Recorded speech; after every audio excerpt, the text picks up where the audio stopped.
Hey, good morning, friends. Good morning, good morning. It is Tuesday, March 5th. Good morning, everyone. Let's all stretch it out. Stretch it out. Got your coffee, got your stuffs. Oh, hold on a second. I need to go. Hold on. I need to go send my link to my girls. Okay. So, let's see who we have in the cafe with us this morning. Morning. Hey, Henny. Good morning. And good morning, Gail. Afternoon for Henny, actually. Good morning, Gail. Good morning, Steph. How are you feeling this morning? Hey, Morgana Banana. Hey, Lisa Brown. There's our Lee. Taking out all of the junk and the trash and puts all of the yummy stuff out on the tables. I've grabbed my coffee and a bottle of water for just in case. And I'm grabbing some yummy snacky snacks. I think maybe a bagel and some cream cheese. Yes. Thank you, Lee. Thank you. Let's see. Who else do we have? Who else?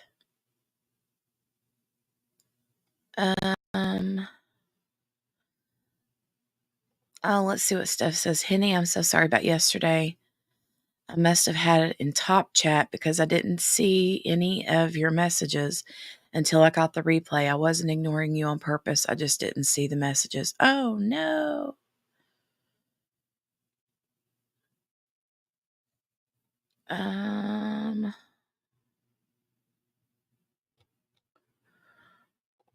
Okay. Good morning, Margaret. She's got one foot in front of the other, hopefully.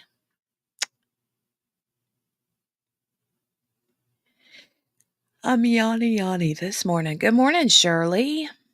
Good morning. Shirley. Steph says, quite sore today. I keep drifting into sleep from the pain meds. I need to force myself out of bed. Well, I would imagine you would have been sore. Let's see. Okay. Rescue all the dogs. Hey, and welcome back this morning. Welcome back. Yeah, keep yourself in the bed this morning, Steph. Lisa's drinking coffee, thinking about getting some work done. All right. Good morning, Shirley. Steph says, because I want to be awake for this, but of course everyone is texting me now. Well, I'm glad you'll be awake for this. So today is the day that we get into the FRANKS memorandum for the Delphi case. So if you've been following along, or if you already knew all the things about Delphi, then you already knew about this FRANKS memorandum. And we're going to take a look at it. It's quite a large document, and we're going to go through it. And thankfully, I have JB here with me this morning to help me out. Hey, ma'am. Hi. How are you this morning? I'm doing all right. All right. All right. Yep. Good to hear. Mm-hmm. Good to hear. By the way, I did move my copy of the memorandum over to the Google Drive. Okay. I don't remember where I got it from, but it's all there. And it's a PDF. So. Okay. Let me go look at it. Hi, Morgana. Hi, everybody in chat. Hi, Heaney. I'm missing on chat. I was over in my documents, my files, doing my googly thing. Doing the googly thing. I was doing my googly thing. Hi, Mickey Joel. Okay. Hi, Gail. I didn't save a link to the Google Drive. Daggone it. I thought I made a little bookmark for it, but I don't see it. Let me run into my email and see if I can grab it from there. You should be able to grab it from there. Yeah. I should be able to. You should. Oh, are you drinking your coffee this morning, ma'am? Yes, I made sure my cup was full when I came in here. Beforehand. It's good and strong because it's raining and dreary here. Yeah, well, actually, the sun is kind of in and out right now, but it's supposed to storm today, so. Yes, we had like pop-up showers. It was thunder and stuff when I got up this morning. The dogs did not want to go outside. Yeah, see, I was sitting outside earlier this morning because, like I said, it was super warm. But then it was like it started thundering a little bit, and Poppy was like, "Yeah, no, we're going back in the house." Poppy does not like storms at all. Neither does Tubbs. Tubbs does not like storms, but he's still puppy, so I can totally see that. Good morning, Lee. Good morning, Lee. I hope you're having a good morning. I was watching your video from earlier, from last night, I guess. I was watching it this morning when I had my first cup of coffee. Yes. Yeah. Okay, I think I found it. Just waiting on it to load. Oh, yeah.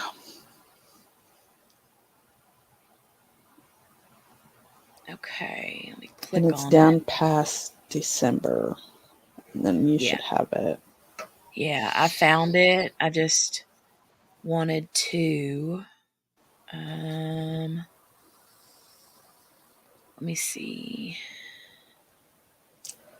Good morning, Kale. Hey, Kel. I saw pictures. Oh my goodness. Squish, squish, squish. Saw pictures of the grandbaby. Oh my God, she's Ooh, beautiful. ooh, ooh, ooh. She is beautiful. So pretty. Lee said, yeah, he posted his video last night. Okay. Good morning, Shirley. Okay, I got it up. Now let me just get rid of the other one. That my I don't remember where I got mine from, but I know it's a nice clear copy. So Yeah. Which is much appreciated. All mm-hmm. right. So, I have this is where we ended yesterday on our timeline. When we had discussed about the Odinism theory Mm-hmm. in Delphi, and um, that's what we were talking about. It says here in their motion to support the Franks hearing, Allen's attorneys lay out an incredible theory that the murders of Abby Williams and Libby German were ritualistic in nature and done at the hands of, I don't know what that word is, adherents of Odinism, a white supremacist movement with roots in Norse pagan traditions. They claim investigators didn't give enough credence to the possibility and discounted it without a thorough investigation. So, um, there is also a allegation that Odinism is inside the prison where Alan was being housed. Mm-hmm. Um, this timeline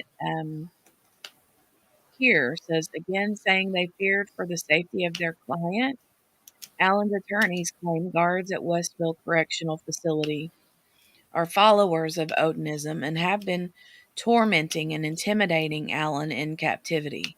They point to patches with alleged Odinism symbology worn by two guards. They also say the guards later removed the patches. And this is a photo of the different patches that the guards wore. Mm-hmm. Um, Which personally, me, I don't understand how in the world a warden would approve a guard, a correctional officer, wearing that on his uniform. no, absolutely not. So it's my Absolutely. opinion. My opinion. My opinion. Mm-mm. No. I mean, I don't know. I feel like that's kind of like a double-edged sword there, literally, because, they say it's their religion and, Mm-hmm. the money and things say in God we trust, right? Well, if their Mm-hmm. God is Odin, I mean, would people qualm at the fact that this guard had a patch that says "In God We Trust"? Probably not. But then Yeah. again, but then again, um, and don't get me wrong, I'm not like I'm just being the devil's clavicle here for a minute, so to speak. Um, I don't know. I mean, would they have a leg to stand on? I don't know. But here's the thing. Would it be approved for, say, just a Christian man to go in there with a cross that a patch that has a cross with "He is risen" on it? Would he be Right. approved to wear that? Well, and that's kind of the thing. That's kind of where I'm going with it. Mm-hmm. If he is allowed to wear that, then I would say that anybody that has a religion of some sort would be able to argue the same thing. Mm-hmm. But I don't know. I mean, years and years and years ago? No, absolutely not. In Right. today's society, though, Mm-hmm. um, it's kind of like if you allow one, you have to allow all, you know? Exactly. Exactly. And and the thing is with Odinism, you know, for I didn't know anything about it. Still don't know much about it at all, even though I've Mm. read through all of this stuff. But apparently it's um an older religion that stemmed way back before Christianity, Yep. and it's was a whatever kind of religion, but then it turned into it not that it turned, but that some people, just like in any other religion, you have the normal people and then you have the extremists. Extremist. Yeah. And Mm-hmm. that's what that's what this alleged crew that are Oh, Odinists. it's not just that particular crew either. I don't know if you realize or not, and Steph may know this too after digging into it. But Odinism actually is throughout many prison systems. Oh yeah, yeah, yeah, yeah, Many prison yeah, systems. yeah. Um, but when I say that crew, I meant the people that, you know, The allegedly memory. Yeah. killed Abby and Libby Hmm. were part of the extremist sector, so to speak. Yes. Yes. Yes. But I don't know. I mean, this is highly speculated, I guess. Yes. Yes. But also I've heard what are these people like, the defense come up with this memorandum, you know. They Hmm. Alan's attorneys are the ones that wrote this, and we're going to start reading it here in just a few minutes. And it's going to be a lot of reading because this Hmm. document is 130 some pages.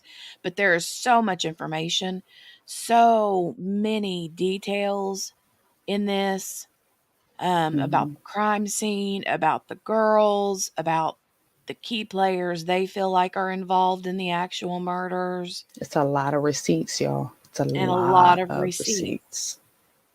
They're Um, showing evident proof of what their belief is. yeah, So, I mean, and trigger warning, this does get a little bit into detail. yeah, yeah. So this is our trigger warning ahead of time because it does get into kind of detail about the crime scene. Mhm. So It ahead does, of and time, it can you be a little it's can be a little bit graphic, so, mm-hmm, um, and I'm not gonna lie, it's gonna be hard for me to read. mm-hmm, Um, trying to get to my banners, hold on a second, I got another banner, but it won't let me open my banners up, what the world? mm-hmm. Um, Steph says, "Yeah, it's the Old Norse religion. Some of the original Norse people continued with their beliefs and didn't convert, so there's limbs of it everywhere." And these do seem to be extremists, and they have made white supremacy and all that a major part of it. Yeah. Yeah. Yeah. Yeah. And it seems like it is the extremists that are the ones that are pretty rampant throughout the prison system as well, from Mhm. my understanding, from what I've seen while I looked into it. Mhm. So, yeah, it's not just the ones with the, you know, the Nordic religion, looking at the Nordic gods and things like that, but the extremists to it, where it's, you know, um, the supremacy part of it. Yeah. Yeah. So, are we ready to do this? I'm ready whenever you are. Okay. I, Um I don't know how many days it's going to take to get through this. And hopefully we can read through. And I know that what's going to take up the time is going to be the discussion between when we mhm, start and stop. Um, but I mean, however many days it takes is how many days it takes, mhm, you know. So, no, Shirley. mhm. No. Odin, if you want to know the story, is a mythological god. He's supposed to be Thor's father. Yeah. Thor, the one with the hammer, Mhm. from the Marvel movies that we watch. Yeah. He's the old man in Yeah. in there, the old guy, or presumably the old guy. So, okay. Let's um let's let's get on with it. I'm going to Hmm. share let me go back and share the other.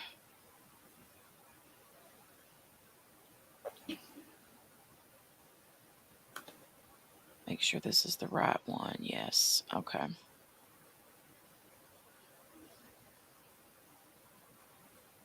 All right. Can you guys see that? Let's see here. I'm waiting to pull up on the. Yeah, Hold on, I'm making it. a I need to make it little bit. bigger. Yeah, a little bit bigger.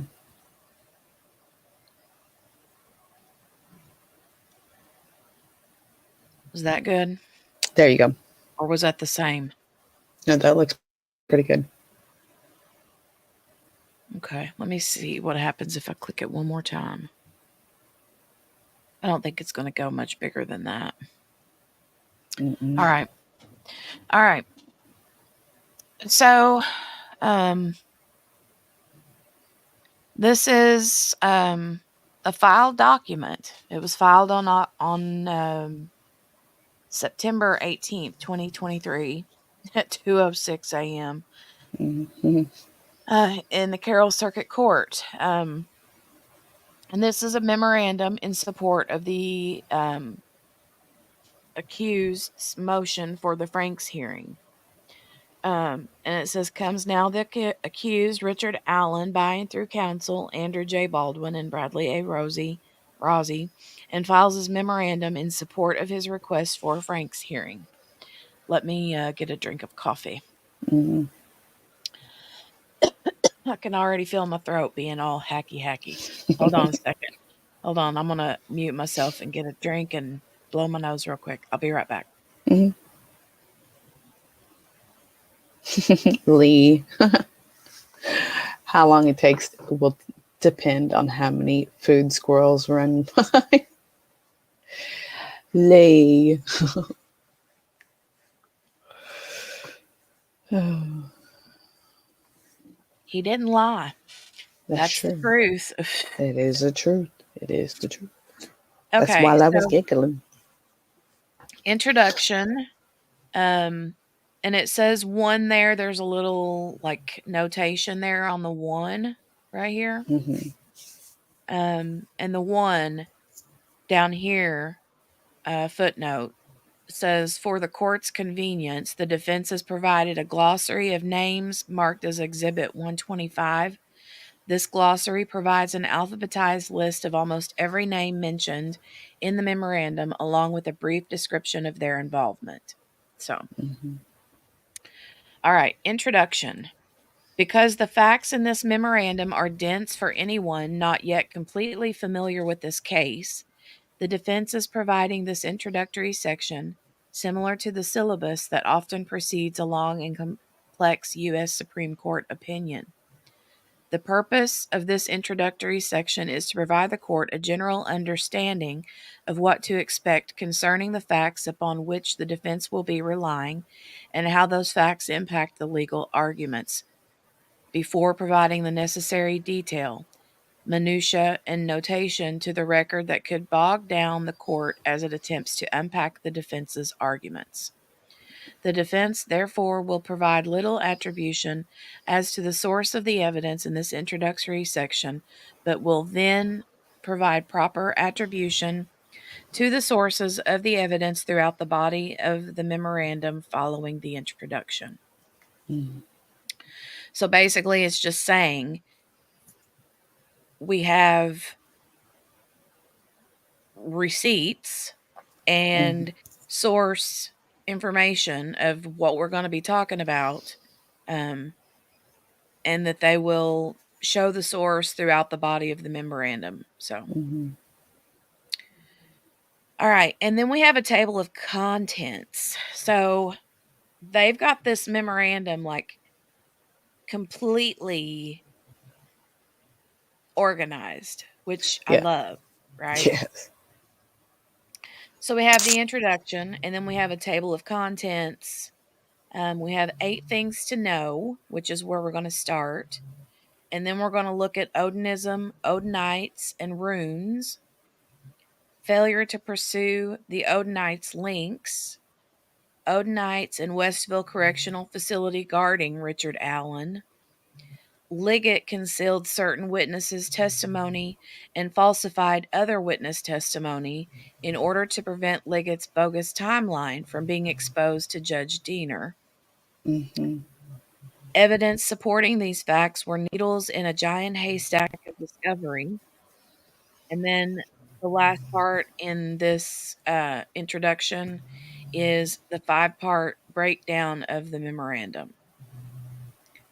Okay. And then part 1 is the actual crime scene on page 28. Part 2, so you can see the crime scene is going to be from pages 28 through 45, basically. Mm-hmm. Part 2 is the evidence that connects the Odinists to the murders. And then they go through the different things about the 12-page Odin report, what is Odinism, Mm-hmm. Brad Holder's connections, Holder's alibi was not even close to fully vetted. Nothing to see here. Holder had an alibi. Please look at the next suspect. Mm-hmm. Um, we're going to find out about a dude named Elvis Fields, the Rod Abrams problem, the phone problem, Patrick Westfall, Johnny Messer, um, more about Leggett, falsifying evidence in the search warrant. The search warrant was the one we read yesterday or the day before. Mm-hmm. Or wait, did we? Yeah, we did the Yeah. no, the search warrant, right? Yeah. Yesterday? We did the search warrant yesterday. Okay. Part 4 is the Odinites in Westville. Part 5 is Richard Allen has no ties to Odinism or any religious cult and has no ties to the crime scene. And then we have the conclusion. Mm-hmm. So that is the timeline of the memorandum. So we're going to jump straight into the 8 things to know. Before we get started, I'm just going to look at the chat really quick. Mm-hmm. Jenny, I'm gonna run out real quick. I gotta let my dogs out real quick. I'll be right back. Okay, go right ahead. Okay. Steph says, don't even mention food, Lee. Don't even mention the food. Is everybody like anxious about this?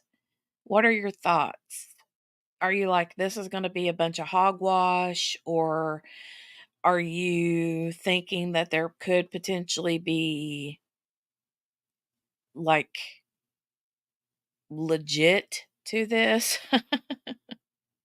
Who let the dogs out? Ooh, ooh, ooh, ooh. Who let the dogs out? Rescue, what are your thoughts on this memorandum? I know you've probably read this a bajillion times. Um, really dove deep into it. Gail's intrigued. Yeah, it's so much information. So much information.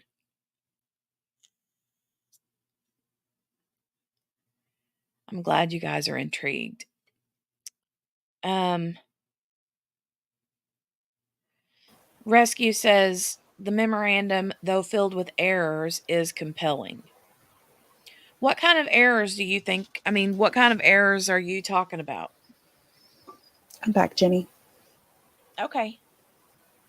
Henny said same. Kel said me too. Rescue says he feels like the memorandum, though filled with errors, is very compelling. Hmm. The defense certainly filled in several holes with it. Yeah.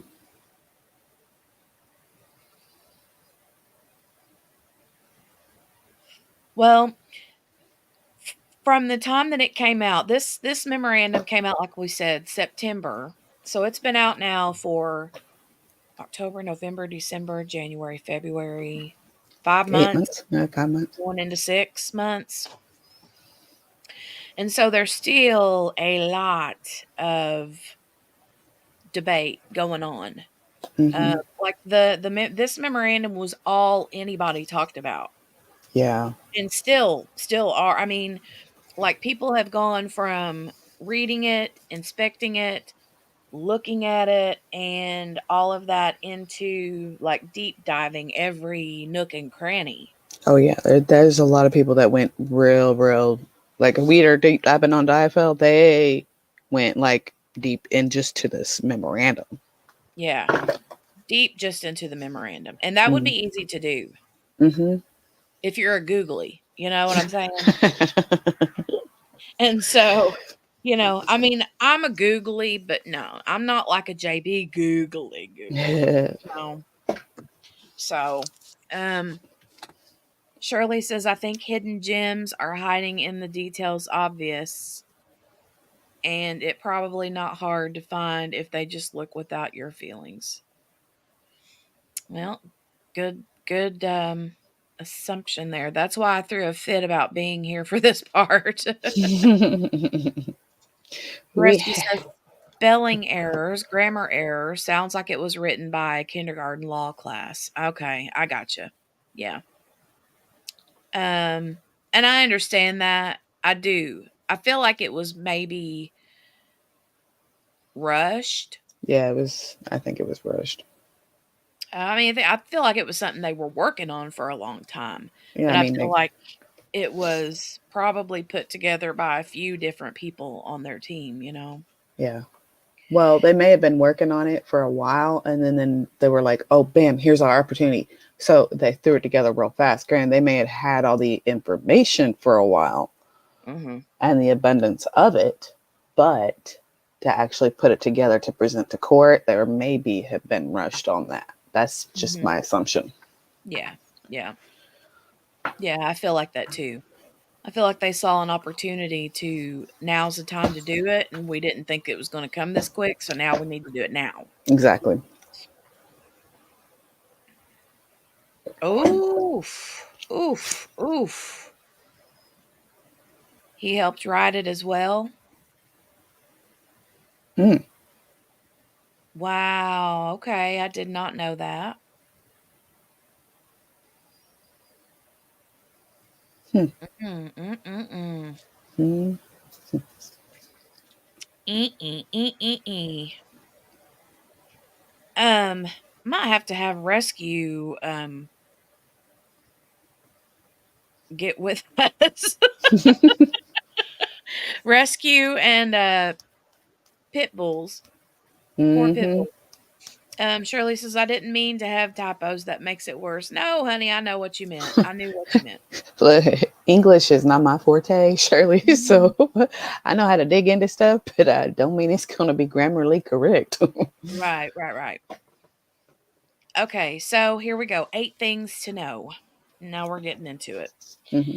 And these 8 things are already out the gate super allegedly and super yeah, speculatory. I can only say that because this is coming from the defense, right? But Yep. one thing I do want to say is that I don't think that the defense would have believed that there wasn't some credibility to all of this, Hmm. because I feel like they would have been putting their livelihood on the line. Hmm. Um so I don't know. All right, 8 things to know. Overwhelming evidence in this case supports the following. 1. Members of a pagan Norse religion called Odinism, hijacked by white nationalists, ritualistically sacrificed Abigail Williams and Liberty German. 2. Very early on, in charge of the Delphi murder investigation,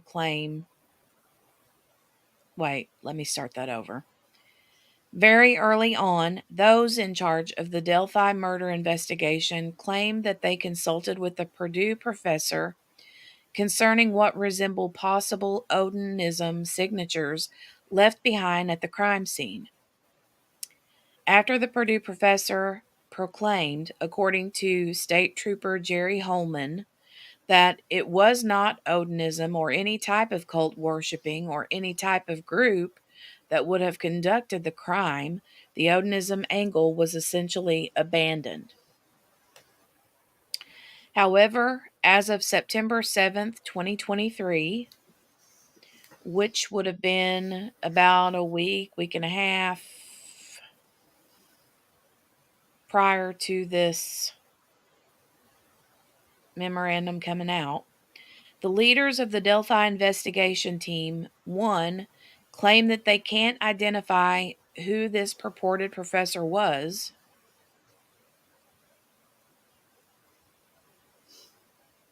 They can't Yeah. identify who this purported professor was. And two, have provided no reports from this purported professor.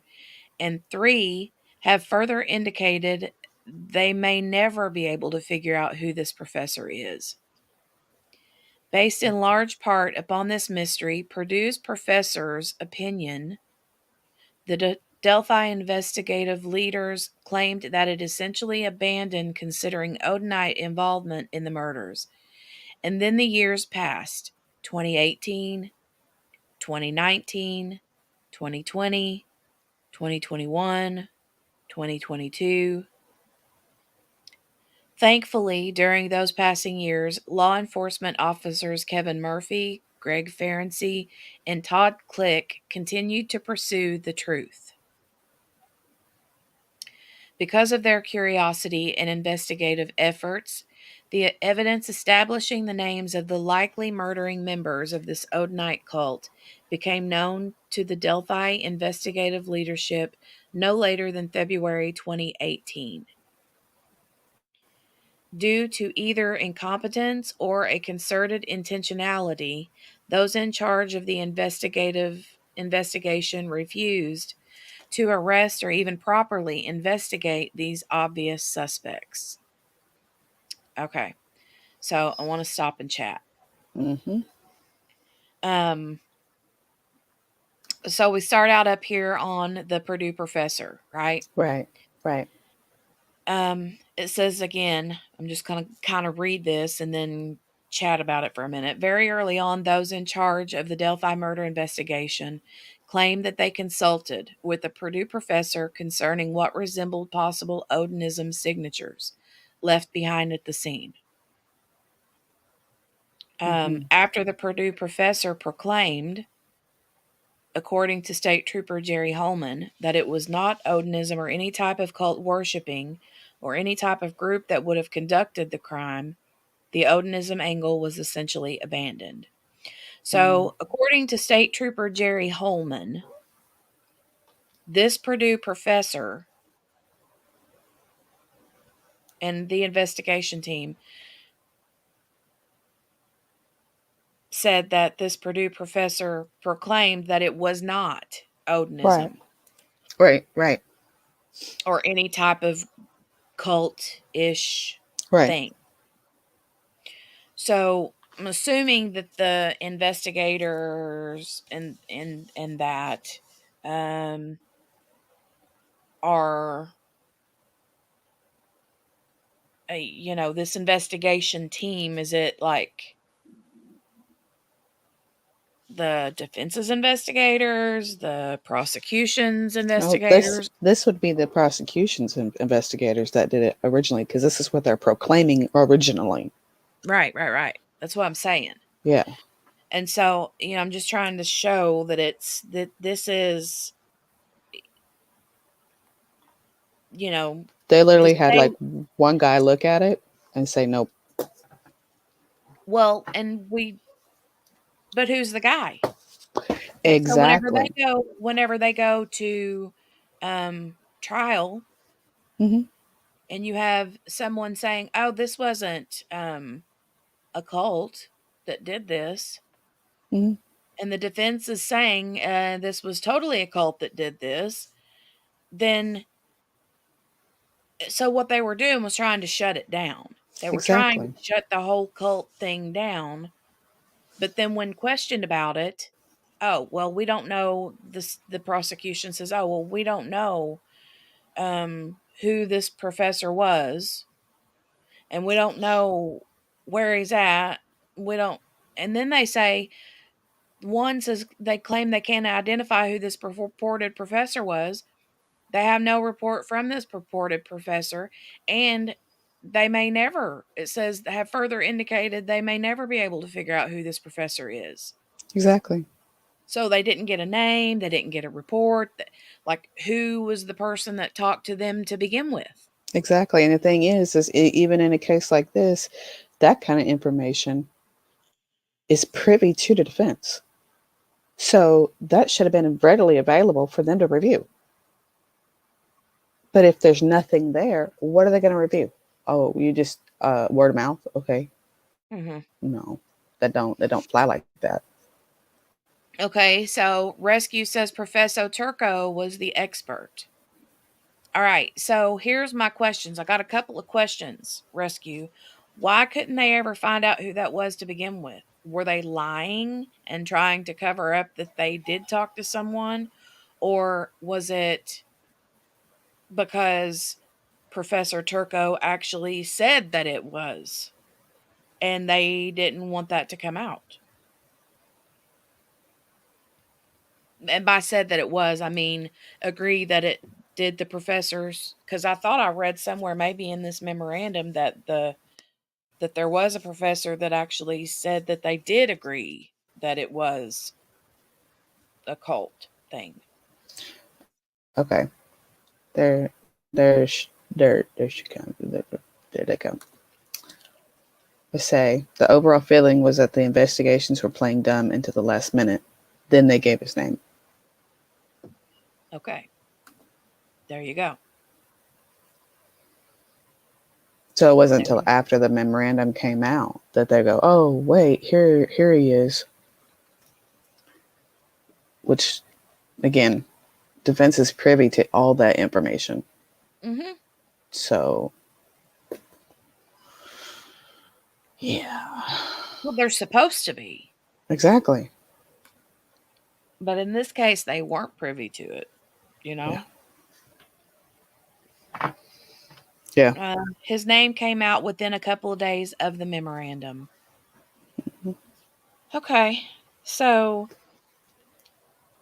what did he read about it? Hear about it? Did somebody reach out to him and then he's like, "Okay, here, I'm the professor. I'm the one." And what was his actual thought? I mean, did he say what was his actual you know, Findings. findings. Yeah, see, that's what I'm wondering is like, okay, well, A, too, like, I can't remember this. I don't remember who is the one that released it. Was it the the prosecution that defended or investigators that, you know, contacted him to have him evaluate this stuff? Or was it the guy himself who came out? I can't remember that. And Hmm. Rescue may know. I don't know. But Yeah, because see, I didn't hear about the Purdue professor coming out until like way after the fact. So I didn't know yeah. that it came out a couple of days Hmm. of it. But yeah, very interesting. Very interesting. Hmm. So, all right. So we're going to get on back down here. Um, um, I wanted to reread this part though. Based in large part upon this mystery Purdue professor's opinion, the Delphi investigative leadership claimed that it essentially abandoned considering Odenite involvement in the murders. And then years passed, like I said, 2018 all the way through 2022. Thankfully, during those passing years, law enforcement officers Kevin Murphy, Greg Ferenczi, and Todd Click continued to pursue the truth. Because of their curiosity and investigative efforts, the evidence establishing the names of the likely murdering members of this Odenite cult became known to the Delphi investigative leadership. So,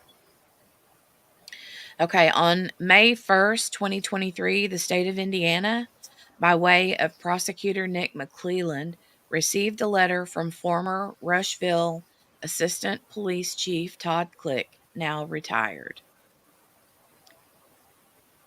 As stated in the previous paragraph, Click, Murphy, and Ferenczi were three of the law enforcement officers who worked on the Delphi murder case, particularly focused on the Odenite angle as it intersected with suspects in Rushville, Indiana.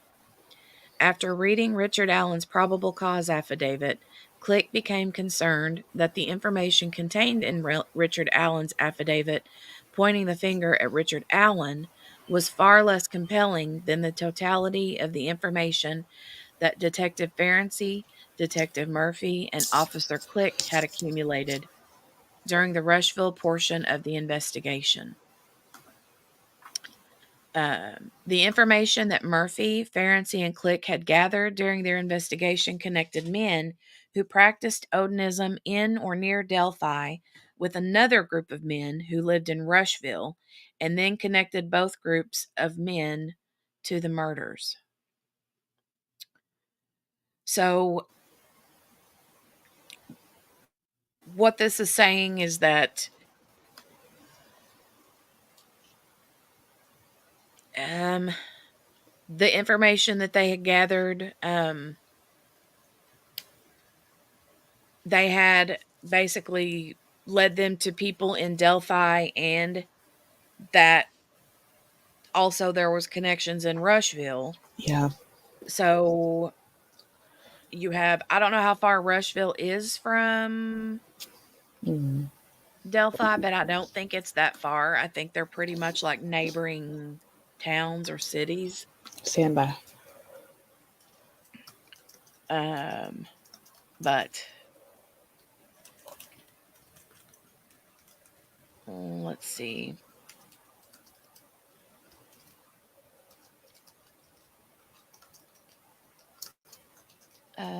Where did I end up? Click was concerned that for some reason the leadership of the investigative team had failed to share with prosecutor McClelland the evidence gathered by Click, Ferenczi, and Murphy. Ooh. Actually, Jenny, Yeah. it is 127 miles. Oh, dang. Okay. Hmm. Further than I thought. Yeah. Well, maybe it's kind of like a situation where, you know, there's not like a poop ton of them in the cities. And so they reach out to people that are close by and they like get together and have their little hoo-ha shenanigans on the weekend, Mm-hmm. because these Odinists, they have these like little ceremonial get-togethers. Yep. Um, but yeah, Yeah, no, it's approximately a 2 hour time or 2 hour travel time okay. from Delphi to Rushville. Rushville. Okay. Rescue says Rushville is very far south of Delphi, and Mm-hmm. Morgana says 126. Okay, good to know. Good to know. Okay. So Click was concerned that for some reason the leadership of the investigative team had failed to share with prosecutor McClelland the evidence gathered by Click, Ferenczi, and Murphy. Click's concerns led him to seek out a lawyer to assist him in the drafting of a letter. This letter was then sent to McClelland. So Click's like, you know, we feel like this stuff is being looked over by the head Mm-hmm. of this investigative team. And the Somebody's information that we feel like is like legit yeah. isn't being seen or isn't being it's being Somebody's kept trying to under wraps. somebody's trying to gloss over it instead of Mhm. actually digging into it. So that Mhm. shows potential evidence. Yeah. Okay. There can be no mistaking that this letter is exculpatory in nature and could have been used by the defense as it prepared for upcoming depositions. However, it is apparent that McClelland only offered up the letter after it was obvious that the defense team would soon be learning of the letter's existence. Wow. In other words, the defense team would obviously be meeting with or deposing Click in the next few weeks. Mm-hmm. At that time, Click most certainly would then reveal to the defense that in April of 2023, he, meaning Click, had sent a letter containing exculpatory information to McClelland. At this Mm-hmm. point, McClelland had two distinct choices. One, sit on the exculpatory evidence, hoping that the defense team would refocus its efforts on another angle of the investigation. Or two, disclose the exculpatory evidence, claiming that the letters or that the contents of the letter were overlooked in the volume of discovery. Yeah. He chose the latter. Yep. So he disclosed the exculpatory evidence, claiming that the contents of the letter were overlooked in the volume of discovery. Mm-hmm. Um,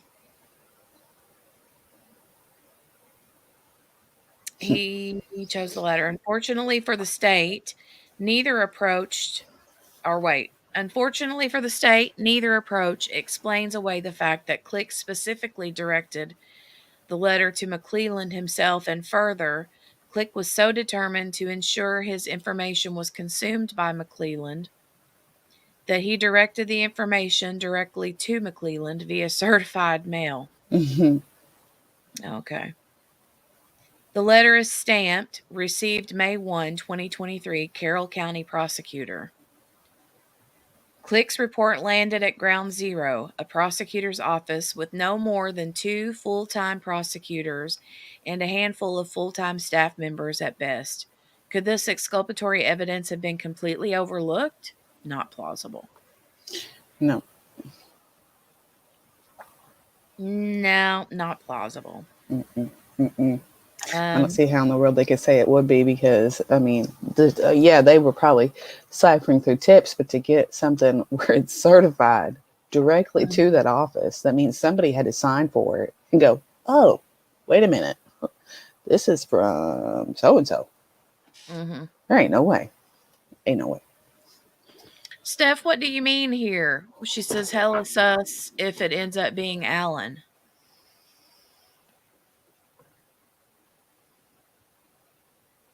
What does she mean by that? About how he would be tied into it.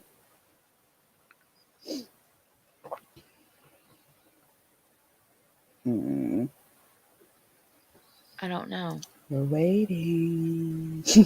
She's like, I'm trying to type faster. I already know how she is. Hmm. Okay. Not only did the prosecution withhold that letter from the defense, but law enforcement also withheld several other exculpatory pieces of evidence, including an 85-page compilation of reports by Click prepared in 2019 and several videos containing statements that support the defense's theory of Richard Allen's innocence. This 85-page report detailed the investigative work performed by Click, Ferenczi, Murphy, and others, including the FBI. Steph is referring to Allen County, Oh, not okay, okay, Richard Allen. okay. Gotcha. I was like, what does she mean? Yeah, and now I get it. Now I get it. And you're Yeah, I right. do too. I forgot that there was an Allen County. I mean, instantly my brain goes to Richard Allen when I see the word Allen. But then she was talking about Rushville. Now it makes sense. Okay, gotcha. Gotcha. All right. Um, so the prosecution withheld the letter from the defense. Law enforcement also withheld several pieces of exculpatory evidence, including an 85-page compilation of reports and videos, statements that support Allen's innocence. So they just kind of hung on to every little thing, huh? Yeah, they did. So how are they not in trouble for that? I do not know. That's what's very sussy about all this. I mean, Extremely sussy. how do they just get to hang on to it and be like, yeah, and then pretend? The fact that they're hanging on to all of that, if that's the case, if that's true, and they really are hanging on to all of that and they didn't let it go and they kind of like was like, "Oh yeah, we overlooked it." And, "Oh yeah, that was at the bottom of the pile." And, "Oh yeah, Mm-hmm. it was in there, but we didn't mention it, and Mm-hmm. we was gonna put it on the very bottom of the pile when we handed it over to the Defense for defense," defense. Yeah. you know? Yep. And if you go Uh, back and you look in the documents, the court documents, of how many times they were requesting discovery, that the defense was requesting discovery and supplemental motions and whatnot, like to see how many times they did that throughout the years, like it's yeah, a yeah, lot. it's a lot. It's a lot.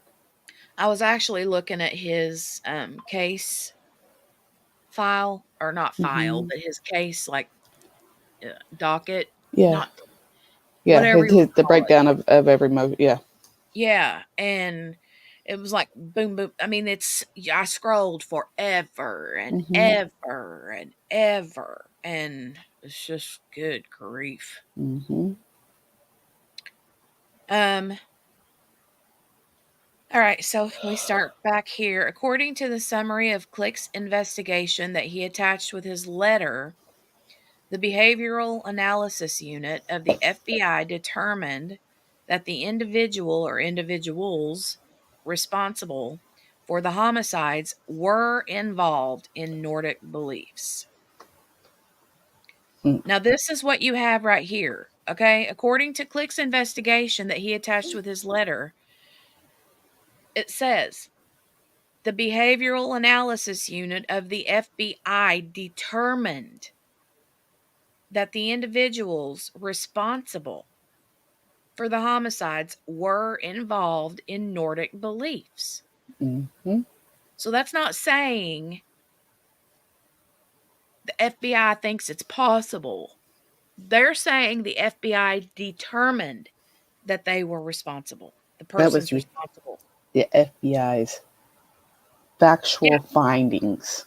The BAU said this is the kind of person or persons involved. But Okay. it's frustrating. I get frustrated over this memorandum because I'm just like, ah. Yeah. Look, I be turning and keep be, I got words. I got words. Words. So listen to this. This is why this is right here is bolded and underlined. This was news to the defense. This was news to them, as no member of the unified command in charge of the investigation revealed this information to the defense during recent depositions. Okay? So they're Mm-hmm. having these depositions and nobody says a word about it. Nope. This includes Trooper Holman. Well, let me just say he hadn't deposed the right people at the time, right? Mm-hmm. At that particular time. Right. This includes depositions include Trooper Holman, who told the defense that he didn't remember if the FBI's Behavioral Analysis Unit determined one way or the other whether those with Nordic beliefs had been involved in the murders. Okay. This includes Trooper Holman, who told the defense that he didn't remember if the FBI's unit determined one way or the other. At least up until the time of this filing, the prosecution has provided no evidence whatsoever of the findings of the FBI's BAU unit concerning involvement of Odinists in the murders. None. The letter that Click sent to McClelland was the first that the defense had heard that the FBI actually believed that Odinists were likely involved. In other words, this report contained exculpatory evidence that Unified Command concealed from the defense. This information was and is crucial for Richard Allen's defense. Yep. Some of Exculpatory this evidence. exculpatory evidence in the form of videos was finally released to the defense on September 28th, 2023, over 9 months after the defense counsel entered their appearance. The defense is still reviewing this September 8th evidence dump. In the brief time the defense has had to review this newly received evidence, it has found exculpatory evidence both in the videos the defense has watched and the documents that the defense has reviewed. While the prosecution has been holding on to this exculpatory evidence, Richard Allen has been living in hell. So,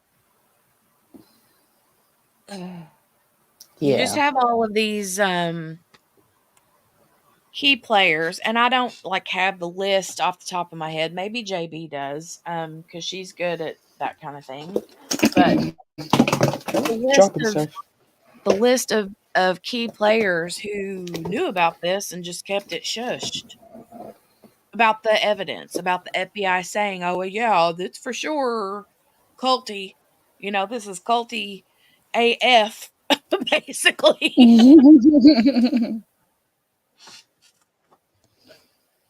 No, it's But true. yeah. I Give me mean, just a second. how many people are involved? You've got the Holman dude, you've got the the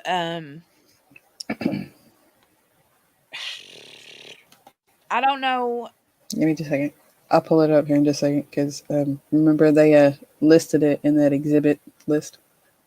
Mhm. Just a second.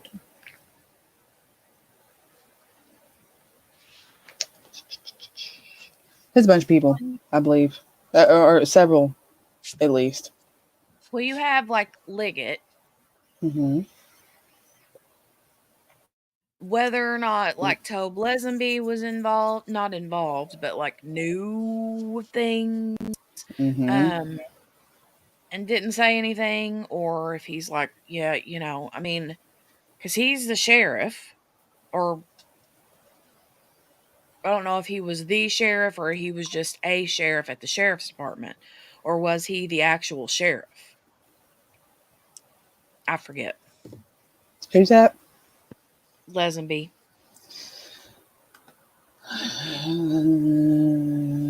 Lazenby was. I forget. I start getting names jumbled up in my head unless I write stuff down. I don't have my notebook from back when I originally started digging into Delphi. Yeah, So, I mean, I know who they are, but I don't know, like, there's Liggett um was he a state cop? See, yeah. I forget who's I mean, I know who they are and who their faces, but then I What, forget, like, what department they're with or yeah. whatever. What the position Um, is or what branch they are affiliated with. That's what I was trying to say. yeah. Yeah. Oh, excuse me, I yawned again. But, I'm just trying I'm just thinking how in the world this there's just so many people There is. involved.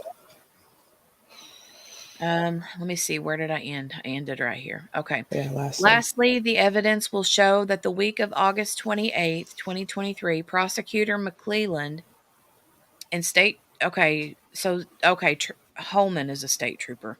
Mm-hmm. Um, and maybe Liggett is too. I can't remember. Lastly, the evidence will show that the week of August 28th, 2023, prosecutor McClelland and state trooper Jerry Holman requested a meeting with Todd Click. By this time, the defense team had taken several depositions, including Holman, Liggett, and Lisenby, Mm-hmm. and the prosecution and Delphi investigative leadership now knew that for a while the defense team had been aware of the Odinist evidence, at least the evidence that the prosecution turned over to the defense, scattered throughout multiple hard drives and many flash drives. The prosecution had learned in early August that the defense had figured out the strong Odinist ties to the crimes, despite the apparent attempts of the prosecution, Liggett and Holman, to hide this exculpatory information from the defense. Um, so now they know. Now they Mm-hmm. know. Now they know they know. No, yep. They know that they know that they know, Mm-hmm. Ay, ay, ay. Wanting to allay his fears that an innocent man was sitting in Westville, Click agreed to attend the meeting with Holman, hoping that he would be learning that evidence did in fact exist linking Richard Allen to the murders. Click's hopes were dashed. Paragraph 17 of Click's affidavit. Okay, I'm going to take a drink. You're fine. Liggett Rescue says Liggett is Carroll County. So he's Carroll County Sheriff, right? Okay, yeah. Okay, I got that. Um, well, but I don't think that he was Liggett. Okay, that's right. Liggett won the sheriff's race. Mm-hmm. But who was the sheriff at the time of the murders? Was it Lesenby? I can't remember. Or was it Liggett that was, and then Steve Mullen took the race, won the race? See, I get confused. I get Yeah, confused. the timeline does get confusing because then you're like, because from when the murders happened to like this point, they done switched. Some of them done swapped around. Well, at least the sheriff did. Okay, Rescue says Liggett is Carroll County. Mm-hmm. Kayleen says, side note, is Facebook down? And Morgana says, yes, I think it is. Oh, I didn't know that. I didn't know you either. I don't get on Facebook. I don't either. Okay, Oh, so this is Liggett was formerly the lead investigator. He is now the sheriff. Okay. oh, Facebook and Instagram are down. Sorry. Side note. Yeesh. Sidebar. Okay, so Rescue, at the time of the murders, who was the sheriff?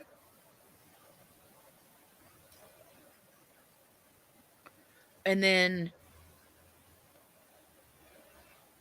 who won the sheriff's race? Like, after Richard Allen was arrested. Okay, Tobe Lesenby was the sheriff when the girls died.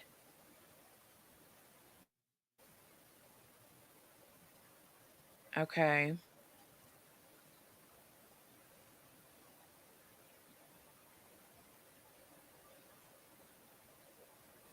And then Liggett won 12 days before the arrest. Okay. Okay.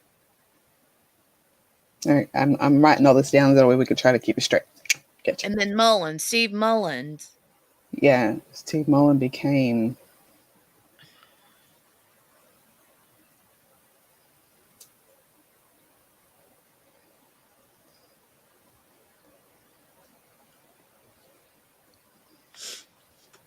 Yeah, there's just so many names, it's hard to keep them straight. Yeah.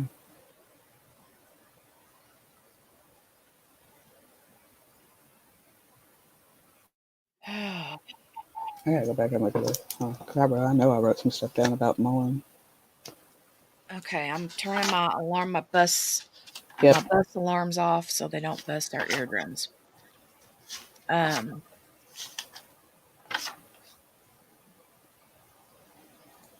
All right. Okay, so this here is it says paragraph 17 of Click's affidavit. So I guess this is that part. It says, upon directing the letter to Mr. McClelland, I heard nothing from the prosecutor's office or any other members of Unified Command until I received phone calls on August 23rd and August 25th, 2023, which involved brief discussions regarding scheduling. During these phone calls, it was requested that I meet with Trooper Holman during the week of September 4th. I was informed that law enforcement officials intended to sit down with me and discuss with me the reason why Richard Allen was responsible for these crimes. I was told that he, Jerry Holman, wanted to put my mind at ease. However, during the meeting with Detective Holman and a second detective whose name I am unfamiliar with, there was no discussion or offerings as to why they believed Richard Allen was guilty of the charged crimes. I believe the interview was an attempt by them to clean up their loose ends, knowing that they had given very little, if any, attention to the investigative efforts of myself, Ferenczi, and Murphy. Mm, mm, mm, mm. Not only did Carroll County Sheriff Tony Liggett fail to include all this Odenite information in his October 13th affidavit for search warrant, and not only did McClelland and the Unified Command withhold exculpatory evidence, Liggett also concealed damaging witness statements that devastate Liggett's timeline. A timeline Liggett needed to be true in order to place Richard Allen at the trail when Abby and Libby were abducted. Additionally, Liggett lied in his affidavit about the statements of another key witness, further devastating Liggett's timeline. Okay, so I need to break that down a Mm-hmm. second. Um, I don't know if you've already figured this out about me, but I'm like really bad about like I'll read something, but my brain has to stop afterwards and absorb what I've just read. Oh, I figured that. Yeah, I'm the same way. ADHD brain. I'll read Yeah. it, but it's like my brain isn't absorbing what I'm reading, and so I have to It like really look at it for a minute. takes a minute to comprehend and soak in. Yeah. I mean, I'm And really bad about that's why I don't read books, because I read books and I have to read a paragraph like 10 times before I'm like, "Oh, okay, that's what happened." mm-hmm. Um, so they're saying not only did Carroll County Sheriff Tony Liggett fail to include all this Odenite information in the search warrant affidavit, Mm-hmm. and not only did McClelland withhold exculpatory evidence, Liggett also concealed damaging witness statements that devastate Liggett's timeline. A timeline Liggett needed to be true in order to place Richard Allen at the trail. Okay.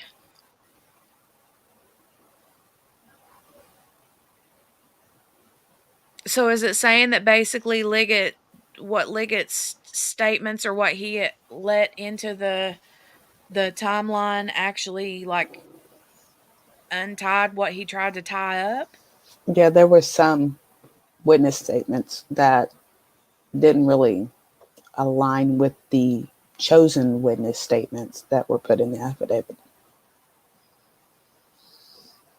In other words, he picked and went through and sorted the ones that he wanted to pull through to put Okay. in that affidavit instead of including all the witness statements that he actually obtained.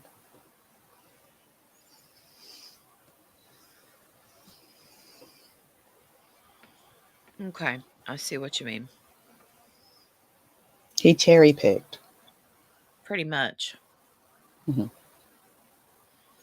Says Liggett lied in his affidavit about the statements of another key witness, further devastating Liggett's timeline. So, which statements did they fail to include? Or which um like we were looking at the affidavit just yesterday, right? Mm-hmm. And there were pieces in there that, especially of the girls, those 3 girls that supposedly witnessed it, and then there was the woman um that um saw his car backed in, supposedly saw him at whatever time.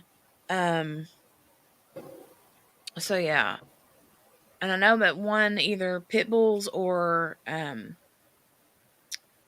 Rescue.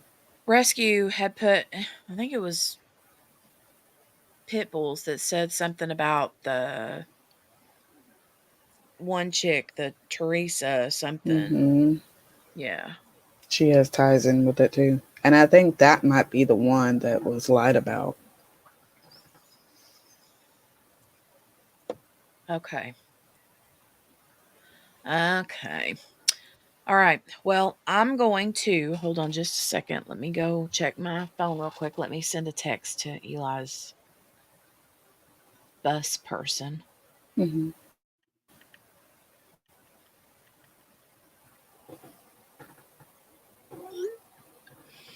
Okay. Um so I think what I'm going to do is I'll wait till she messages me back, and then we'll whenever I go to get him, um I'll let you take over for a little bit. Okay. Um All right. Number 5 here says Richard Allen has 0 connections to any pagan cult or pagan cultists. And furthermore, no forensic evidence, such as DNA or electronic evidence, links Richard Allen to the girls or to the crime scene. He is a completely innocent man. Number 6 says most of the evidence backing these assertions was found scattered over no less than 10 hard drives and several flash drives provided by the prosecution, meaning that the defense is not making wild accusations, but rather primarily relaying facts and information that is backed up by the prosecutor's own discovery, even discovery that the prosecution just provided to the defense as of late September 8th, as late as September 8th, 2023. Mm-hmm. Um, I gotta hop off for 2 seconds, Jenny, but I'll be right back, I promise. okay, no worries. Okay. Um, Number 7 says, not coincidentally, members, Odinists of the same pagan cult are employed. Okay, here we get into this part. Not coincidentally, members, Odinists of this same pagan cult are employed as corrections officers for the Indiana Department of Corrections at Westville Correctional Facility. It is inside of the cold concrete walls of the maximum security unit of this dilapidated reformatory that Richard Allen is being threatened, intimidated, and mentally abused. Um, Now, again, I just want to stress that this is um, alleg- so I don't know if you I want to say alleged, but also this is the defense's, I'm reading the defense's words, okay? I'm reading their words. So this is not what I'm stating as factual, okay? This is what the defense is stating. Let's get this straight. Okay, we'll go back to it. Oh, thank you, Lee. Thank you. Yes, make sure if you haven't already, please put your DNA on the thumbs up button and the subscribe button. Thank you so much. Yeah. And also for the replay crew, if you're watching on the replay, I would love for you to put hashtag replay in the comment section down below. I would love that. All right. Number 8 says throughout this document, references are made to the Unified Command. Especially the Unified Command was the leadership of the Delphi murder investigation, according to Tony Liggett, Carroll I'm back. County Sheriff and member of the Unified Command when the investigation began. You good? I'm back. Okay. Unified Command consisted of law enforcement from a variety of entities, local, state, and federal.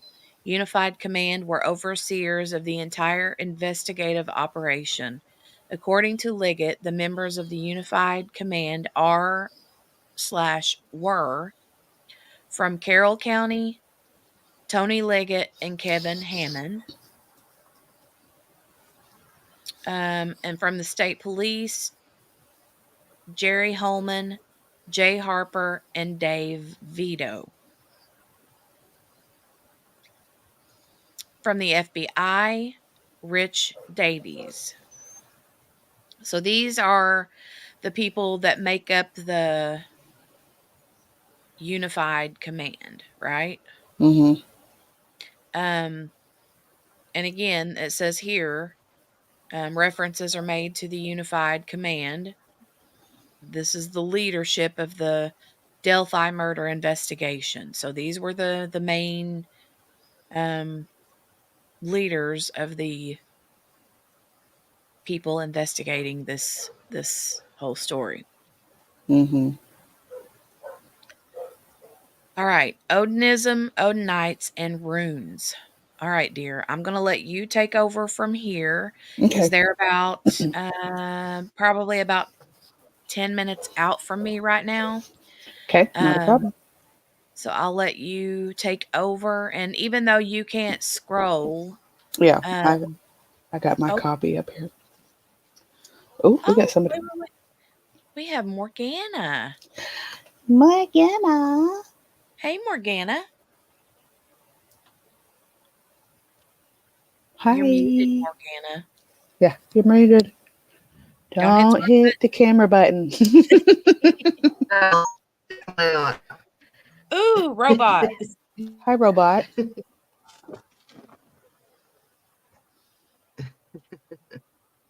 Oh, she's clearing up now.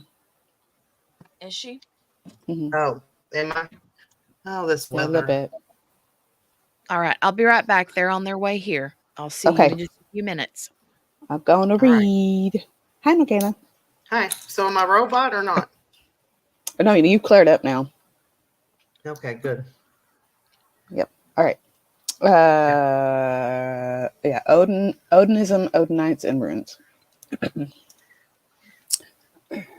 Odinism is the pagan religion referenced above, and its followers are called Odinites. Odinites are enamored of Viking or Nordic cultures.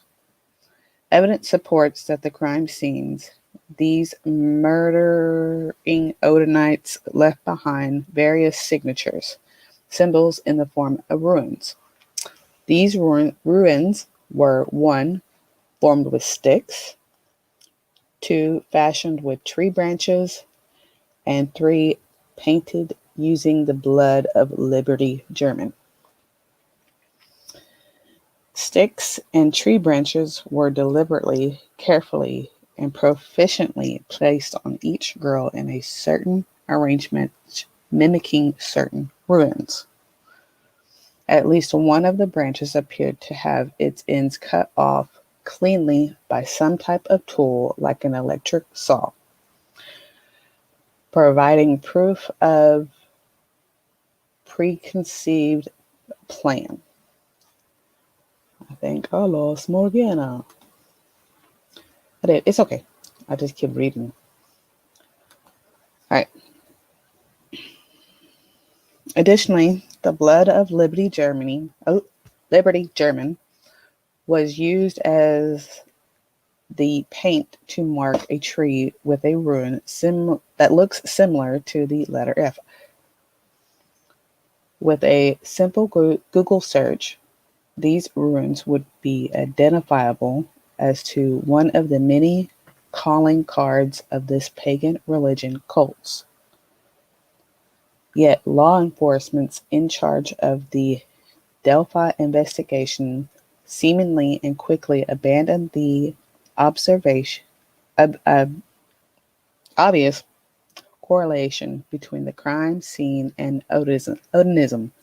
Yo, I'm trying to talk today and I evidently having problems. Ugh.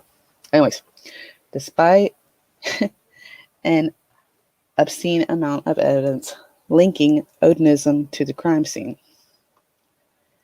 and even in spite of powerful evidence linking specific Odinites in and around Indiana to the murders.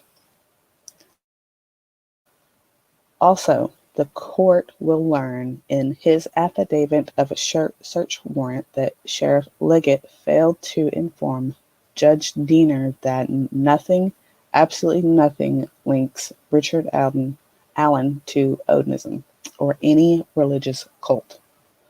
Also, no forensics such as DNA, no electronic data extracted from his computers or phones or from his social media links Richard Allen to the crime scene. Additionally, nothing links Richard Allen to any of the Odinite suspects. The same Odinite suspects that eventually strongly support sacrificed Libby and Abby in some sort of pagan ritual. Richard Allen had nothing to do with this crime, but rather is an innocent man, a patsy for the police, arrested 26 days before an election.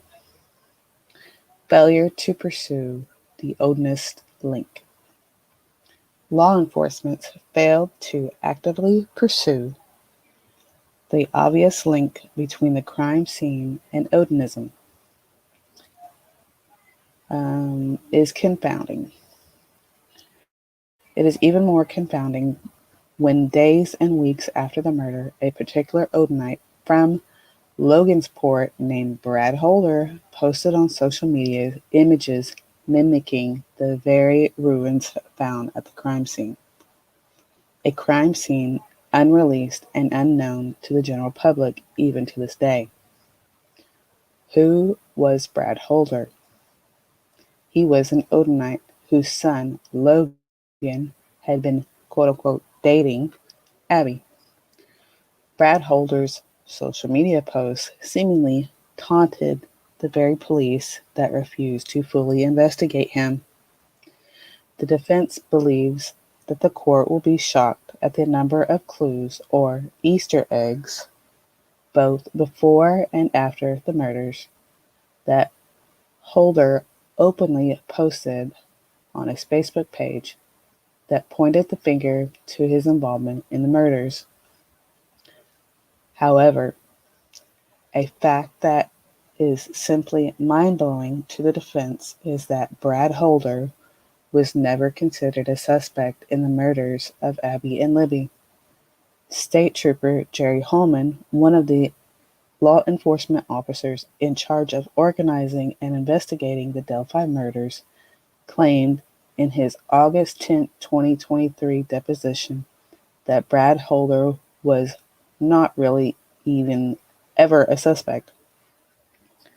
Police reports written near the time of the murders revealed that Jerry Holman is telling the truth. Brad Holder was clearly a suspect quickly on March 16, 2017. On March 1st, 2017, Tony Liggett stated in a report that there were no leads required concerning Brad Holder, meaning that it was not necessary for law enforcement to continue looking for leads related to Brad Holder. Liggett made that determination a mere 15 days after the girls were murdered. By March 16, 2023, Unified Command member Kevin Harmon wrote that Brad Holder had been cleared. The girls hadn't been dead for 30 days, and the Unified Command had already cleared Brad Holder as a suspect.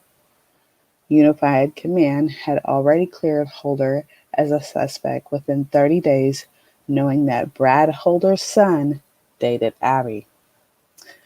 Unified Command had already cleared Holder as a suspect within 30 days of the murder, although a simple view of Brad Holder's Facebook page would show that he, Brad Holder, was a proud Odinite that had an absolute obsession and fascinations with ruins.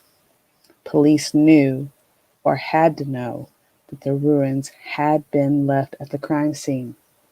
Additionally, Unified Command had already cleared Holder as a suspect in spite of the fact that the ruins found on Brad Holder's Facebook page mimic ruins found at the crime scene that had not been released to the public. The investigation had barely begun, but the Unified Command had already cleared the very man that any person, even with a small amount of common sense or curiosity, would believe was a strong candidate for being involved in the murders of the girls. Y'all, this is where I got words. I'm sorry. I'm pulling a QB here. JB's pulling a QB. So here's my deal. How in the world, in that small a time frame, are you going to clear a man that obviously has some kind of connection to a crime scene? I don't understand that.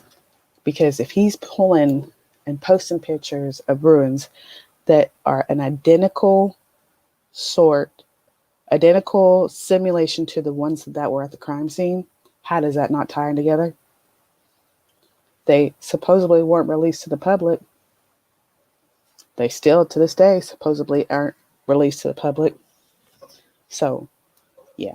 All right. I'm going to continue. For example, let's see here.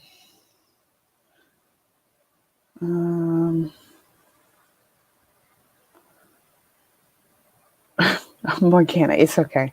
I get it. It's all right. Let me see where was that.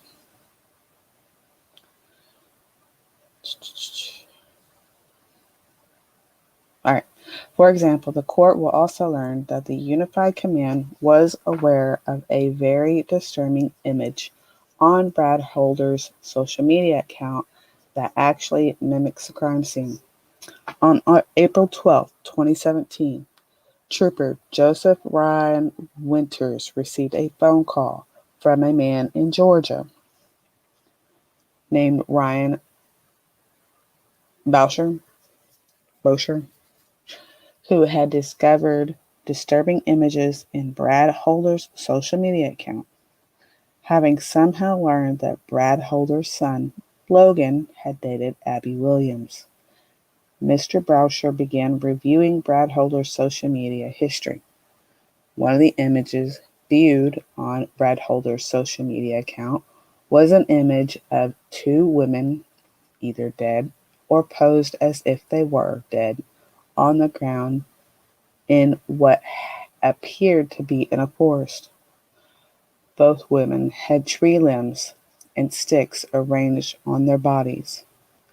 One of the women had her arm stretched out above her head, similar to the way that Libby's arm was stretched above her head. Both women were clothed, and the sticks and branch formations on the girls was different than the sticks and tree branch formations on Libby and Abby, but otherwise it bores a very eerie similarity to the murder scene in Delphi. What y'all thinking so far? What's your opinion? Y'all gotta have words too. Come on, let me hear. Let me see.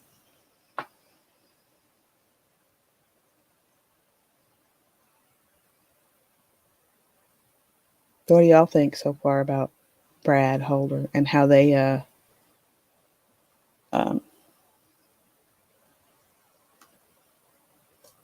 connected it? We got Morgana back. Morgana, are you back? Maybe, possibly, slightly.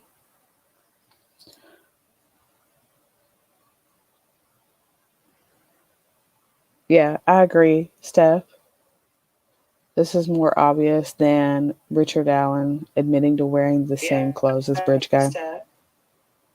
This is more obvious than Richard Allen admitting to wearing the same clothes as Bridge Guy. I got echo. Somebody's echoing. Okay. Kenny says crazy. Yeah. I agree. Gail says very sus. You were in the kitchen. It's okay if you were in the kitchen. It's all right. I'm just trying to get y'all opinion. I don't want to get too far off of this since we know Jenny's doing the mom thing right now. And that's okay.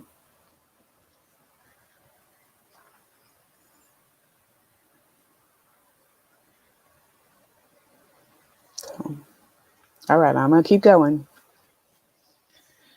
All right. Ryan Brosher had no knowledge of the actual crime scene. However, after reviewing Brad Holder's social media site, Brosher was disturbed at the image as well as other images that provide insight into Brad Holder's fascination with ruins. Believing that the disturbing images may be something of interest to those investigating the Delphi murders, Brosher contacted Toby Linsby, who at the time was sheriff of Carroll County. Okay. All right. Was the sheriff. All right, I gotta write that down.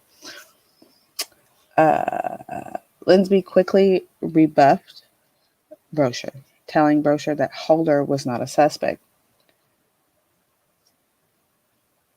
Uttering Mr. Brosher contacted the state police, where he ended up talking to Trooper Joseph Brian Winters.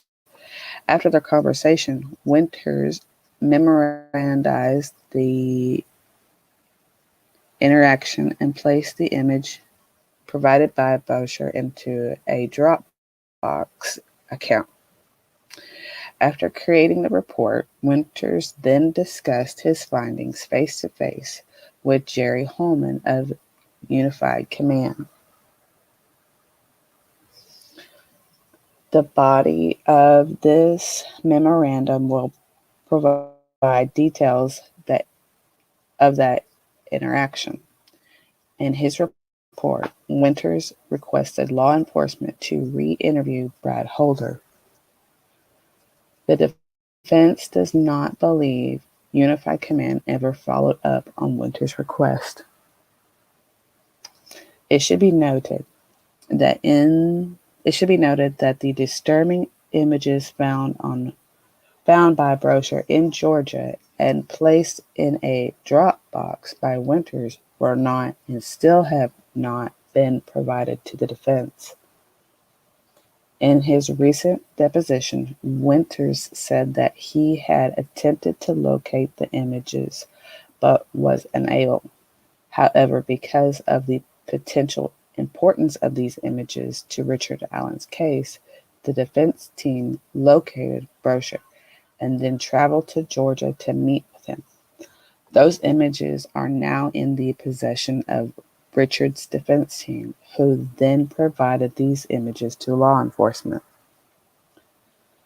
Again, these were important images that law enforcement failed to turn over to the defense. Instead, the defense located these images in Georgia and then turned them over to the very people who had the obligation to provide them to the defense.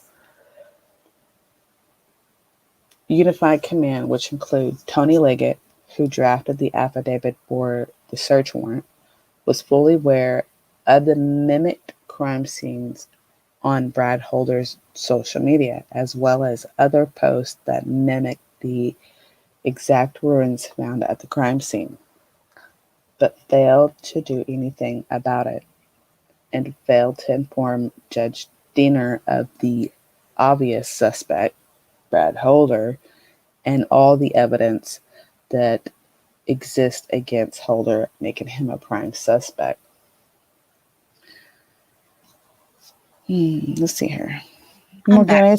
Oh, hi. Hey, didn't mean to scare you. Morgana's having problems with our internet today. It's okay. Doggone it, it's probably the weather. Weather Yeah. is sucky. Mm-hmm. I missed a bunch of good stuff. I can feel it.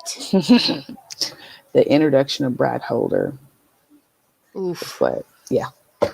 I ain't done with it, but it's still there. They're still there. But yeah. And how that fella in Georgia saw the disturbing images on Brad's social media. Mm-hmm. And somehow it got lost with the investigation of United Command. They lost all that stuff. They couldn't find none of it. Mm-hmm. Mm-hmm. Mm-hmm. Mm-hmm. Lots of crazy stuff. Henny has a question mark. I'm sure it's probably old because I've been gone for a while, but what was the question for? I don't know. It got retracted.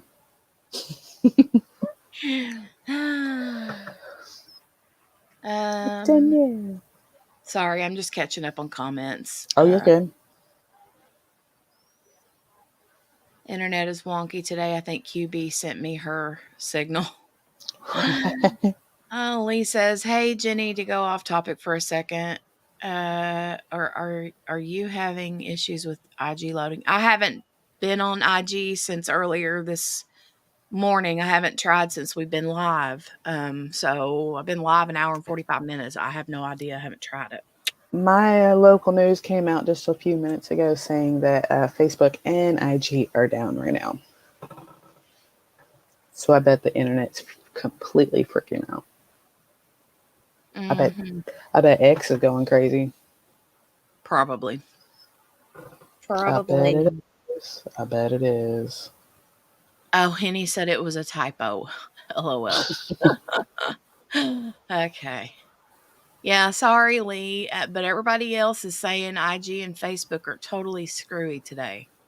Mickey says it's a primary election, conspiracy theory, all the things. Oh, yeah. X is full of how Facebook and Twitter, or Facebook and Instagram are down. It's full of it. Oh, my goodness. Lee said that answers my question. Well, I didn't mean to interrupt your reading. If you want to continue reading. Oh, no. Okay. You're doing a great job. Thank you. Well, thank you. I'm trying. Some of the words are, words today, but it's okay. What page are you on so I can follow along? I'm on the last paragraph on page 14. Okay, let me go find page 14. Oh, okay. Last paragraph on page 14. All right, I'm there. Mm-hmm. I'll mute myself. Oh, okay. The You court just will let me learn. know when you just let me know when you're done or need a break or whatever, and then I'll take over. Okay, no problem. I'm good right now. I'm all right. All right. The court will learn in the body of this memorandum that Holder was connected to the crimes, the crime scene, and the other men who had confessed to the crime. The evidence in those connections will provide in the body of the memorandum, including copies of images found on Holder's Facebook page at the time of the investigation, which links Holder to the crime scene, as well as the images found by Ryan Brousher. The law enforcement has failed to turn over to defense. The defense will also attach what the defense calls the Winters Report, which is the that word, of Trooper Winters' interaction with Ryan Brousher. Liggett provides none of these evidence or information to Judge Diener, but rather allowed Judge Diener to believe that Richard Allen was the lone suspect of the murders, in spite of zero evidence linking Richard Allen to the crimes at the time Liggett sought the search warrant 26 days before an election. That says a lot. Like a lot. Anyways, Unified Command's failure to vigorously pursue the obvious links between the crime scene and Odinism is more perplexing when evidence known to law enforcement demonstrated a clear nexus between Brad Holder and at least 4 other suspects: Elvis Fields from Rushville, Patrick Westfall from Delphi, Johnny Macer from Rushville, and Rod Abrams from Rushville, now living in Connorsville. I guess that's how you say that. Unified Command was aware that Elvis Fields confessed to his sister that he, Elvis, was involved in the murders, even providing to his sister intimate crime scene details of which only those present at the crime scene would have familiarity. Yeah, that word too. Okay. Additionally, Elvis Field told his sister Mary on February 14, 2017, that he was present at the killings and that he, Elvis, now had a brother and was now part of a, quote, gang. In February 2018, Elvis had been questioned by law enforcement that denied involvement in the murders. However, after being dropped off at his trailer following the questioning, Elvis turned around, walked back to the police car, and according to the police report, asked the state trooper if his Elvis spit is found on one of the girls. Okay, wait, let me read that. Elvis turned around, walked back to the police car, and according to the police report, asked the state trooper if Elvis's spit was found on one of the girls, but he couldn't explain it away. He would still be in trouble. Would he still be in trouble? In other words, he asked the trooper if his spit was found, and could he still be in trouble after being questioned? Right. This Elvis Fields dude, yo. Yeah. And the part where he says that he now has a brother, like a lot of people were saying that because apparently this Elvis Fields dude is not like He ain't quite right from that's yeah, I yeah. mean basically pretty much not 100% there in the mental capacity. So, Mm-hmm. um Allegedly. did Did they use him? Yeah, exactly, Steph. An initiation ritual. Did they get him to do something specifically? And they're like, Right. if you do this, now you're going to be part of the brotherhood, blah, blah, Mm-hmm. blah. I mean, I'm just speculating that, but that's what that is leaning to, Yeah. It's making people theorize that that's what happened, Yeah. allegedly. Yeah. So, I'm sorry. I didn't mean to interrupt. oh no, you're good because I was trying to recap that myself because I was getting myself confused just trying to read it. So, okay. The state trooper heard Elvis utter these words. Kevin Murphy was not part of the Unified Command, but it immediately relayed Elvis's disturbing question to Jay Harper of Unified Command. Elvis also admitted to a different sister, Joyce, that he had in fact spit on one of the girls. Elvis told Joyce that he, Elvis, was on a trail and a bridge with two girls that were killed and that he was going to go away for a long time. Elvis's alibi for February 13th, 2017 was also probably flawed. State troopers who weren't part of Unified Command determined that Elvis's roommate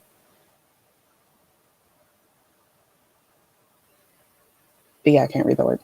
A story concerning Elvis's whereabouts on February 13th, 2017. This roommate is named Rod Abrams. Abrams told a story claiming on February 13th, 2017 that he, Elvis Fields, and a man named Ned Smith were visiting a sick friend in Munich. Unfortunately, Rod It's Muncie. Sorry. Muncie. Sorry, I ain't from up there. I'm from South. Unfortunately, Rod Abrams, this story conflicted with the story that Elvis Field told law enforcement as to his Elvis's whereabouts on February 13, 2017. These shady alibis were relayed to Unified Command. These shady alibis will be further explained in the body of the memorandum. Furthermore, Unified Command knew that on February 1, 2018, Elvis's sister passed a polygraph examination when asked if she was were telling the truth about what Elvis had confessed to her. So she passed a polygraph saying, "Yeah, he told me that." Exactly. That's crazy. Exactly. Crazy, crazy, crazy. And they all knew this. Unified Command knew all this. Mm-hmm. Mm-mm-mm-mm-mm. Mm-mm. I know. Okay. Unified Command's failure to vigorously pursue the obvious links between the crime scene and Odinism is even more unexplainable. When evidence known to law enforcement included information about another Odinite named Patrick Westphal, who was living in Delphi very close to the murder scene on February 13, 2017. Evidence known to Unified Command included the fact that fellow Odinite Patrick Westphal and Brad Holder were close friends as late as January 21st, 2017. However, that friendship ended very abruptly in February 2017. The scheme in their friendship resulted from a fight that occurred between Holder and Westphal in February 2017, where Holder, and Westphal were in the woods near a river conducting a ritual. One of them said or did something the other did not agree with, and they no longer talked to each other. The river was near Patrick's house. An intoxicated Brad Holder shared this disturbing information with his ex-wife, Amber Holder. Amber Holder then relayed this disturbing information to law enforcement, who were not part of the Unified Command in 2019. Then these officers then relayed the disturbing information to Unified Command. Liggett concealed this information from Judge Diener. So you're going to tell me that you're going to have somebody who said there was a ritual being conducted by a river about this time, going to turn that over, and the people who are investigating this investigation team are just going to completely gloss over it. It's like, how many times do you have to Red flags, red flags, red flags. I mean, there's red flags everywhere, and it's like they're just collecting all these little red flags and sticking them down in their little pocket. I don't know. It sounds crazy to me that they would die. I mean, the story itself sounds crazy enough, Right. but Right. I just don't understand why they're covering or wanting to cover it up. That's obviously a cover up. That's, obvious. But why? They're putting out What's these the factual things reason? that have reports within this stuff, and they're saying flat out that, number one, they didn't turn them over to the fence, and number two, this investigation team didn't even look into, really. And if they did, they said, oh, nah, that ain't nothing. That don't make no sense to me. Well, here's the thing, though. They had all this information early on, right? Mm-hmm. Why are they covering it up, allegedly covering it up? And because they don't even have an arrest for Richard Allen until 5 years later. Exactly. So I'm not understanding what was their reason for the cover up to begin with in the very, Right. very beginning. Like, why are they not screaming, oh my God, look at all this ritual weird stuff? What Well, not just why all are the they? ritual weird stuff, but all the people connected to it. Yeah. All the other people that are connected to it. Richard Allen ain't even brought up into this by this point. His, he may have been, made that initial, hey, I was there. I did see some people there, trying to help the investigation to go, I did see people there. Here you go. I was there during this time frame. But these blatant things that are right in their face, they're not going to look at. That don't make no sense. No sense. Mm-mm. It's Chat, frustrating. what's the chat's thoughts? Right. I need thoughts. Y'all give me words. And he says they didn't do shite. But why? That's my question. They don't have Richard Allen in their radar at this point. Mm-mm. They have a handful of men at the ready Mm-hmm. to go down for this. So why didn't they? Why didn't Why they didn't they go go down pursue these the people? rabbit hole with these people and pursue this whole story? Well, I mean, if they had all this information And all the obvious signs of tying to the crime and the crime scene. What y'all think? Come on, there's 17 of y'all. Y'all all can't be just quiet. Hey, Brenda. Hey, Hi, Brenda. Brenda. All right. Okay. Right. Here's Rescue. He says, no 5-year cover up, maybe a few instances of corruption, but I think the hints of corruption were just mistakes made. Odinism fits all the holes for defense, just doing their job too well.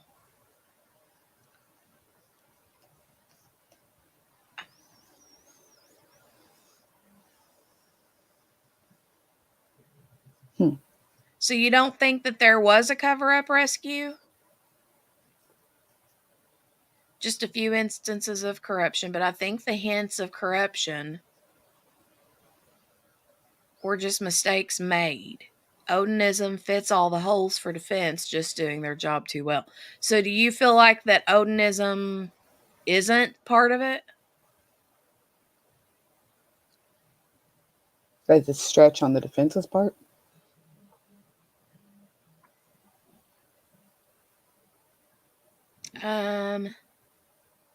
Brenda says this is probably way off base, but would it be possible for some of these investigators to be part of that cult? Well, I mean, it's a possibility, but if they are really, really hiding it. Whereas some of the other ones mentioned in this are very blatant with it. yeah, I would think if they were a part of it, somebody would have said something. I mean, I don't think that's something that you can hide very easily. Steph's like, I'm pooping. Because I was full of poop like the investigation was. Yeah, Steph says sounds like Rescue doesn't believe the Odinism thing at all. I don't know. It sounds like it. Brenda says, hello there, Henny.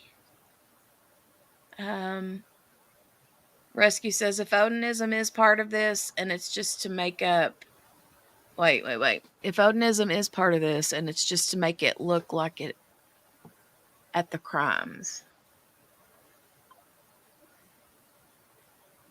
Brenda said corruption usually follows corruption.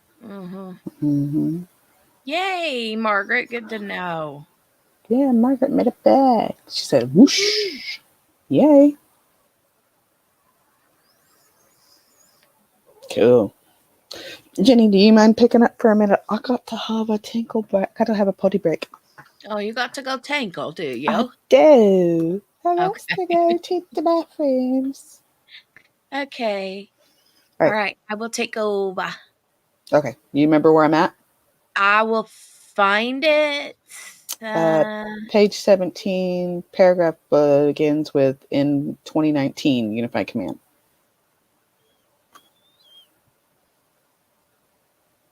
Okay, that's where it starts. Mm-hmm. Okay. All right. I'll be back. Okay. In 2019, Unified Command learned that in a totally different conversation with his ex-wife, Brad Holder pointed the finger away from himself and directly at Patrick Westfall as being the person actually responsible for the murders of Abby and Libby. According to police reports, Brad Holder told his ex-wife, Amber Holder, that Westfall and his people killed Abigail Williams and Liberty German because one of their mothers was mixing with other people outside the mother's race. Rude. Furthermore, Unified Command was aware that Brad Holder had told Amber that, in quotes, I can only protect you so much if you keep asking questions, end quote. Brad Holder further told his ex-wife Amber that Patrick Westfall had many people backing him up, and that Westfall also had powerful friends. Liggett knew of this information for more than 3 years before Liggett sought a search warrant for Richard Allen's house. Yet Liggett never shared that information with Judge Diener.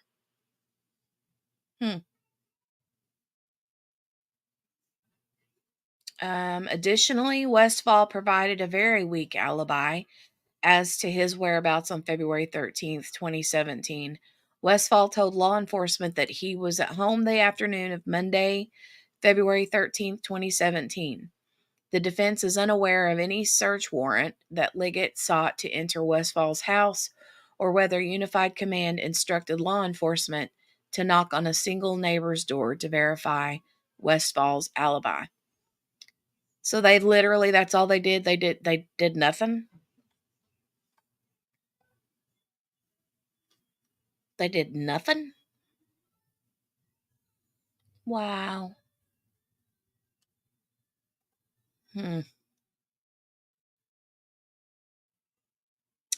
Unified Command's failure to continually pursue the obvious links between the crime scene and Odinism is even more disturbing when evidence known to law enforcement included information about another Odinite named Johnny Messer from Rushville. Johnny was a recruiter for the Odinites and was also the connective tissue between the Odinites from the Delphi area, being Brad Holder and Patrick Westfall, and the suspects from the Rushville area, which are Elvis Fields and Rod Abrams. Delphi is located 126 miles from Rushville. Law enforcement knew that Johnny Messer was friends with Brad Holder and Patrick Westfall. Law enforcement also knew that Messer was acquaintances with Elvis Fields and Rod Abrams. So that's how they all connect and intertwine. Unified Command theoretically could claim, and actually appear to be claiming, that this connection is simply a bizarre coincidence. However, Unified Command not only knew that Elvis Fields and Rod Abrams and Brad Holder and Patrick Westfall shared a common acquaintance, which is Johnny Messer, but also that Elvis Fields and Brad Holder followed each other on Facebook and even mimicked each other's Facebook pages, with Elvis Fields actually recreating the photos that Holder posted on his Facebook page, on Brad Holder's Facebook page. Shockingly, at his August 10th, 2023 deposition, Unified Command member Jerry Holman claimed that he did not even know who Johnny Messer was, nor what the evidence showed of Messer's possible role in the murders of Abby and Libby. It is additionally infuriating that Johnny Messer was cleared as a suspect in the murders when considering these facts. Johnny's ex-girlfriend, Taylor Hornaday, told police that Johnny Messer and Patrick Westfall were like brothers. She also told police that she had allowed Johnny to borrow her car on or around Valentine's Day 2017 and that Johnny drove her car up there to hang with his Vinlander friends. Vinlander, I think, is, let's go down here at the footnotes and see what it says. Vinlander is a word interchangeable with those that practice Odinism. As State Trooper Roland Purdy stated in his deposition, all members of Vinlanders are also Odinists. Basically, the Vinlanders are a white supremacist group consisting of Odinists. Brad Holder, Patrick Westfall, and Johnny Messer were all affiliated with the Vinlander group. Johnny Messer's ex-girlfriend, Taylor Hornaday, also confirmed that all Vinlanders were also Odinists, and that Johnny Messer, Brad Holder, and Patrick Westfall were all members of Vinlander. Okay. So that's what Vinlanders are.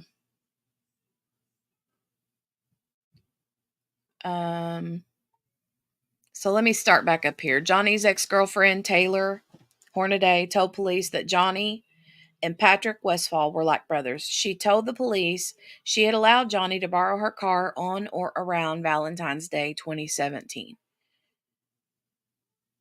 And that Johnny drove her car up there to hang with his Vinlander friends. Okay. So if he borrowed her car on or around Valentine's Day, you guys know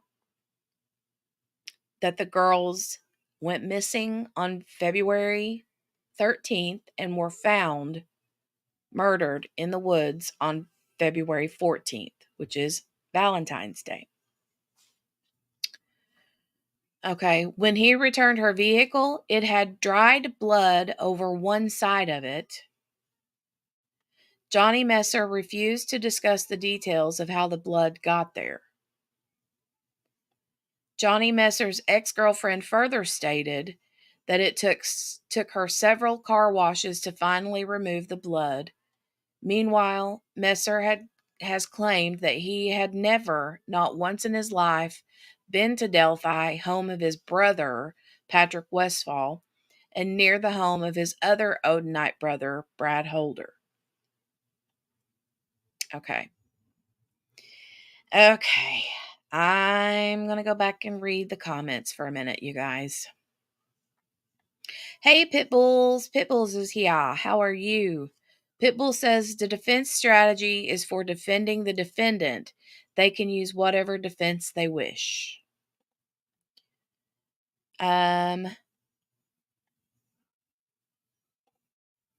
Guess what? If they can convince just 1 out of the 12, he walks. All right. So, I'm going to guess that both Pitbulls and Rescue are out on the Odinism angle. You guys aren't buying it.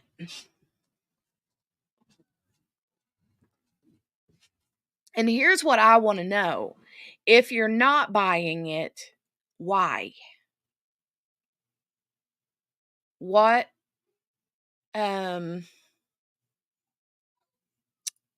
yeah. Why aren't you buying it?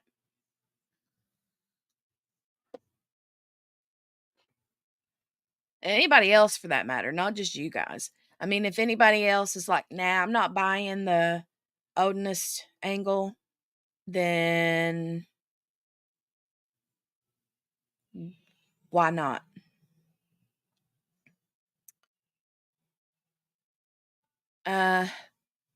Pitbull says, I'm open to it. And Rescue says, I'm not in with Odinism. It is a good tool, though, for the defense, and that's their job. Okay. So, I don't know. I think maybe what I'm going to do is get through the full document. I mean, we stop and discuss here and there, right? But I think that I'm going to try to reserve my thoughts for afterwards. I don't know. Because, see, I'm not saying, I mean, this whole thing is very compelling, right? It's like, what? Okay. But at the same time, I also know it's a defense strategy, right? I mean, and by the term strategy, I don't mean that it's a lie. I'm just saying the defense needs to do what they've got to do to get their client off, right? I get that. But there's so much to it. Pitbull says too much to ignore the ritualistic aspect. That's what I'm saying. If it were just a little bit, then okay, I'd be like, yeah, maybe. But there's just so much. And I'm back. back, JB. Hey. I'm back. So yeah, there's just a lot to it. And like I said, I'm not going to say that it is 100%. Oh yeah, this is exactly what happened. But if you're looking at it from a jury standpoint, if this is brought into the court, I don't see how it can't be brought in. Right. Then if you're looking at it from a completely unbiased angle, this is hard Doubt. not to believe. There's a lot of doubt to put that Richard did do it, because this puts a very large amount of doubt to that maybe he didn't. Maybe it was somebody else. Well, and here's the thing, though. Here's the thing. If they are going to, they don't have to have proof, right, that these dudes did it. They don't have to have proof that these other guys did it. No. But if they have enough reasonable doubt exactly that they did it, or someone connected to them did it, but Richard Allen didn't, then he's a free man. Exactly. Rescue says, if I were ever accused of anything, Baldwin and Rosie would be at the top of my list. They fight hard.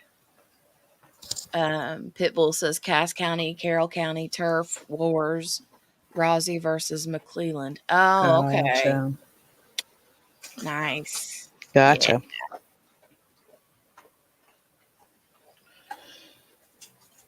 Y'all might So hear my they're like, puppy, and I'm sorry, but she's eating. She's going to sound like she ain't eating forever. I'm sorry if you hear it. oh, this is cool. Listen to this. Pitbull says, I wrestled Rosie in high school. I took Nick wrestling in middle school. That's super cool. How funny. How funny. That's cool. Small world. Small world. Rescue says, I've been to 3/4 of the hearings. They are fighters through and through. Wow. Nice. Mm. Nice. Wow. All right.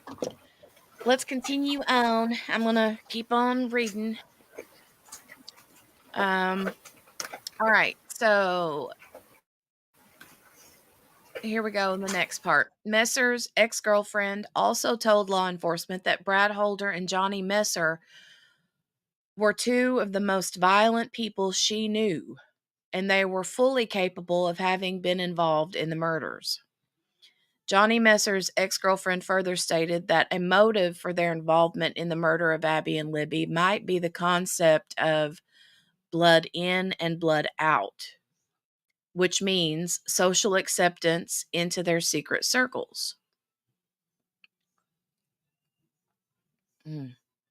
All this information was relayed to Liggett and the Unified Command team, yet Unified Command provided no guidance as to what to do to capitalize on this information in order to work toward solving the murders.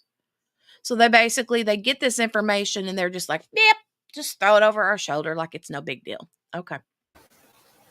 Yeah, that's basically what happened. Mm-hmm. Additionally, Unified Command learned that Johnny Messer's ex-girlfriend had been listening to and recording Johnny Messer's phone calls. Police secured the phone and listened to 3 phone calls involving Johnny Messer. I don't remember this part. In 2 of those phone calls, Messer was offering money to other people to find someone so they can be injured or killed. Let me read that again. Wait, was this supposed to have been after the girls died or before? I believe before, but I'm not 100%. But it could have been after. I don't know. Additionally, Unified Command learned that Johnny Messer's ex-girlfriend had been listening to and recording Johnny Messer's phone calls. Police secured the phone and listened to 3 phone calls involving Johnny Messer. So that's afterwards, because Unified Command did it and the police secured the phone. So, well, yeah, but what I mean is, are these phone calls that she recorded phone calls that happened prior to the murder, or, is this somebody else that he's talking about doing this to versus just the girls, or, or is he potentially looking to off someone that was involved? So that, true. you know what I'm saying? I.e. Brad Holder. I don't know. You know what I'm saying? Mm-hmm. So in 2 of those phone calls, Messer was offering money to other people to find someone so they can be injured or killed. The 3rd call involves Messer bragging about holding a subject hostage and shooting them at his house. The 3rd call involves Messer bragging about holding a subject hostage and shooting them at his house. Okay. Well, I mean, if that were the girls, that's not the girls, because the girls were not shot. So. Right. Essentially Unified Command said nothing to see here regarding Johnny Messer and issued no search warrants for his home. None have been disclosed to the defense. Nor did they attempt to utilize an age-old investigation tool referred to as an interrogation. Oof, that was a backhanded comment, right? To pursue the truth about the involvement of Johnny Messer, Brad Holder, or Patrick Westfall in these crimes. Well, I think that they would have at least, I know that they had interviews with a couple of these guys, or at least one of them. I don't know about, I know they interviewed Brad Holder. Yeah. And Patrick Westfall. Yep. But apparently their recordings were lost, right? Remember that? Yeah. Yeah.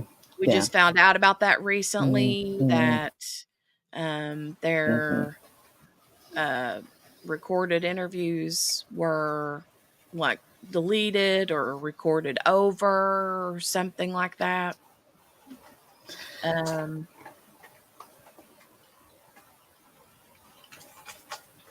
Brenda says, I feel so bad for people who sit in jail for any period of time and they in fact are not guilty, right? I know. It's true. The bad thing is this guy hadn't even been charged or actually sentenced. I know. Right. Kids are crying. Time to walk. Y'all have a blessed day. Have a good day. Pitbulls, have a good day. Thanks for coming in. We always appreciate your comments on this subject. Mm-hmm. Absolutely. Absolutely. All right. Let's see. Where was I? Many more shocking facts concerning this so-called investigation will be revealed in the body of the memorandum. Odenites in Westville Correctional Facility guarding Richard Allen. Okay. The evidence shows that during his pretrial incarceration at Westville Correctional Facility, Richard Allen has been monitored, intimidated, and mentally abused by correctional officers who are also members of the Odenite cult. Two of those correctional officers are named Sergeant Robinson and Sergeant Jones. These Westville Corrections officers boldly wore patches on their Department of Corrections, DOC, uniforms that proclaimed, "In Odin We Trust," along with another patch displaying symbols of Odinism, interlocking triangles. Both Odenite correctional officers, Robinson and Jones, also display images of runes and or other Odenite symbols on their Facebook pages. As recently as June 25th, 2023, for example, Odenite Sergeant Robinson openly displayed a photograph of his Odenite altar on his Facebook page. A similar altar can be found on the Facebook page of Brad Holder. And I'm not even going to lie, back in the day when I first found this, I went and looked. I did. I did. I went I and did looked. too. I snooped. I snooped doggy dogged. Yeah, I did too. I snooky snuck. All right, hold on. I'm going to take a drink of my coffee. Oh, you're good. Oh, I can't remember. If you can, JB, take a look through the documents and find what photos there are. Because I can't remember what they alluded to, and then I went and found myself versus what they included in the memorandum, picture, photo-wise. Okay. So you want me to skip ahead and see what's up there ahead of this? Yeah, or if you want other. to. Yeah. Okay. I got you.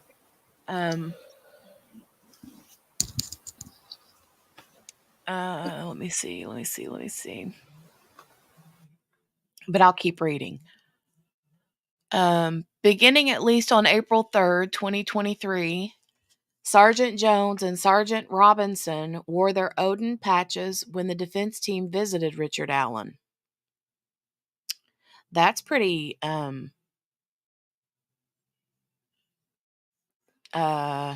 brave, right? Or blatant.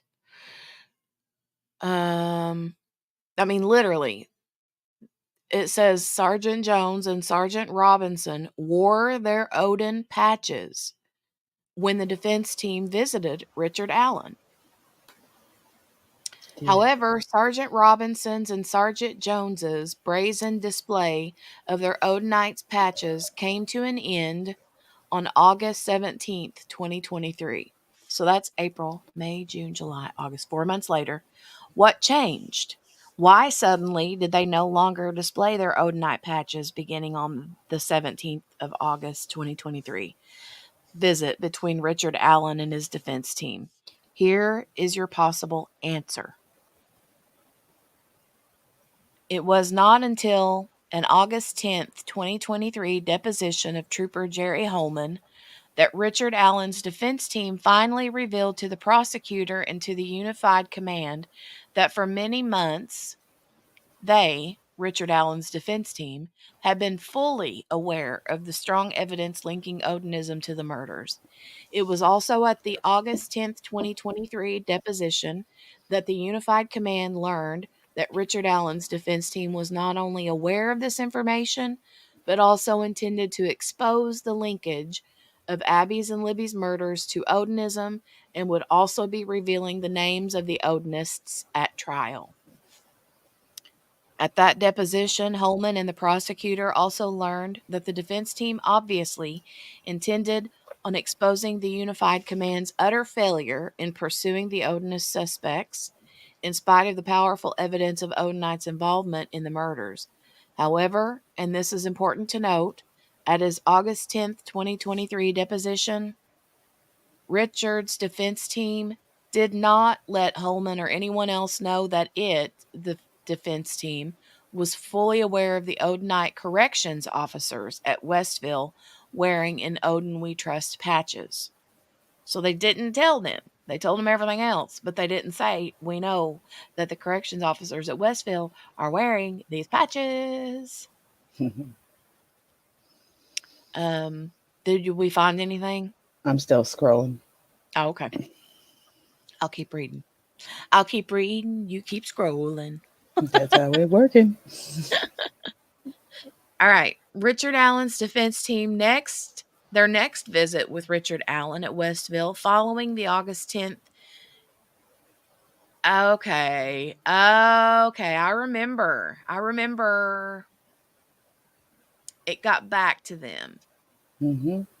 I forgot about this. Richard Allen's defense team's next visit with Richard Allen at Westville following the August 10th, 2023 deposition occurred 1 week later on August 17th, 2023. Curiously, or perhaps not so curiously, in those 7 days since the defense team revealed their knowledge that evidence linked Odinist to the murders for the first time, Sergeant Robinson was no longer wearing his Odin patch. Poof! It was almost as if someone had alerted Odinite Robinson that his gig was up because the lawyers knew about the links to Odinism.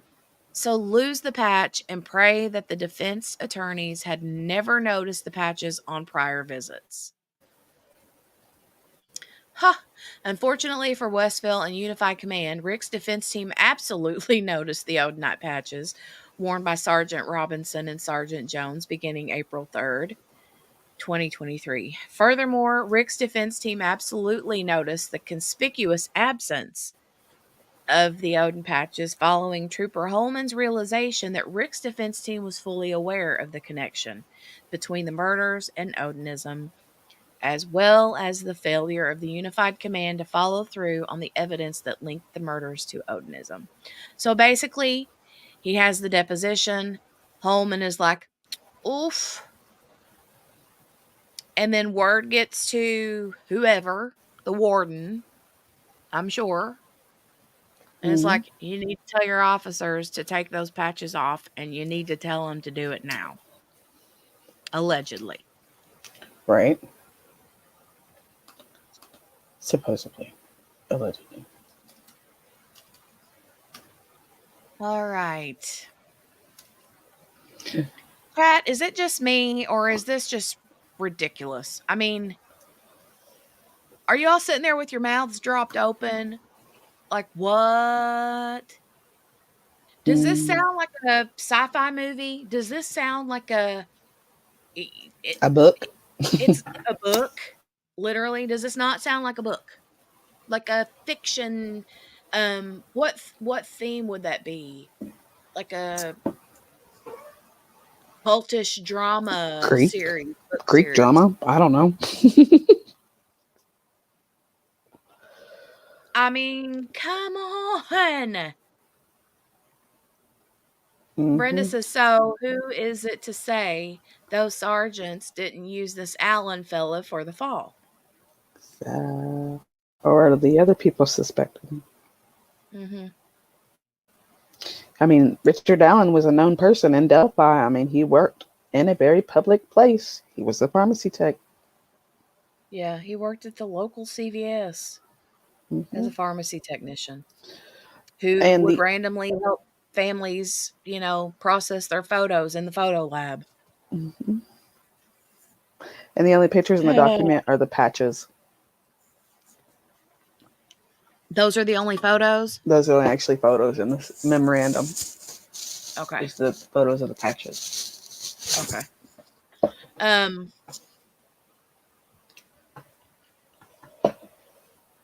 I don't think that, Brenda. I don't feel that, but I do feel like that there is a nice sized group of them. And I don't know. I don't know.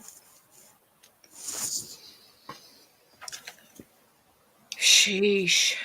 All right. Uh-oh. Hold on a minute. Oh, to Jolie's. It's Jolie's. Hold on a second. I'm gonna give her this snack real quick. Hold on, I got it right here. Mm-hmm. Hold on a minute. Okay.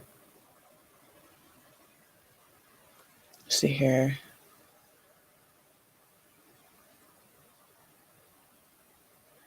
Steph, you say it seems so convoluted, but at the same time, it's possible.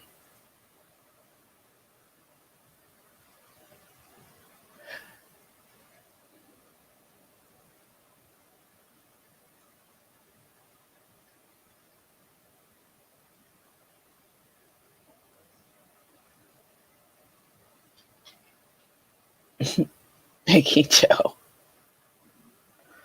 Oh Lord, Mickey Joe. Mickey Joe.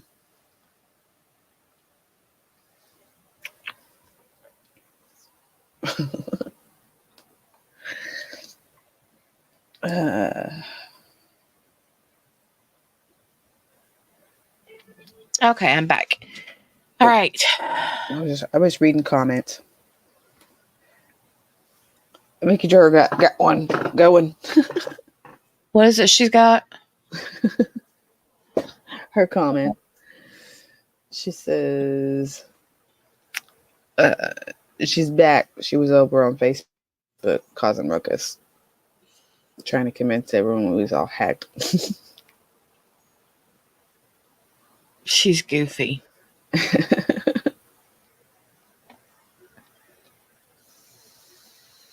She's goofy. All right, I'm trying to find where I was at. Okay.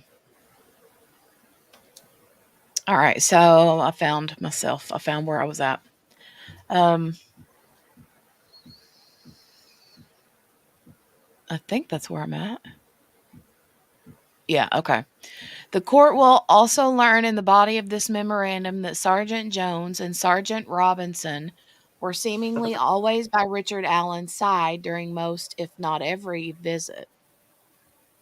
So do you remember how yesterday we were talking about how in one of the things we read, it said that they would sit outside of his cell and that they were his, like they said, like companion, Mm-hmm. in quotes. like their Yeah. jailhouse companion, which is basically somebody that sat there to keep an eye on him 24/7. Mm-hmm. Yes. Basically. Um, Normally, corrections officers, usually Sergeant Robinson and or Jones, were within earshot of every conversation between Richard and his attorneys and between Richard and his wife. Close enough that Richard would have to be worried about any conversation with his attorney and with his wife being overheard by Robinson or Jones or other corrections officers. Um, it says here, though, hold on, where's this number 14 at?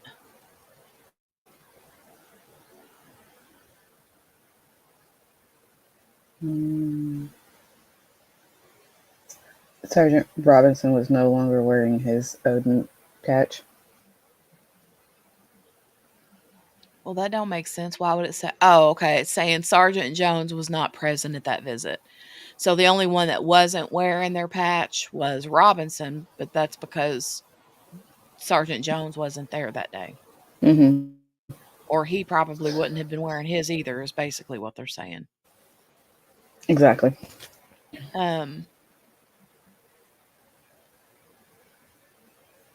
uh, Beginning in April. Or beginning on April. okay. Beginning on April 3rd, 2023, and for several visits thereafter, the Westville correction officers even videotaped attorneys' visits between Richard and his defense team. Most of the time, if not every time, it was Sergeant Jones or Robinson bringing the handheld camcorder to the visit. Corrections officers even required that Richard Allen be positioned facing the window where the corrections officer was videotaping the attorney visits with the handheld camcorder. This positioning of Richard Allen's body would allow the corrections officers to videotape Richard Allen's mouth as he talked to his attorneys. Richard would therefore not be able to privately discuss anything with his attorneys, such as, in quotes, "The guards are telling me that my wife and family will be killed unless I call my wife and tell her that I killed those girls." And there's a 15-footnote. Let me go see. It says, to be clear, up to this point, Richard Allen has never spoken these words to his attorneys. The point is that the Westville guards have made the privacy needed for Richard to have that type of private conversation with his attorneys very difficult and perhaps not worth the risk if you are Richard Allen. So what they're saying here is that quote, he didn't literally say that, but they're trying to let us, the court, well, not us, but the court, The know people. that because of the way that they position him and set him and now recording him and watching his mouth because they can see his mouth move, that he would not be able to say Mm-hmm. those words. It's an insinuation Um, of what was going on. right. Instead, a mentally defeated Richard Allen would continually mutter to his defense team at every visit these types of general questions. Listen to this. This is what he would ask. Is my wife alive? Is my family alive? Is my wife safe? Is my family safe? At one such meeting with his attorneys, Richard Allen mumbled in a somewhat incoherent fashion that Odinites were threatening him. It would be important to know that Richard Allen's defense team had never mentioned the words Odinites or Odinism or informed Richard Allen that evidence suggests that Odinists murdered Abby and Libby until August 25th, 2023, when his defense team, in the presence of his wife, who was visiting with Rick in the prison, first discovered the exculpatory Odin-related evidence to Rick. So they had never told him these words, Mm-mm. but they said that he mumbled in a somewhat incoherent fashion that Odinites were threatening him. Hmm. And he didn't even know anything that had any ties to the story or anything. Right, right. He had no idea what it was, or at least not even mentioned to him. And but yet he's still going, "Is this okay? Is my wife okay? Is my family okay? Is my wife okay? Is my Mhm. family okay?" Mhm. Um, Rick's defense team felt that having him remain unaware would hopefully keep Rick a bit safer. Due to Rick's weakened mental state and the concern that he might unwittingly discuss his attorney's strategy to Sergeant Jones and Sergeant Robinson, Rick's attorneys opted to not discuss Odinism with their client out of fear that Robinson and Jones would then be on the alert that Richard's defense team was aware of the Odinite involvement. Richard's defense team needed additional time to investigate and review evidence before feeling confident and comfortable in revealing their knowledge to the court of the strong evidence that Odinites murdered the girls and that Unified Command had chosen to do nothing about it, but in fact had hidden these facts from Judge Diener. Therefore, Richard's defense team opted to keep Richard in the dark about the Odinite connection to the murders supported by the evidence. There's a footnote here. Mm. It's a biggie. Says this decision has been painfully and emotionally difficult for Rick's defense team about keeping it secret from him, I guess is what they're talking about. It says this decision has been painfully and emotionally difficult for Rick's defense team, as defense counsel recognized that while the defense took the necessary time to review the discovery to establish the Odinist links both to the murders and to the Westfield Correctional Facility, defense counsel was also aware that Rick would remain in his hellhole at Westville subject to the cruelty of Jones and Robinson and perhaps other Odinite corrections officers. This was especially painful at the June 15th, 2023 hearing to transport Rick to Cass County, as defense counsel knew at that time of the links between the murders and Odinism in Westville. Unfortunately, defense counsel needed additional time to fully understand and verify the facts before leveling such accusations. This is the reason that the defense tactically decided to keep its knowledge to itself rather than reveal that knowledge in open court at the hearing. Unified Command and the prosecution's hiding of exculpatory evidence is even more angering because difficult strategic decisions could have been avoided had McClelland offered the exculpatory documents sooner. Perhaps then Rick would have filed for speedy trial or would have been removed from Westville, as the defense would have been able to more fully inform the court about the facts of the case. Okay. So, back to the memorandum, it says, again, more detailed information concerning the Odinite corrections officers, as well as the documentation supporting that information, will be provided in the body of this memorandum. Now we're going to get on more to Liggett. Oops, hold on. It says here, Liggett concealed certain witness testimony and falsified other witness testimony in order to prevent Liggett's bogus timeline from being exposed to Judge Diener. So when it says he falsified, I need to know, Hmm. what he falsified. What exactly? What was it in there in that affidavit that it was a lie, basically? Mm-hmm. Because there was a lot of other information in that. So, which one was it? Mm-mm-mm. I mean, I believe it all comes out later on, but Rescue not. says, oh yeah, this footnote speaks volumes. Defense doing what they are paid to do. Mm. All right. Beyond the shocking omissions concerning the pagan cult's links to the murders and the fact that Odinists were also watching Richard Allen, akin to foxes watching the hen house. Wow. Oh Lord. It Now, I really did will compare it like say, that. whenever the prosecution, I think it was this memorandum that the prosecution called colorful. Mm-hmm. Um, and it means they've dressed it up a little bit. You know what I mean? Makes it Mm-hmm.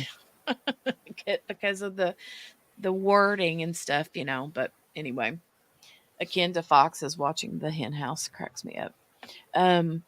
The evidence will show that Liggett's affidavit for search warrant is also filled with lies and other concealed information concerning witness testimony.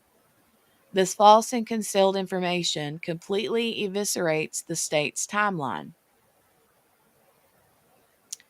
The evidence will show that Tony Liggett knew of the major problems that these witnesses' testimony created, and Liggett chose to solve his problem by concealing this information and even falsifying other information in order to bolster the state's bogus timeline. The evidence will show that Liggett concealed facts concerning descriptions that okay, so now these are not, some of the names in here are not redacted, okay? And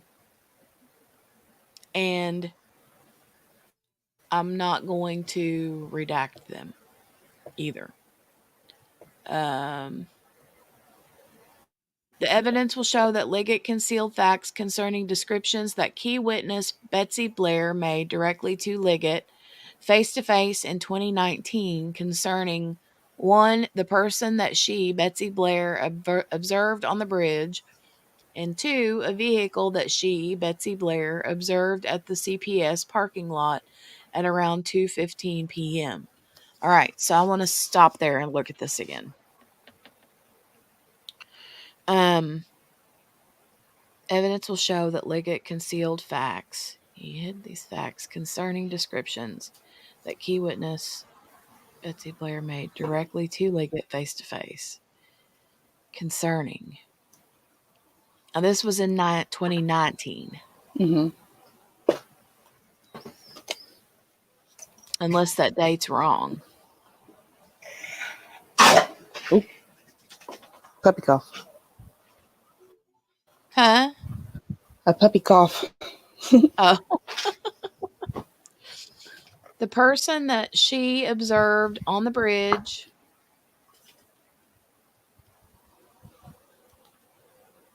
hold on a second. I'm looking at this. Okay. Evidence will show that Liggett hid concealed facts concerning descriptions.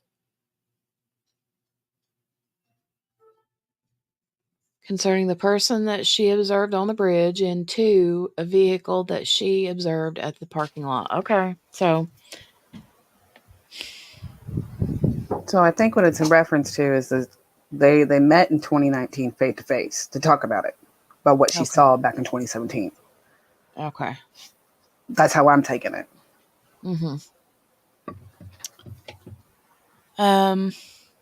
For Liggett's timeline to work and to place Richard Allen on the Monon High Bridge at 2:13, the time of the famous Down the Hill video,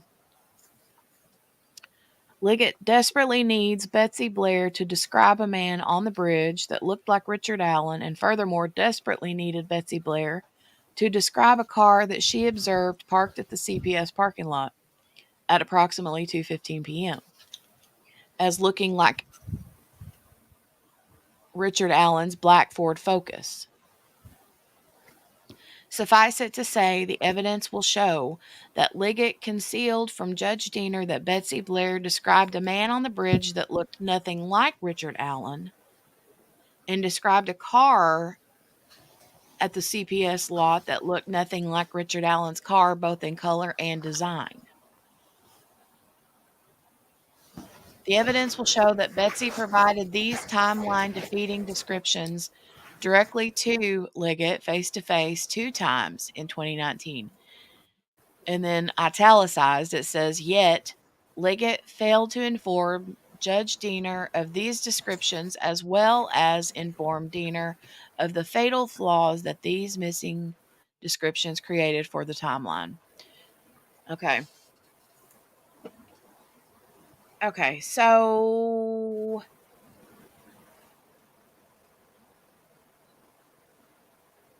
the let me stop. And okay, we got some more comments. Hold on. Yeah, we got comments. Mickey's to herb. Wait, Mickey says they want my wine recipe. Oh, that was 20 minutes ago. Lord have mercy. Most recent is Chris Owens down there. Okay, the PCA says that Richard Allen is behind Abby on the bridge in Libby's video, but I've seen that clip. No Abby, just Richard Allen. Okay, so I remember seeing that. It was the photo of Abby. There was a photo of Abby. I think she had her like hands in her pocket or something. Yeah, and she's looking down. Like, you're looking at the photo, she's looking down, but she's like on the right side of the bridge. Yeah. Like the edge of like the right edge side of it. And you don't see him anywhere. If you kind of do back in the way back distance, if you look in that very far, yeah, like before the actual bridge part, you can see a figure back on the trail. Can you find that and send it to me? Yeah, hold on. Give me just a minute. Stand by. Stand by. Okay. While you're doing that, I'll keep reading. Okay.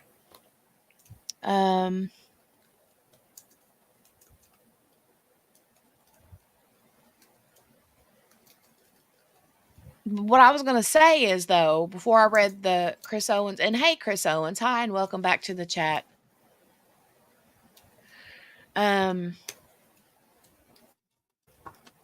Chris says, yes, can you find that photo? I mean, I've seen the picture all over the place of her on the bridge, of Abby, but I don't remember ever seeing anybody, like I remember looking down that bridge and I couldn't see anybody, but I don't know.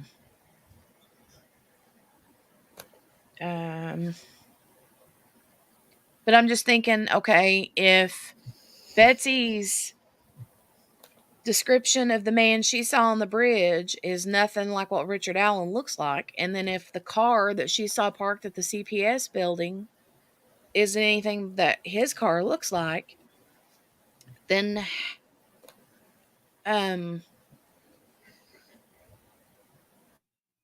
is her part in the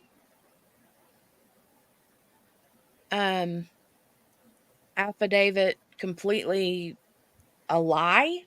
I mean, I don't believe that he would have just been like, I'm going to take out what she says and just write what I want. You know what I'm saying? I don't see that happening. It would be more, I could more envision it for him to be like, maybe potentially if she says, I saw this kind of, and he's like, well, could it have been that he had on this color blue jeans and not black pants? Are you sure that he didn't have on? And she's like, well, yeah, I could see something like that. Like him asking questions to steer her in the direction he wants her to go. But,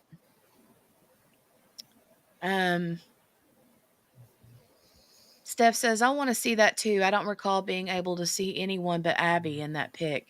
And Morgana on. says, there did appear to be somebody at the end of the bridge or approaching the bridge. Yeah, I'm trying to get it to where I can show you guys. Just give me just 2 seconds. Okay. She says, Morgana says, it is kind of shadowy. Mm-hmm. Mm.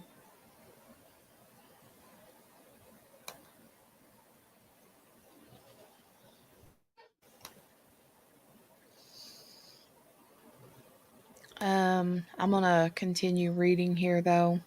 You're good. I'm about to post it in the panel chat on Okay. stuff. Okay. The next bit says, the evidence will also show that Liggett just flat out lied about what he claimed Sarah Carbaugh told him in 2017 concerning a man walking down the road near the murder scene. Mm-hmm. For Liggett's timeline to work, Liggett needed Sarah Carbaugh, I don't know how to pronounce that, to describe a man walking down the road wearing a blue jacket who had blood covering his clothing. However, in 2017, Sarah did not say these things. This did not prevent Liggett from affirming under oath that she did say those things. In fact, what Sarah actually told Liggett in 2017 was that she observed a man walking down the road wearing a tan coat whose clothes were muddy. Nowhere did she claim in 2017 that the man she observed was wearing a blue coat. Nowhere did she claim in 2017 that the man she observed was wearing bloody clothes. Nowhere. This truth about what Sarah actually told Liggett in 2017 blows up Liggett's timeline, which is the likely reason Liggett failed to include this information in his affidavit. Additional evidence will be presented in the body of this memorandum. Okay, I got the link on that panel chat. It'll take you to. I posted it to my X. Okay. So that way it take it to you.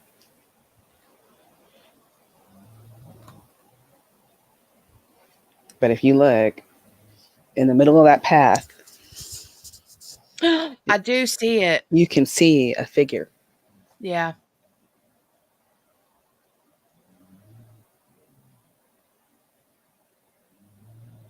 Hold on, let me hold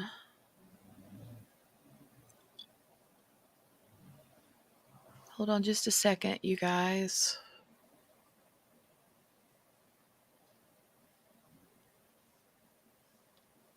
I'm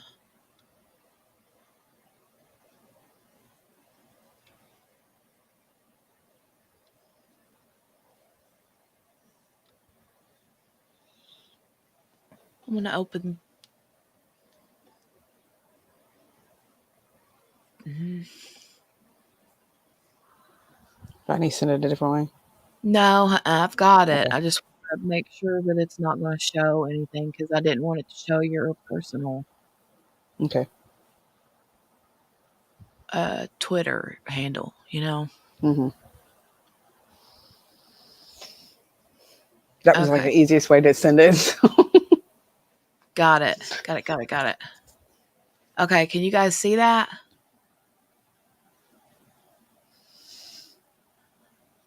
Yeah, if y'all Can you see look in the middle of the, if you were to be walking down the middle of that bridge, and you get to the other side onto the actual trail part, you can see a figure right here? Mm-hmm. And remember too, even it was stated numerous times that you can tell that bridge guy is moving quickly, very quickly across that bridge, and very confident across that bridge. Mhm.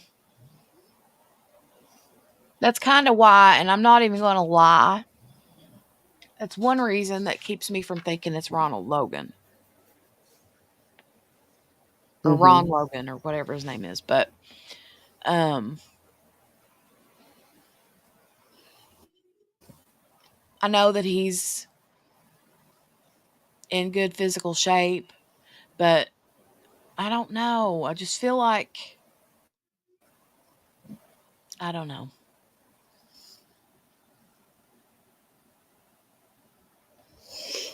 But can you guys see what I was pointing at on the screen? Um, can you guys see it, or do I need I to? saw your little arrow finger pointing thingy. Okay, but could you see it? Yeah, Steph says it looks like a ghost. Eerie.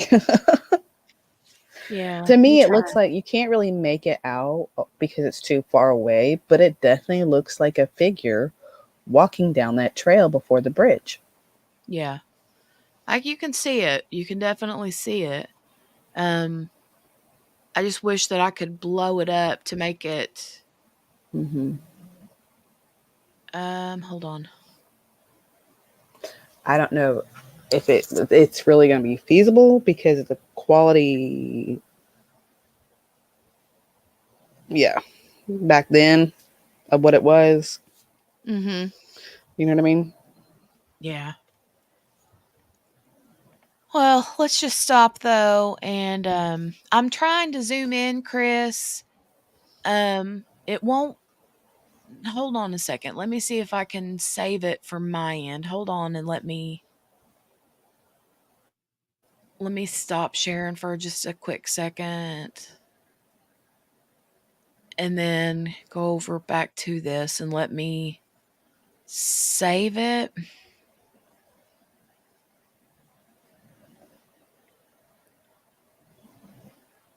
And then let me open it back up. That might work.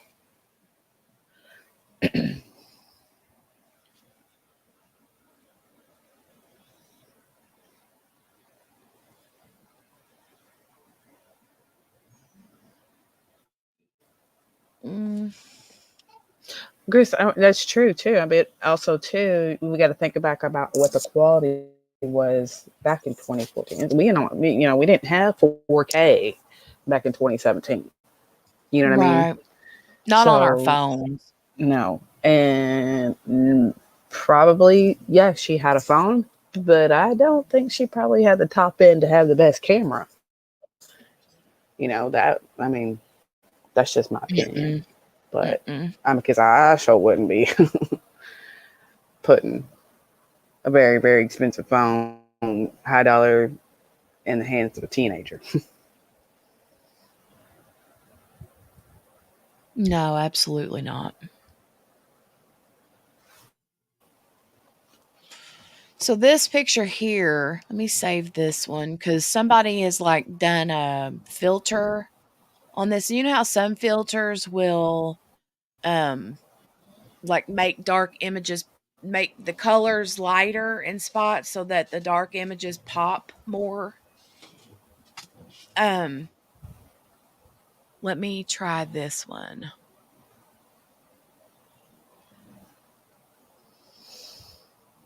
I think it's just going to make it super duper fuzzy. It does. Yeah. But I'll share it anyway. Hold on, let me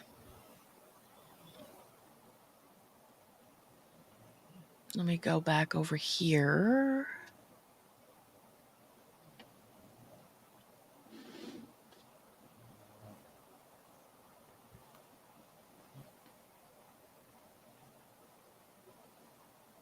I don't think that he knew whoever bridge guy is, whether it's RA or somebody else. I don't think that they knew.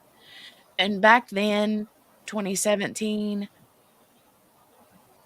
you know, nowadays, if you see a camera at a phone at a certain angle, you assume somebody's taking a picture or videoing. Back then, it was like, you know, I don't know.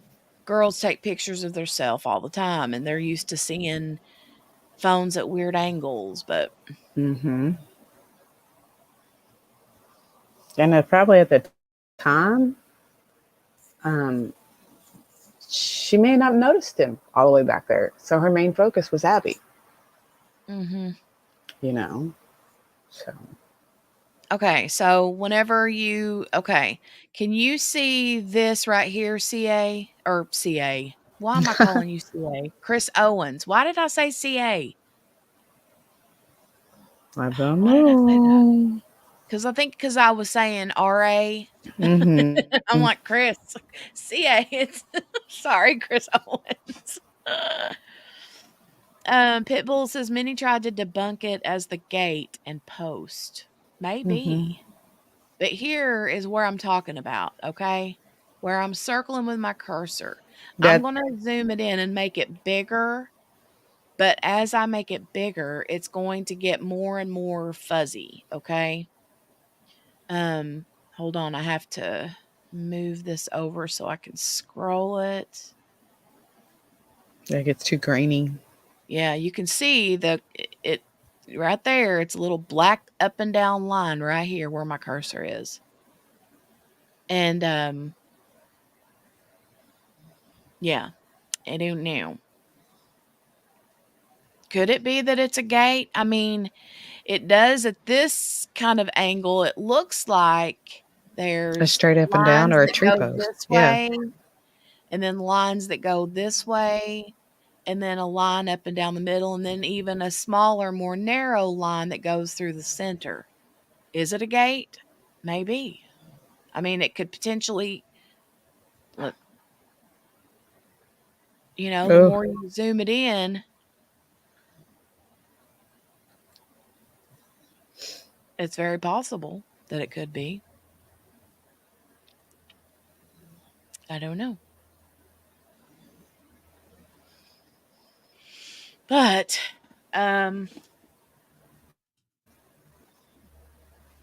all right, let's go back.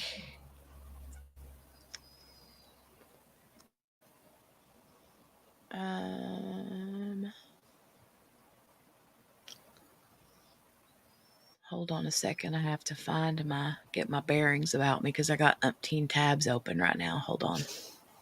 sorry, Jenny. No, it's not I your do too. fault. You should see how many tabs I got open.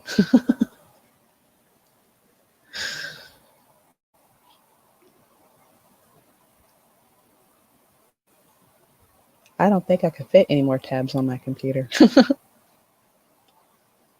Oh, really? Yeah.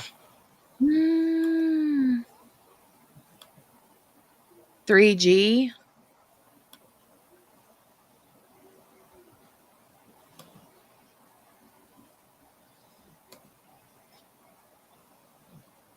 What's that mean? Oh, is that like With the instead of signal. like in 2017 they had 3G? Mm-hmm.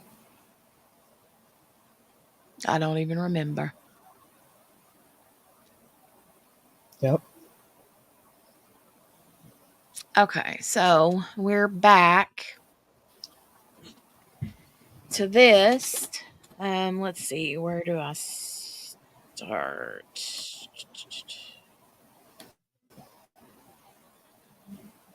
I think right here is where I'm supposed to be. The defense believes that the evidence strongly supports the contention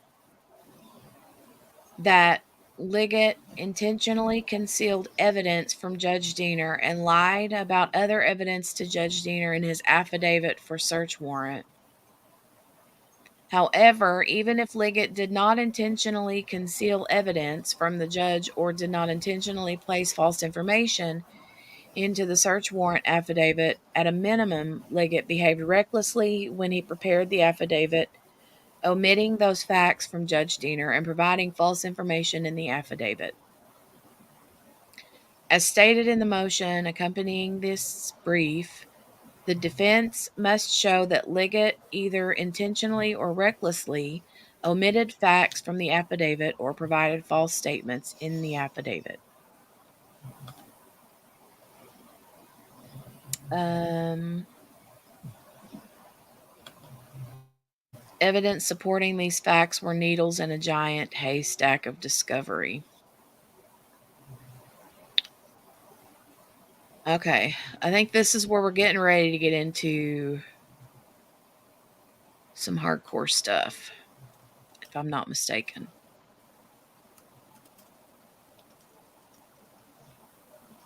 Hold on, let me see.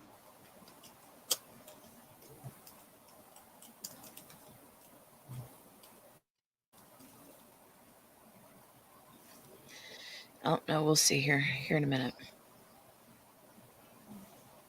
To conclude the introductory portion of this memorandum, the defense would tell the court that the evidence supporting the assertions contained throughout this memorandum was buried deep in a mountain of discovery, thousands upon thousands of pages of paperwork, and hundreds of hours of videos, but not buried deep enough. The court will know at the conclusion of this memorandum that the defense is not inventing, fabricating, or exaggerating these facts, no matter how crazy those facts may appear.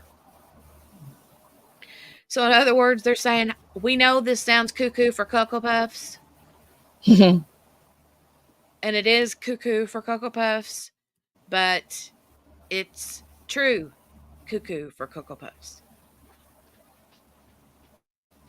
All right. Richard Allen's defense team is attaching to this memorandum the supporting documentation that provides proof that these facts are true. This memorandum will consist of 5 parts. All right. Do you want to start this, or do you want me to continue? Can you go on? Let me find out where you're at. I was digging some more. Just a minute. What page are you on? 26? I'm on page 26.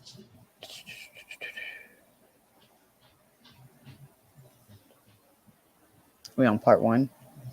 When do you want to start this one? Yeah, hold on just a second. Let me find something real quick. Okay. When you get to the crime scene part, which is 28, I'll start there because I know it's not easy to read. So, if you want to start there on page 25, where it says part 1. You mean on 26? Yeah. Okay. Did I say 25? I meant 26. You did. Sorry. All right. You're fine. You're fine. This memorandum will consist of 5 parts. Part 1 will be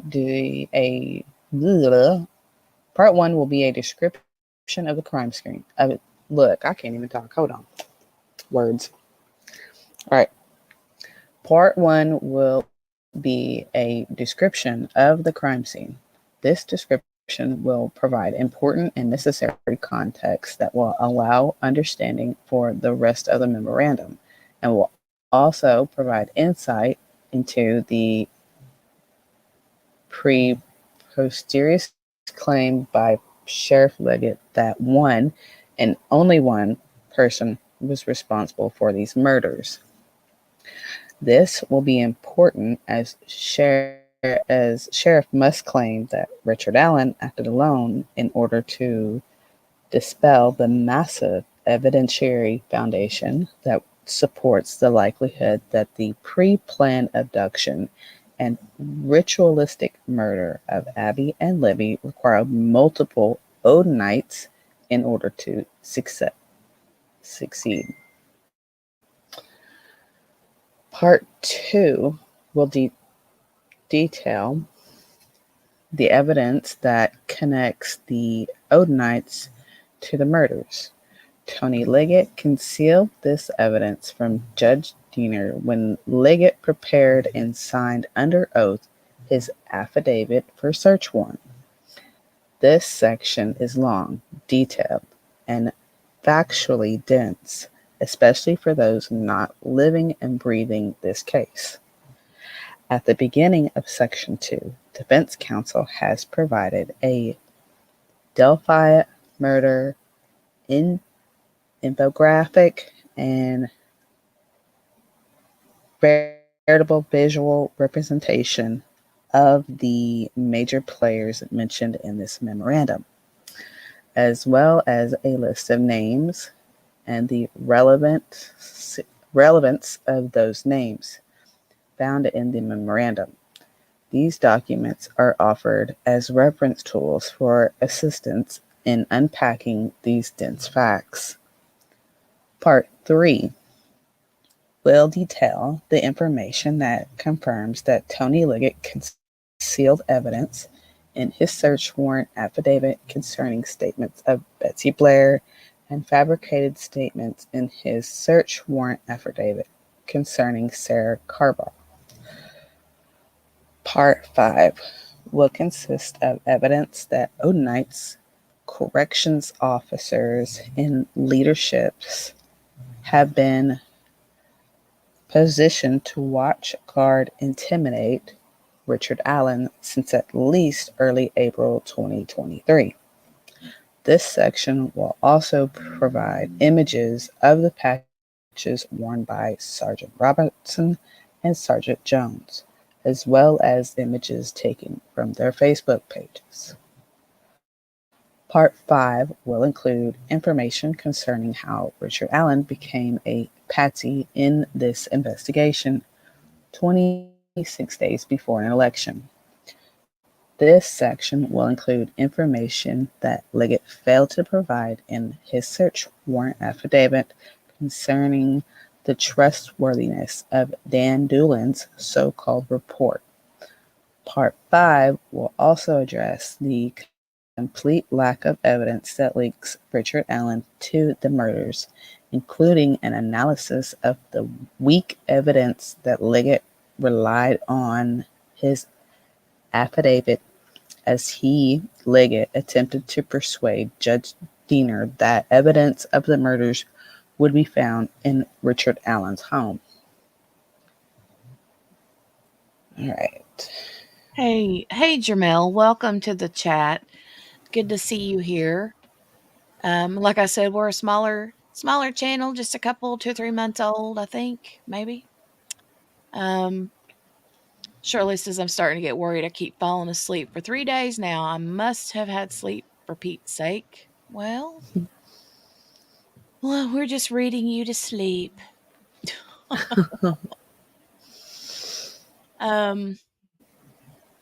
And what else was it up here I wanted to mention? Chris Owens says, what do you guys think of the David Erskine texts? Not sure if I buy what he said. I don't know. I'm not sure. I mean, I've seen the texts, but I'm not positive what I think just yet.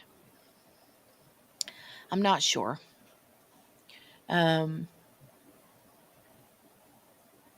Jermel says, cool. I've been following the case since the beginning. From Indy, but not Delphi. Okay. Oh, Steph, go right ahead and sleep. Take you some meds and go to night-night. Yes.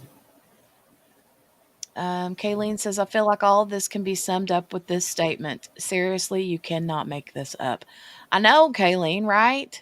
I know.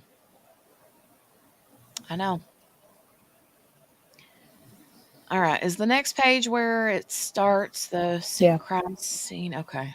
Part 1, the crime scene. Okay. We can switch off each part if you want to. Okay. Or however far you want to go. Okay. All right. I'll go ahead and start with this. And then. So I'm just going to say trigger warning for this part. No worries, Lee. Good to have you back. Hi, Lee. Morgana says it's definitely crazy pants, allegedly. Right? Let me get a drink of coffee, and then I'll start.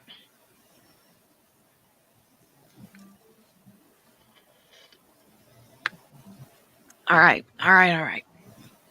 Part 1, the crime scene. It says, When members of a search party, and I'm just going to say again, trigger warning, because this is going to be a little more graphic, but quite a bit more graphic. And if it's something that you're not able to handle, then you might want to back out, because it hasn't been graphic up until now. Now it's getting ready to be a little more graphic. So, all right. When members of a search party found the girls in the late morning of February the 14th, 2017, Abby and Libby had been missing for approximately 22 hours.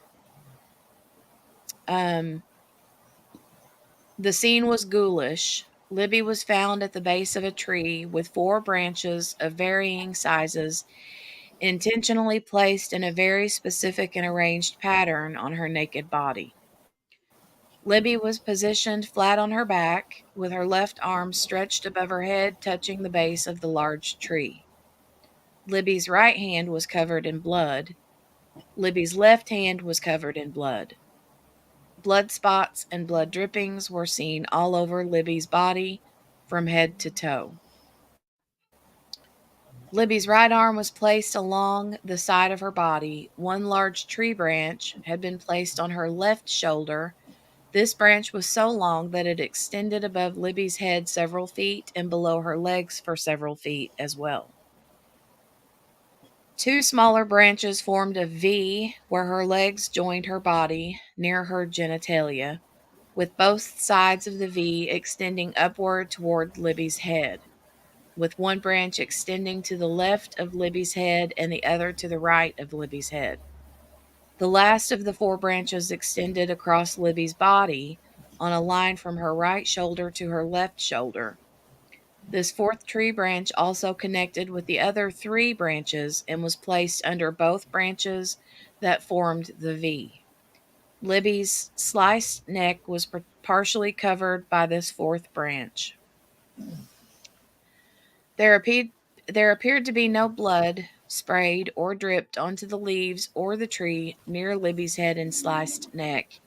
It appeared likely that Libby had been killed at a nearby tree and then dragged to her final resting place, where she was then positioned before having the tree limbs placed on her in a very specific pattern. The murderers treated Abby very differently. Abby was found just a few feet away from Libby. Her body was not placed parallel to Libby, but rather at an angle, with Abby's legs just a few feet from Libby's legs. However, both of their heads were found a few feet farther apart from each other. Significant differences existed between how Libby's body was found and how Abby's body was found. Abby was not found at the base of a tree. Abby was fully clothed. In fact, Abby was dressed in Libby's sweatshirt and jeans. No blood appeared on Abby's clothing, meaning that she was likely murdered while naked and then dressed by the murderers after she expired and after the blood had stopped spilling from her neck. Abby's hands were clean, no blood. Abby's feet were clean, no blood. Other than blood found around Abby's neck area where the murderers had inflicted the fatal wound, very little, if any, blood was found anywhere else on Abby's body or clothing. The juxtaposition of the spots and streaks of blood found all over Libby's body with the lack of blood on Abby's body and undergarments, overgarments is stark. The murderers appeared to have gone to great lengths to keep Abby's body and clothing clean from blood. Abby was found on her back, like Libby. However, unlike Libby, Abby's elbows were bent, with her right and left arms both placed on her chest. Abby's left hand and arm near the left side of her face, and her right hand and arm near the right side of her face. Also, Abby's left leg was straight, while her right leg was bent at the knee. The murderers also placed her bent right leg under her left leg.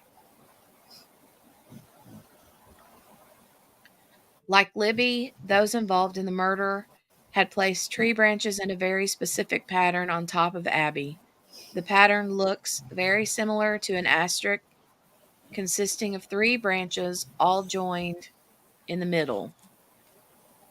At least one of the tree branches appears to have been cleanly cut by some instrument like an electric saw, rather than split or broken by hand, indicating that this was a preconceived plan. Above Abby's head were smaller sticks that had been placed over her hair, crudely mimicking horns or antlers. The amount of blood that would be perhaps expected at the crime scene based upon the location of the injuries of both girls was not visible in the crime scene photos. There are some footnotes here. I guess I should have mentioned the footnote here on 17 where it says the pattern looks very similar to an asterisk consisting of 3 tree branches, all joined in the middle, is footnote 17. And what that says is this stick configuration is a spot on resemblance for the rune called Hegel or Hagal. I don't know how to pronounce that. This rune is used to depict the word hail, Hail. Therefore, the combination of the Hegel rune found on Abby and the Ansus rune found on the tree, when combined, would proclaim Hail Odin. This sentiment, Hail Odin, was one of many Easter eggs Brad Holder left behind on his Facebook page on multiple posts. Wow, I don't think I knew that. Okay, let me go back up here. Where it says at least one of the tree branches appears to have been cleanly cut by some instrument like an electric saw. Oh, wait. Starts here. The amount of blood that would be perhaps expected at the crime scene based upon the location of the injuries of both girls was not visible in the crime scene photos. And then the footnote 18 says the defense team speculates that because of the lack of blood visible in the crime scene photos, especially concerning Abby, that the murderers may have saved the blood to be used in future rituals. This is merely a theory, admittedly not supported by any facts currently in possession of the defense, but a theory that would certainly explain the lack of expected blood at the crime scene. Oof. Okay. Let me go back up here. Starting back here, the defense has provided the court with 12 crime scene and autopsy photographs marked as exhibits 5 through 16 as confidential. These photographs support the descriptions provided in the previous paragraphs. We don't have these photos. No. So, in addition to the unusual ways, In addition to the unusual way the girls were posed, including the stick formations placed on their bodies, another unusual marking was found on a nearby tree. A symbol that looked similar to the letter F appeared approximately 4 feet above the base of the tree. And that is 19. The footnote number 19 says the F resembles a rune called Ansus, which stands for Odin. Again, when paired with the Hegel rune found on Abby, the combination would proclaim Hail Odin. This F symbol was the same F symbol found in many of Brad Holder's Facebook pages, which will be attached, including Holder's creepy self-drawn illustration in which a red F rune was found at the base of a tree where a man appeared to be sacrificed on a tree. Okay, so Here, starting back, the letter F was red in color, and later DNA testing. Okay. The F was red in color, and later DNA testing showed that the F had been painted on the tree using Libby's blood as the so-called paint. Additional blood spatter was found at the base of that same tree. All the blood at the base of the tree appears to have been Libby's blood as well. The defense has also provided the court with Exhibit 17, DNA documentation supporting the fact that Libby's blood was the source of the F painted on the tree. Said exhibit is marked as confidential. The defense has also provided 2 photos of this F found on the nearby tree, hereinafter called the F tree. Exhibits 18 and 19 marked as confidential. Defense is also providing a photo of the F tree from a wider angle for the court to have perspective as to where the F tree is located relative to the bodies. That confidential photo has been marked as Exhibit 20. Okay. I'm going to stop for a second and go back here and Okay. read the chat. Yeah, we got some going in there. Chris had said, let's see here. I'm trying to get back over here to work.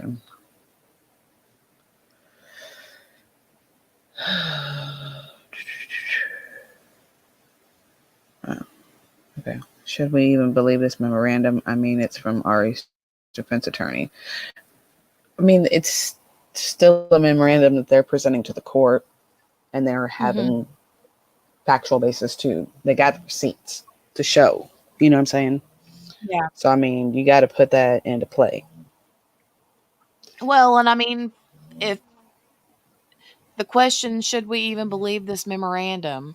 I mean, that's for the person. You know, that's not like a one size fits all kind of question, you Mm-hmm. know? Some people will and some people won't. I think it just depends on the person.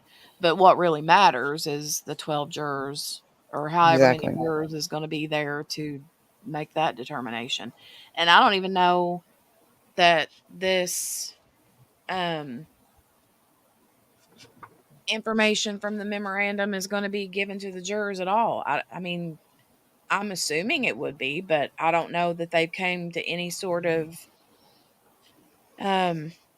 argument or basis to disqualify any of this information, you know? Yeah. Rescue says defense just doing their job, Chris. It matters what the jury thinks. Unfortunately, we aren't owed anything. Right. And I personally would rather believe the cops and prosecution instead of the defense. Hey, Emma, how are you? Hi, Emma.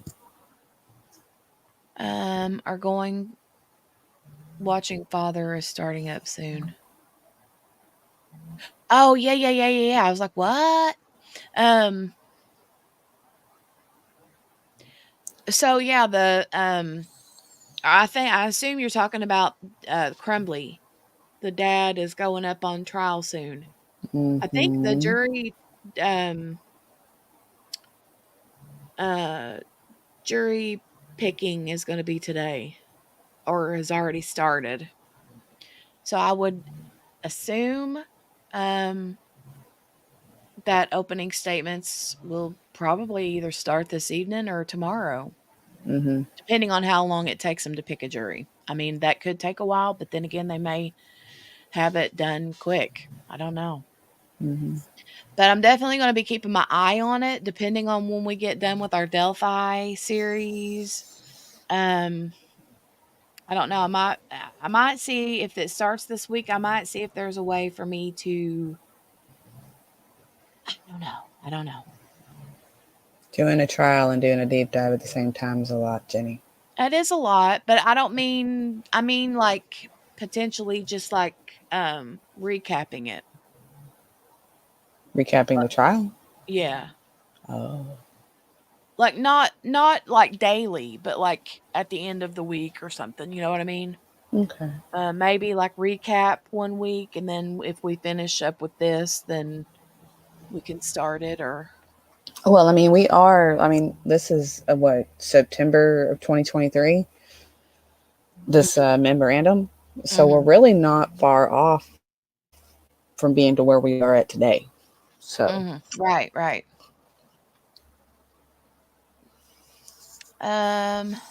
Chris says, would you guys agree with me that it's probably better to believe the cops and prosecution instead of the defense? Well, I mean, I don't know that it's a matter of would it be better. Of course, you want to. I'll tell you what I want. What I want is whoever is, whether it's one person or multiple people, that are in fact guilty of the murders of Abby and Libby. I want that to be who is charged and found guilty and rots in jail. That's mhm. what I want, honestly. So whether it's Yeah. believing the cops or believing the prosecution versus the defense, I can't just It's say not, one way or the yeah, other. it's not really just believing one side or another. It's putting together everything that's put in front of you Yeah. and making your deliberation off of that. We don't have all the evidence that they have. We don't have all the evidence that prosecution has. We don't have all the evidence the defense have. The only thing we have is what's been given to us in these documents and what's been released Mhm. in different pressers and things along that line. The only ones who are going to get everything that's gotten is the jury and whatever's Yeah. presented at trial. So the basis of believing one side or the other, it's not really a matter of this or that. It's the totality of everything and what's presented in front of the jury. That's my opinion on that. Absolutely. Yeah. Yeah, and like Steph says, I want the truth, right? That's it in a nutshell, right? I mean, the whole Odinistic thing, this whole memorandum may be foo-foo. I don't know. Um, but um, the defense, it's kind of like I feel like with the question, you're kind of like pinning the prosecution and the cops and then the defense as good guy, bad guy. And sometimes the defense is the good guy. Sometimes they are really defending someone who really isn't guilty. I mean, what if Richard Allen isn't guilty and it is someone else? Then I'm team defense. Mm-hmm. I think it just depends on the situation. And um, I'd love to be able to always believe the cops and the prosecution. And sometimes I think that's a situation where they believe what they're saying. They believe what they're saying, you know? Mm-hmm. Um, but the defense is like, "Yeah, no, that's not what happened. This is what happened." And yeah. Brenda says, Chris, in a perfect world, yes, that would be the case to believe the prosecution, but sadly, there is too much corruption in the world of cops, lawyers, courts. Only my opinion and experience. Yeah. Um, totally agree, Steph. Just the truth. One simple word that is so difficult for some, right? I know. I know. All Yep. right. Let's see. Where were we? The body confidential photo has been marked as Exhibit 20. Okay, here we are.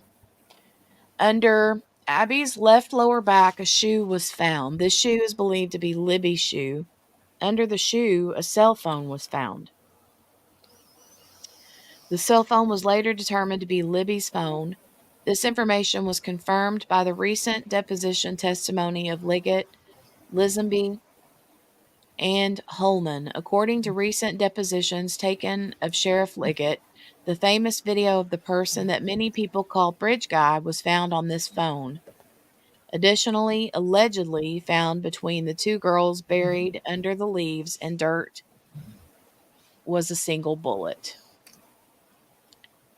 This is what the defense calls the magic bullet. Yeah, the magic bullet. Okay, the defense has provided 2 photos of the shoe and cell phone under Abby's legs and marked them as exhibits 21 and 22 and have been filed confidentially. Also, the defense has provided 3 photos of a bullet purportedly found in the ground between Abby and Libby and marked these photos as exhibits 23, 24, and 25. It should be noted that as of the date of this memo, the defense has no photographs of the bullet allegedly found between the girls after it was removed from the ground. No photo or video, for example, shows the bullet as it was being pulled out of the ground. No photo or video of the bullet immediately after it was pulled from the ground. No video or photograph of all sides of the bullet immediately after it was pulled from the ground. No photographs of the bullet next to a measuring device to show its length. No photos that show what the bullet looked like once it was pulled out of the ground could provide proof that it is the same bullet that ended up in the evidence locker room. Okay, there's a footnote. Mm-hmm. On September 8th, 2023, the defense did receive photographs of the bullet at the forensic lab where it was tested. However, the defense still has not received photos of the bullets from the crime scene, of crime scene technicians pulling out the bullet from the ground or placing it into an evidence bag, as is standard practice, especially in murder cases. Okay.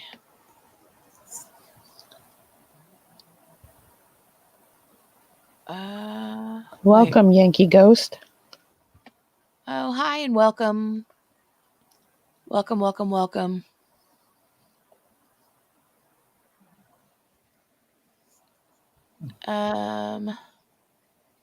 Steph. We can't read that one out loud. Let's leave it to Steph to lighten up the mood a little bit, right? Yankee Ghost, hi and welcome again. He says, Chris Owens, I cannot agree to believe it's better to believe the cops over the defense. In my opinion, there's reason to believe the cops didn't do a professional job in collecting the evidence and arrest right before election. Shirley says that's the sheriff's department job to put in a safe place. Yeah, I agree. All right. Shockingly, in his deposition, Sheriff Liggett admitted that he also has not seen any photographs of the purported bullet taken once the bullet was pulled from the ground. There's another bullet point here, down here, or footnote. Liggett, oh, that's from Liggett's deposition.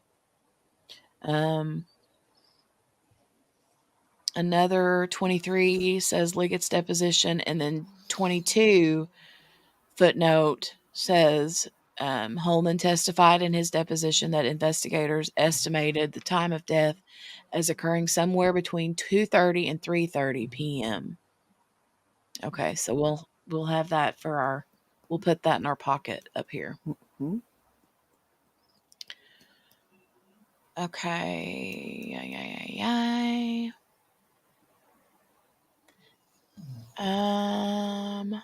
In other words, the only photos that the defense has found in the discovery it has received are of the bullets still buried in the ground. At this time, the defense has no idea if A, photos of the bullet after it was removed from the ground even exist, or 2, the photos exist, but the state has not yet turned those important photographs over to the defense, or 3, the defense has missed these photos in the voluminous discovery. Well, hey, at least they've admitted that. True. At least they're admitting, we haven't seen him, but 3, it's possible that we've missed these photos because there's so much discovery. Either way, the defense has asked the prosecutor to please locate these photographs.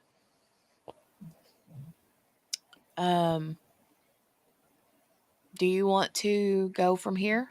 I can, yeah, no problem. Alrighty, I'm gonna mute myself. Okay. One man alone completed all these tasks in less than 1 hour and 17 minutes. Liggett says one thing publicly, but another thing privately to his law enforcement friends. Publicly, Liggett has claimed under oath that one single solitary person was responsible for abducting and murdering the girls, Richard Allen. And I'll go ahead. Oh, that's from Liggett's Depot. Okay. Claiming publicly that Richard Allen acted alone would allow Liggett to continue proclaiming that the murders were not the result of a coordinated abduction and subsequent ritualistic sacrifice at the hands of a pagan religion cult. No, if Liggett continued trying to convince everyone publicly that one man and one man alone, Richard Allen, performed all the tasks, then Liggett must convince others, including the public, to ignore the voluminous mountain of evidence that supports the coordinated efforts of multiple Odinites. However, you will learn later in this memorandum that Liggett's claim that one man's acting alone, and certainly not in an organized band of cultists, murder these girls is not actually something that he, Liggett, believes privately, based upon one-on-one conversations with other law enforcement. Still, to be fair to Liggett's public proclamation under oath, let's test Liggett's claim that one man, Richard Allen, acted alone by reviewing all the tasks that this 5'4" man would have had to accomplish in order to pull off the abduction, ritualistic murder, and then staged crime scene as it was found on February 14th, 2017. 1. This man would have had been solely responsible for marching Abby and Libby down a steep hill. 2. This one man then would have had to march both girls through the woods for some distance. 3. At some point in this single at some at some point in time, this single solitary man would have had to cross a cold river whose depth was nearly 3.5 feet. At this depth, if the water were only 2 feet higher, Richard's whole body would have been completely immersed from head to toe. 4. With the cold river water rising well above his waist, this man acting alone has to worry about himself crossing the rushing river while also trying to corral 2 girls, keeping them from running or screaming, knowing that houses were not far away. 5. This man on his own would have had to then march the girls up to the site of the murders, while all 3, because of the depth of the water, were wearing undergarments, pants, shirts, jackets, socks, and shoes that were drenched with water from the river crossing. 6. Once he and the girls arrived to the murder scene, a single solitary person then somehow would have had to subdue either Abby or Libby in rope or some other restraining device in order to have the ability to kill the unsubdued child without fear that the other one would run away or scream. 7. Because of the lack of blood on the girls' clothing, each child would have had to have been completely disrobed before the single solitary man sliced his first victim's neck. so that the man acting alone either asked each child to disrobe or he assisted in the disrobing. 8. Trooper Jerry Holman of the Unified Command has confirmed that both girls were naked at one point in time, as Liberty was found at the crime scene completely naked, while evidence shows that Abby at one point in time had her clothes off. 9. Once the girls were disrobed and naked in the middle of the forest, in the middle of the day in February, and once he had subdued one of the girls to prevent her from running away, the man acting alone could finally kill the girls. This man acting alone would have had to pull the ceremonial, that sounds wrong, knife, or whatever sharp instrument that was used, and inflict fatal injuries to the neck of the first child. It is unknown which child perished first, while the second child watched, hopefully without screaming or becoming so hysterical that said child was uncontrollable. 11. The man acting alone would then walk over to the second child who was somehow subdued and inflict the same fatal injuries to her neck. 12. The autopsy notes taken by Liggett revealed that the pathologic state that became of the particular vein that was severed, Abby suffered a slow death. 13. To give Liggett as much additional time needed to sell this preposterous story that one man committed all these tasks in a short time period, we will presume that this one man acting alone took Abby's life first and Libby's second, so that he, the lone killer, could efficiently handle all of the other tasks necessary while Abby suffered her slow death. 14. Additionally, even after Abby finally would have died, the man acting alone would have had to then wait enough time so that blood escaping from Abby's neck wound would stop flowing, as there is little to no blood found on any of the clothing Abby was wearing other than around the neck area.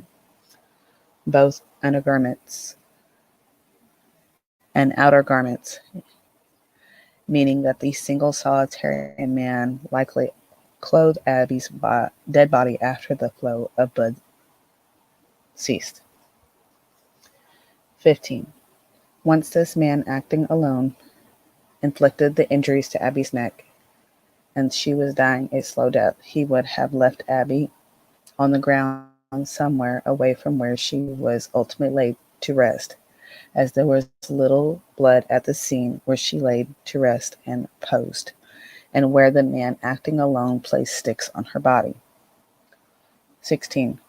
While waiting for Abby to die her slow death, the man acting alone would have then used his ceremonial knife or whatever sharp object he used to inflict Libby's fatal injuries at the base of the F tree where Libby's blood was found. 17. While 1, waiting for Abby to die her slow death, and then 2, while waiting for the blood to stop escaping from Abby's fatal injuries, this man acting alone would then grab Libby's body from the F tree where she was probably killed, dragged her to her final resting place at the base of the tree where she was found. 18. While waiting for 1, Abby to die her slow death, and 2, then waiting for the blood to stop draining from Abby's neck, this man acting alone then would have posed and positioned Libby's dead body in the manner to which her dead body was found at the scene. 19. While waiting for 1, Abby to die her slow death, and 2, then waiting for her blood to stop draining from Abby's neck. This man, acting alone, would then select a variety of tree branches and sticks with the ultimate purpose of placing them on Libby's dead body. 20. After selecting the branches and sticks, this man, acting alone, would then gather those sticks and branches. 21. After gathering selected branches and sticks, the man, acting alone, would have to carefully arrange the sticks in a pattern found at the crime scene. A. This man, acting alone, would have had to take the largest and longest of the branches and use his dexterity to lift that large branch over Libby's left shoulder next to her head. B. Next, the man, acting alone, would have had to take a smaller stick and place it under Libby's neck on a straight line from Libby's right shoulder to her left shoulder, but over the previously laid out large branch that the man, acting alone, had placed over Libby's left shoulder, described in 14a. C. Next, the man would have to grab one of the longer sticks and place it on Libby's right thigh near her genitalia. This stick would have then placed alongside the right side of Libby's toward her head, but over the shorter stick discussed in 14c above. This stick, starting near Abby's genitalia, would form the right half of the V, along with the stick discussed in 14d.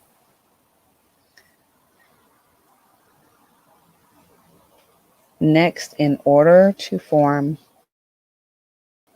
what can be described as a V, the man, acting alone, would take another stick, place it on Libby's left thigh near her genitalia, and connect it with the stick described in 14c to form the base of the V. Then this man would run that stick initially along the left side of Libby's body over the large tree branch that is mentioned in 14a. This stick, placed on Libby's left thigh, would also connect with, and in fact may even be attached to, as the photo makes it hard to tell, the stick described in 14b. Okay. Do we want to I don't know where in this document the photos are. The only page that we have photos on are page 120 and 121, and those are strictly just the pages of the patches that the Okay. correctional officers were wearing. I want to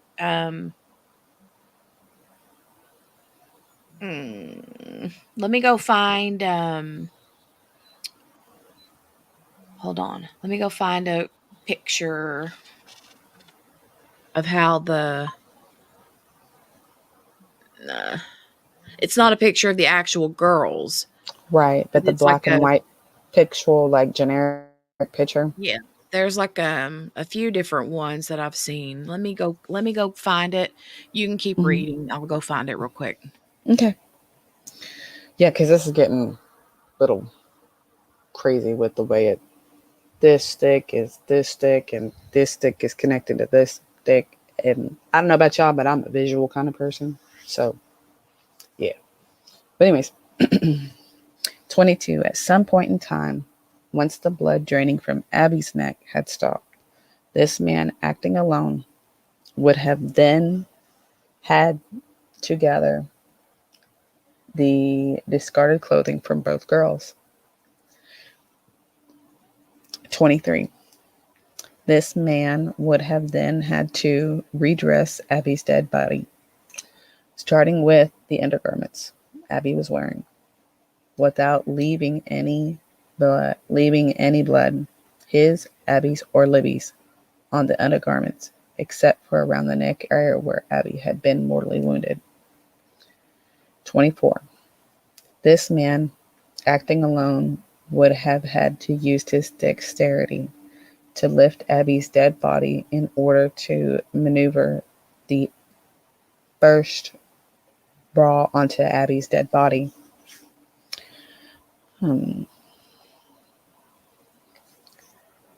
Okay, I found it. I'm gonna upload it as an overlay here. Okay. So, yeah, I'll do that real quick. You can go ahead. Okay. 25. This man acting alone would have then had to use his dexterity to lift Abby's body in order to move the first bra under her back. 26. The man acting alone then would have had to use his dexterity to secure the black bra onto Abby. 27. The man acting alone would then have had to locate the second bra that Abby was wearing. 28. This man acting alone would then again have to use his dexterity to lift Abby's dead body in order to maneuver the second bra only onto Abby's dead body. 29. This man acting alone would then use his dexterity to secure a second woman's bra onto Abby. 30. Once both bras were secured onto Abby's dead body, this man acting alone would have had to locate the pink shirt that Abby was wearing underneath the sweatshirt. 31. Once the pink shirt was located, the man acting alone would likely have positioned Abby's arms above her head to make it easier to place the pink shirt onto Abby's dead body. 32. Once Abby's arms were positioned above her head, then the man acting alone would have to place the opening at the bottom of the pink shirt just above Abby's outstretched arms. 33. Once the bottom opening of the pink shirt was positioned just above Abby's outstretched arm, the man acting alone would have had to use his dexterity by lifting Abby's left arm and placing it into the pink shirt. 34. Once the man acting alone maneuvered Abby's left hand and left arm through the bottom of the pink shirt, he would have to use his dexterity to move Abby's left hand and left arm towards the left armhole of the pink shirt. Y'all, they're here describing how they put the shirt on the child. So, I don't know. Basically, this is a step-by-step process about how he did this. So, Well, what it is it's a step by step. What he's trying to say, he's trying to go into so much detail here so that you kind of get the gist of, could this one lowly man have done it all by himself? And so he's like on purpose going into all this crazy amount of detail, but anyway.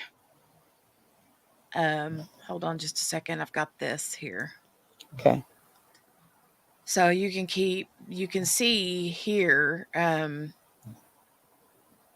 how you guys can see that, right? Mm-hmm. Okay. So this is sort of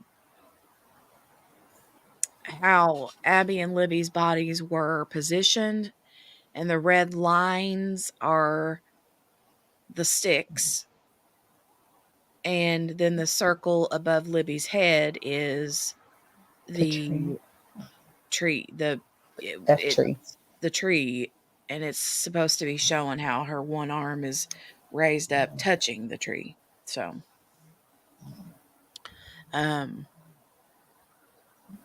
but yeah. Creepy. Mm-hmm. I gotta remember back where I was. Sorry. Oh, you're good. So Shirley, I don't know. She says, who can sit and tell all those facts to a very detailed message? How can one person know all that? So they're not saying that's exactly, I mean, they're saying that's kind of what happened, but like I was saying, the defense is basically saying, in order for this to be Richard Allen, this one man would have had to have done all of these things in this amount of time. And so he's just giving every single solitary movement. And so it sounds overboard, but it's kind of on purpose to be sounding overboard so that it's ingrained in your head that, yeah, this one man couldn't have done all of this by himself. Mm-hmm. No, Shirley, they were not. Do we Not know to our that? I don't think knowledge. that's been released. Not to our knowledge. I mean, I've heard that they were not, but I don't think so.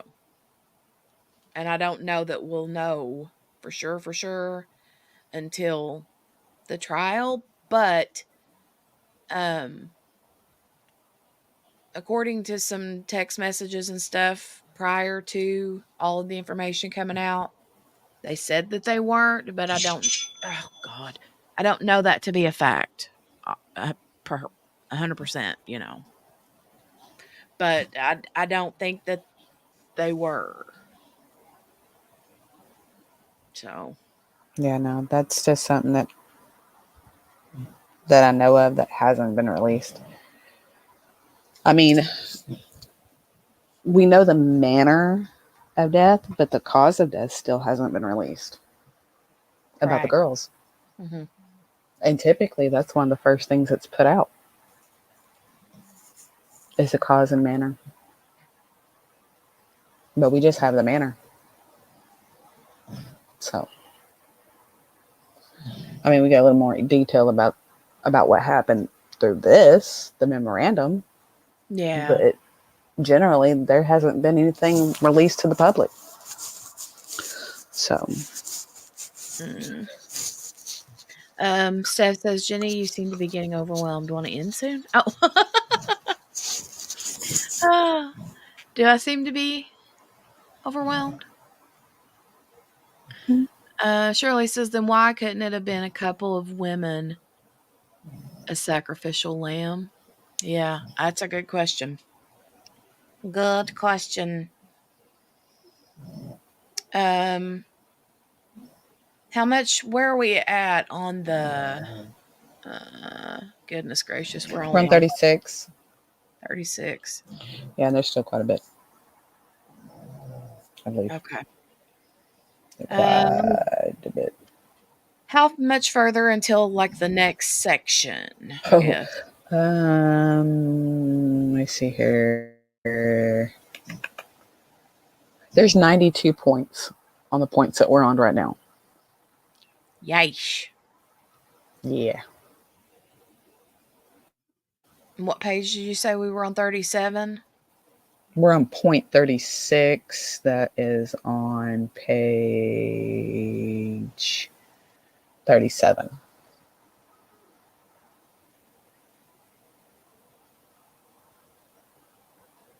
Oh, I didn't realize I had constant phone sound, Steph. I'm sorry. Let me turn that off. I was just sitting over here doing my thing. I didn't realize I wasn't even muted, really, to be honest. I'm so sorry. Okay, let me go. Yeah, I'll let you go a little bit more. I'm gonna go check my messages in case I have something I need to check, and then we'll end it in just a few minutes. Okay, Okay. sound All right. good? 36.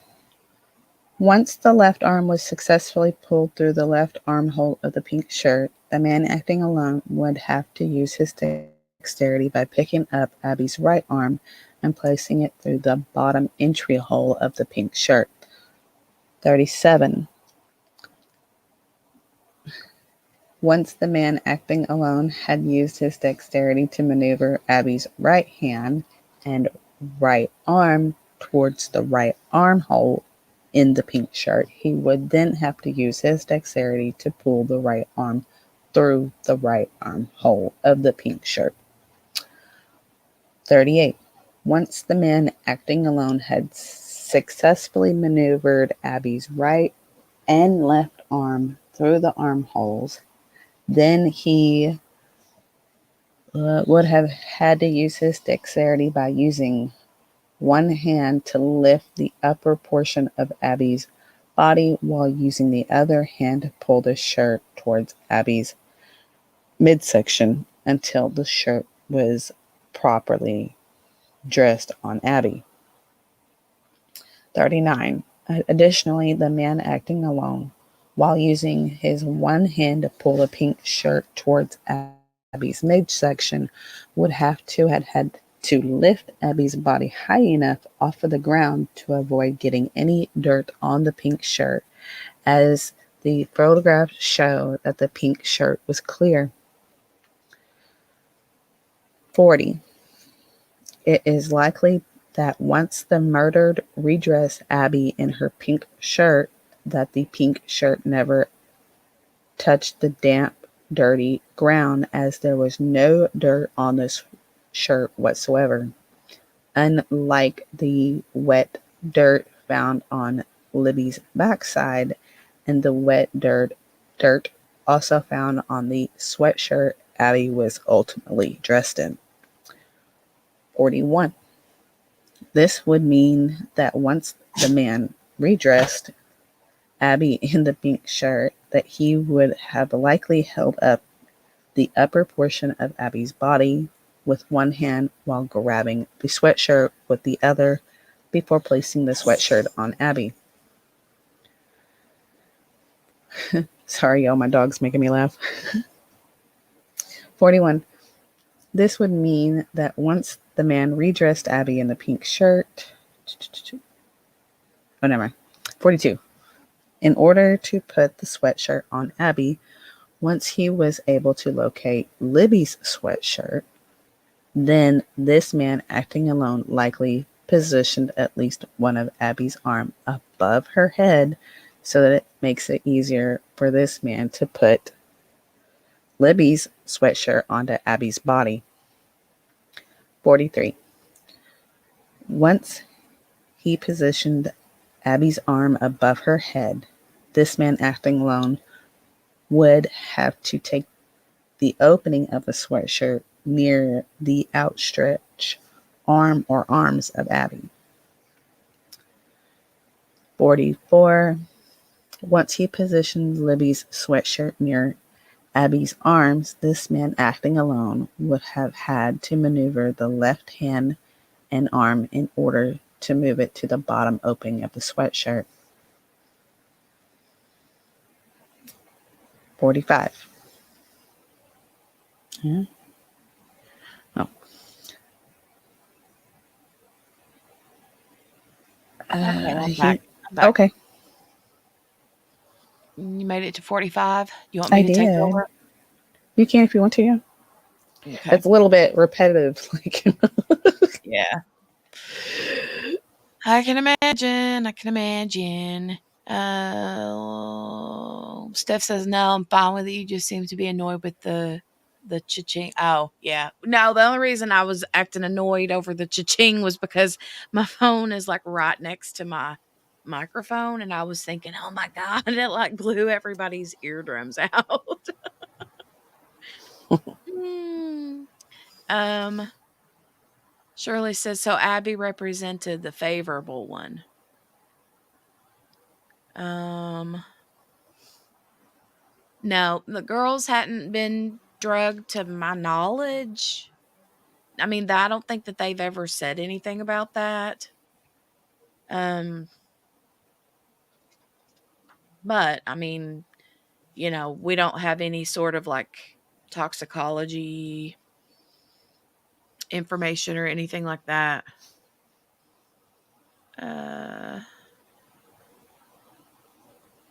Okay. I will go back to number 45 here. Mm-hmm. All right.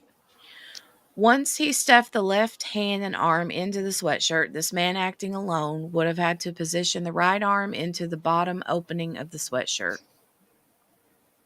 Once both arms have been placed into the entrance of the opening of Libby's sweatshirt, then this man acting alone would have had to have used his dexterity to pull the sweatshirt down toward Abby's head, likely using one of his hands as the other was being used to prop up Abby's body so that it wasn't touching the ground, again, as the pink shirt shows no dirt. Once this man, acting alone, started pulling the sweatshirt down toward Abby's head, he would have also had to have made sure that Abby's left arm and left hand were also being pulled inside the sweatshirt's left armhole toward the hole at the end of the sweatshirt's left sleeve. Once this man acting alone started pulling the sweatshirt down toward Abby's head, he would also have had to have made sure that Abby's right arm and right hand were also being pulled inside the sweatshirt's right armhole toward the hole at the end of the sweatshirt's right sleeve.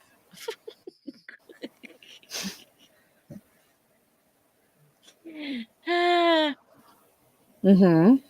Once the man acting alone had successfully guided both the right arm and left arm into their respective armholes, then this man would have had to have used his dexterity to lift Abby's body with one hand while using the other hand to pull the sweatshirt down toward Abby's midsection, making sure that the sweatshirt was pulled over Abby's head.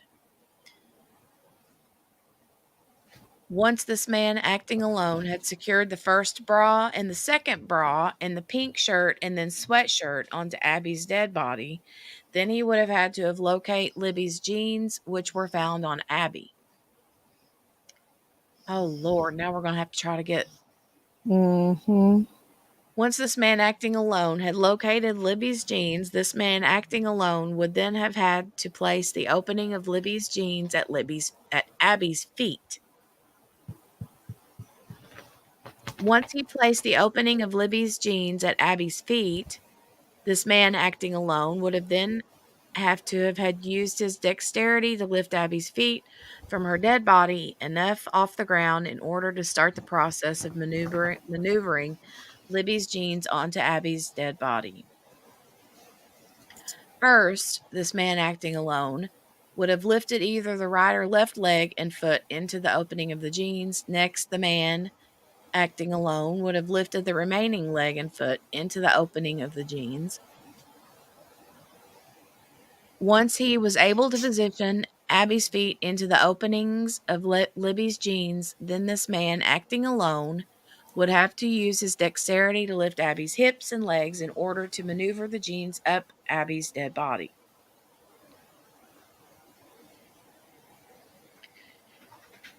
Okay, I think that we have determined that this man is acting alone. Right. So I'm just going to say the man. Man. You went 40-some points in. I'm 10 points in, and I'm like, nah, screw that. Now you know why I was like, it's a lot of tongue. It's a lot of this, and it's a lot of this, and it's a lot of this. So here's the thing. 40 points in, you went 45 or whatever it was, okay? I was busy. I was listening, but I wasn't fully paying attention. And so, my phone was doing the ding, ding, ding, ling, ling, ding, ding, ding, ding. But while that was going on, I was looking for an image of the girls. Mm-hmm. And then my phone's cha-chinging. Mm-hmm. And yeah, and so I didn't realize what the words that were, I didn't understand the words that were coming out of your mouth. Why can you understand the words? Because you gotta now read the words that were coming out. Oh, Lord have mercy. All right. So instead of acting alone,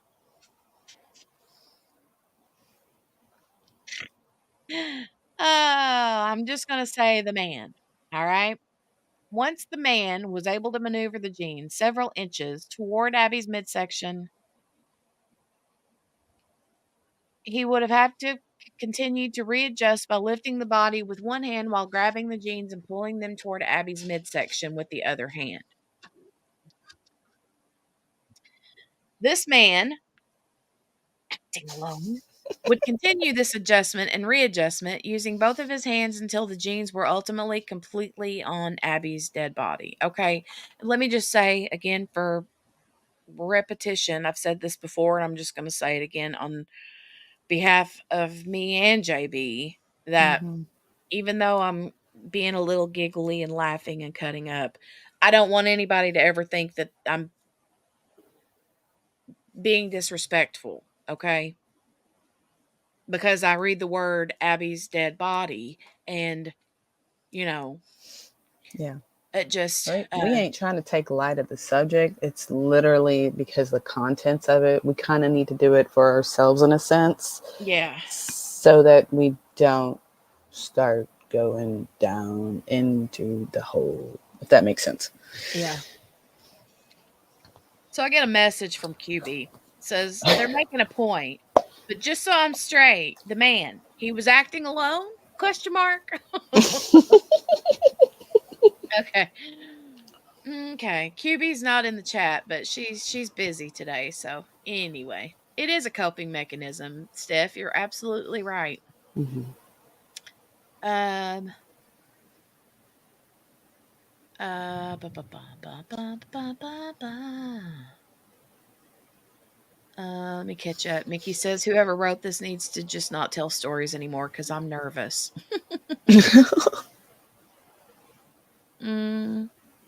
Chaloon, hey Chaloon, more than 4 hours so far. I love this is what I call a deep, deep dive. Oh shoot.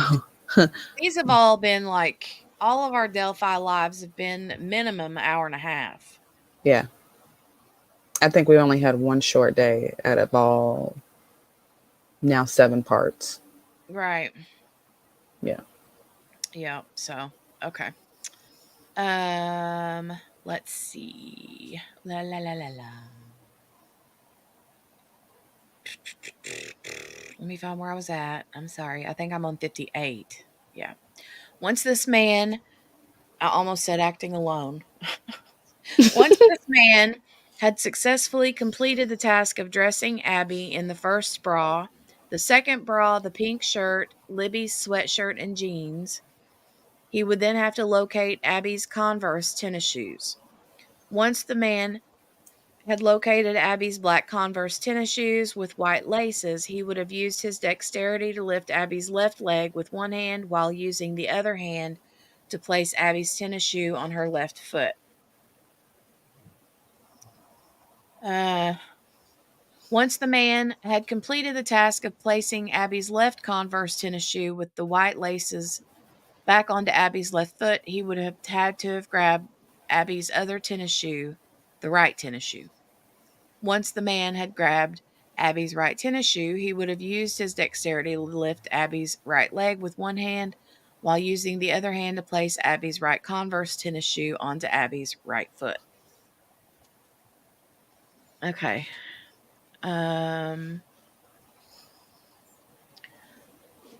Once the man had placed both shoes on Abby's feet, he would have had to locate the right twigs, sticks that could be fashioned into antlers and horns.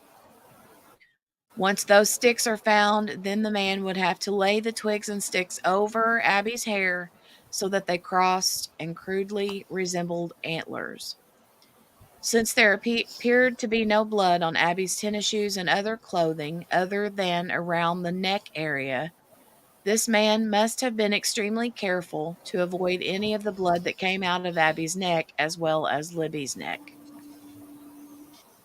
Because the river is very close to the murder scene, the man acting alone could have also walked to the river following the cutting of the girls' necks in order to wash and clean the blood from his hands before touching Abby's naked body and before placing the clothing back on Abby's naked body.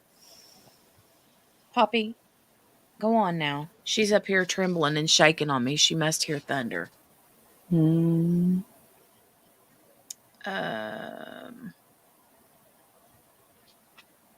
Another possible explanation as to how Abby had no visible blood on her body or clothes other than near the site of the wound is that the man. Oh, yeah, it is pouring. No wonder the dog is flipping out. It is pouring the rain. Let me restart that. Another possible explanation as to how Abby had no visible blood on her body or clothes other than near the site of the wound. Can you hear Poppy panting? Mm-hmm. You hear her? She's like, Mama, I'm scared. Yeah, she's terrified. It's Aww, poor puppy. okay. Is that the man acting alone had hanged Abby on a tree, stringing her up by her feet. There's a footnote there. It says, in one crime scene photo, a yellow rope can be viewed. This photo is attached and marked as Exhibit 28, filed as confidential. I don't think I knew that Mm-hmm. about the yellow rope. Yeah, It's I think okay. there was a yellow rope that was mentioned before. I don't remember where, but I'm pretty sure I remember a yellow rope being on the somewhere in the scene. All right. This method, consistent with pagan sacrificial rituals found on Brad Holder's Facebook page, would allow the blood to drip out of Abby's neck more quickly and would also prevent the blood from desecrating Abby's body, especially if the man acting alone was able to hold Abby's arms away from her body as the blood spilled out of her neck.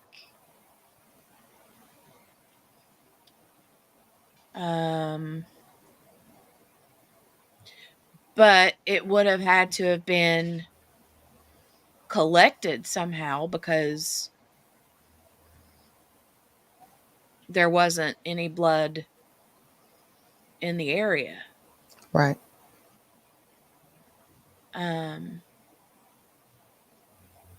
Okay. 67 says once this man had successfully completed the task of locating and putting on Abby's tennis shoes, then he would have to identify certain sticks that he would use to place on Abby's body.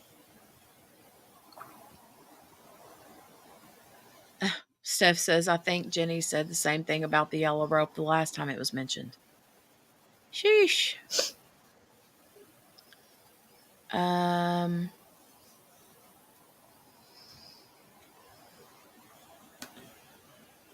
Okay.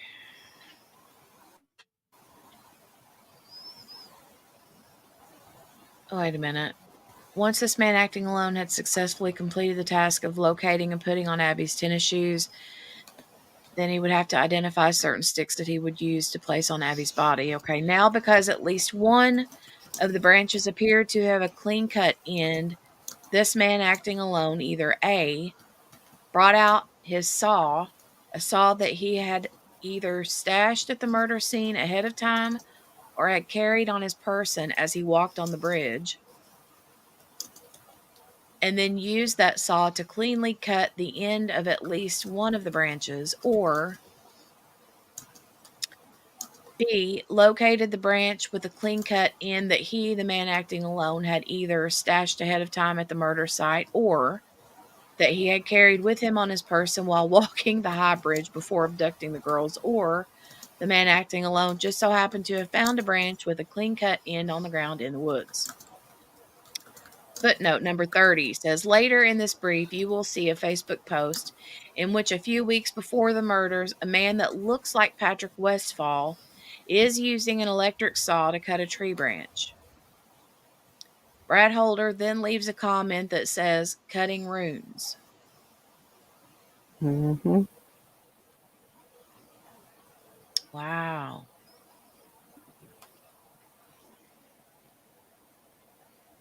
Okay.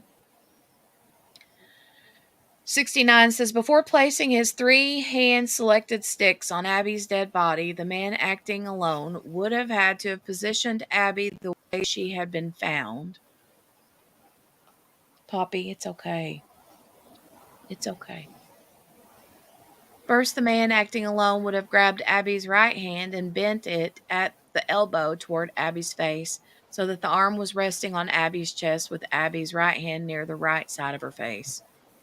Next, the man would have grabbed Abby's left hand and bent it at the elbow towards the left side of Abby's face, with the arm and hand resting on Abby's chest, with her left hand near the bottom of the left side of her face. Once the man positioned Abby's right hand and left arm the specific way that he wanted, he would have then taken Abby's right leg and bent it at the knee. Once the man had bent Abby's right leg at the knee, he would have taken the bent portion of Abby's right leg below the knee and placed it under Abby's left leg, which was positioned in a straight line. Once the man had positioned Abby's body in a way that he desired, then the man would commence placing the sticks on Abby's body. First, the man would have grabbed the largest and longest of the branches and placed it diagonally from the bottom of Abby's body, beginning below the right leg, over Abby's midsection, and then over Abby's left shoulder. This branch was so long that it covered a few feet below Abby's right leg and a foot or so to the right of Abby's head. Once the man placed that first larger branch across Abby's body, then he would have taken the second shorter stick and placed it on a line, for the most part, between Abby's right and left shoulders and over her neck. Are you guys looking at the sticks as I say this? Is it like panning out? Like I see it, but I also know the diagram pretty good, so. Okay. Once the man was through placing the sticks described in paragraph 75, he finally would have laid the last stick on a line along the left side of Abby's body toward the middle of her head, with all 3 sticks intersecting at the same exact location on the left side of Abby's body. Once the man acting alone, daggone it got me that time, had finished placing the sticks and branches on Abby's body in the specific way that he desired, he would then have to place the rune on the tree where Libby had likely been slayed. Okay, I'm going to start on 79, but I'm going to go over here to the chat real quick. Mm-hmm.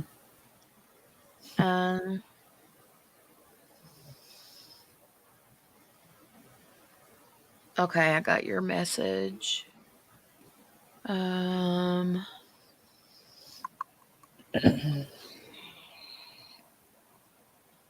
knew Steph was going to say that. Hey, Billy. Hi, Billy. Billy, how can one man bring a chainsaw, containers for blood, rope, and take the girls all by his little 5'4" frame? Well, there you go. Across a creek that was 3 feet 2 inches high. Right.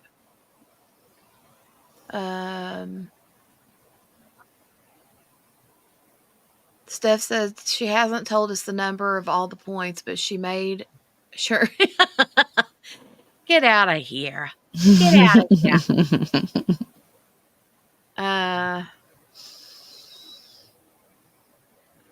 Mickey said, Jenny, when you said it was pouring over there, it's doing nothing here. Well, it's pouring here. Still raining. Okay, so we'll go back. 79 says the man acting alone would have had to have taken some of the spilled blood from Libby and dipped his finger or some other type of object into Libby's blood. Once the man would have dipped his hand or some other object into Libby's blood, he would have then walked away from the bodies and towards the tree where Libby had been slayed. Once at the tree where Libby had been slayed, the man acting alone would have taken his finger dripping with blood, or the tool dripping with blood, and would have painted a line, maybe a foot, long straight down the tree trunk, about 4 feet above the ground. there's a footnote there, and it says law enforcement officer Greg Ferenczi sent Tony Liggett a video of a pagan ritual videotaped by Brad Holder in which someone that looks like Patrick Westfall is marking a tree with his hand or fingers. Okay. Okay. Uh-oh.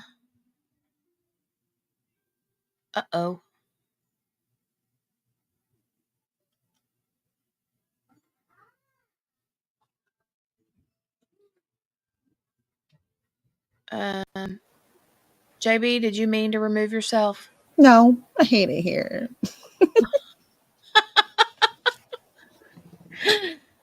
I was like, wait a minute, where did she go? I was so confused for a minute. Well, you got me for like 20 minutes, but I didn't mean to do that. Okay. I don't know if it was me or if it's my computer or if it's just, the things. I don't know. The things. Okay. I lost where I was at. Okay, I think I'm right here. Once the straight line would have been painted using Libby's blood, the man may have had to have walked back to Libby's body to dip his finger into Libby's neck, or to dip whatever tool he used into Libby's neck wound in order to have enough blood to finish the rune that he was painting on the tree. I'm sorry, this is getting kind of graphic, guys. Jenny. Yeah. I'm sorry, but I am going to have to hop down right now. Okay, that's fine. Everything's good. You're good. All right. Thank you so much for your help, and I'll talk to you in a little bit. All right. Bye. Bye. Okay. Yeah, Steph, he's still acting alone. Okay, I know.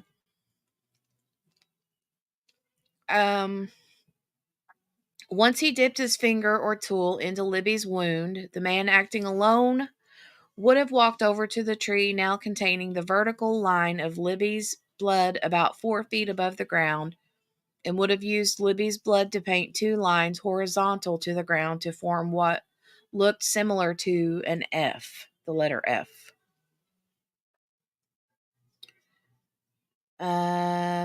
Once the painting of the rune on the tree was completed using Libby's blood, the man would now locate certain clothing items that he did not place on Abby, but were still on the ground, including Abby's jeans. Once he located those certain clothing items, he would gather them. Once the man gathered the remaining clothing items, he would leave the immediate area around the crime scene and walk to the river. Once the man reached the river, he would toss these clothing items into the river. There's a footnote here, and it says about the clothing. It says the footnote is clothing from the girls was found in Deer Creek. So that's why it's mentioning that, where it says once the man reached the river, he would toss these clothing items into the river. So once the man had thrown the clothing items into the river, he would have had to have walked back up to the crime scene and canvass it to make sure he left nothing behind. Once the man made sure that he left nothing behind, including his DNA, hair, fingerprints, and shoe prints, the man would be able to leave. Once the man was able to leave, after exerting all the energy needed to complete all those tasks, he would have to walk up a steep hill for several hundred yards through some thickets and brush until he was able to get to the road 300 north. Although this man was somehow smart enough to keep his DNA, fingerprints, footprints, hair, and other evidence out of the crime scene, this man was apparently dumb enough to decide to walk down 300 north in the middle of the day, headed west, easily visible to the public and easily visible to anyone driving a vehicle on 300 north, like Sarah C., who is a witness. Once the man was able to make his way onto 300 north to walk down the road in broad daylight, open to the public, rather than in the woods under cover. This man then walked some distance westbound on 300 North before allegedly being spotted by Sarah C., the witness, at 3:57 p.m. All right, we're done with the 92 points, so to speak. And then it goes on to say, one man, 5 foot 4 inches in stature, handled all these tasks. From the abduction at the High Bridge to the crossing over the cold flowing river to the subduing of one girl while the other is killed, to the killing of the second girl, waiting while Abby died a slow death, then clothing Abby with very little to any blood transfer on said clothing, to the arrangements of the sticks onto the runes, or arrangement of the sticks into runes, to the painting of the F rune on the tree, to the throwing of the clothing items into the river, to the departure from the crime scene, and finally to traversing hundreds of yards through the forest and then up a steep hill, and then another 100 or more yards until finally reaching 300 North, all the while being so careful as to not leave any DNA or other forensic evidence behind. Were all these acts committed by one man acting alone? All these things occurred between 17 minutes and 1 hour and 17 minutes after the girls heard the phrase down the hill at approximately 2:13 p.m. Again, not plausible. So it's saying here, well, I know you can't see what I'm highlighting, but it says all these things occurred between 17 minutes and 1 hour and 17 minutes after the girls heard the phrase down the hill at approximately 2:13 p.m.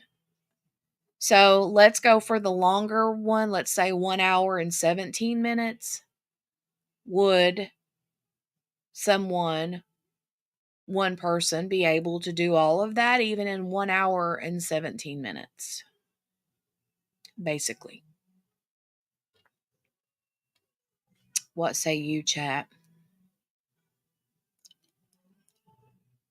Just imagine yourself, okay? Say you're in, I don't know the chat, if anybody in the chat here is in good physical condition, but could you imagine doing all those things and doing it in 1 hour and 17 minutes? You know, I don't know. I don't think it's plausible, but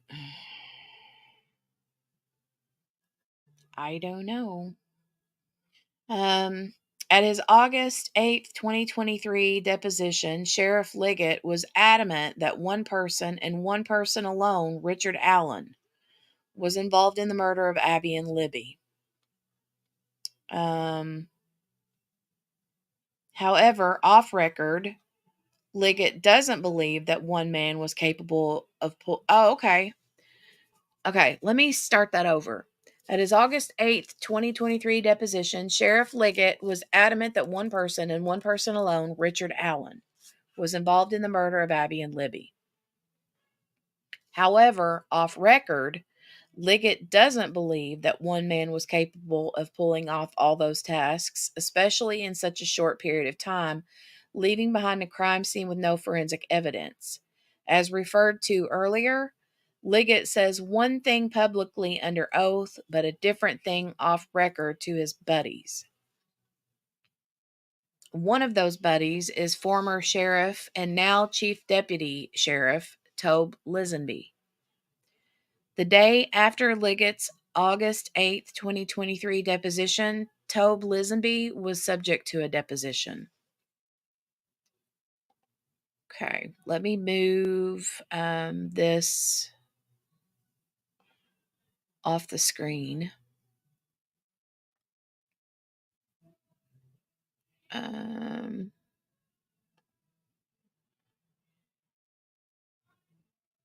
We'll go a little bit longer.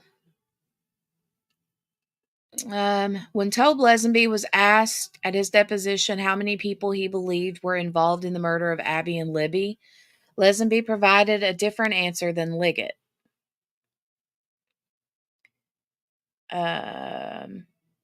Wait, I got to reread that. When Tobe Lesenby was asked at his deposition how many people he believed were involved in the murder of Abby and Libby, Lesenby provided a different answer than Liggett. Okay.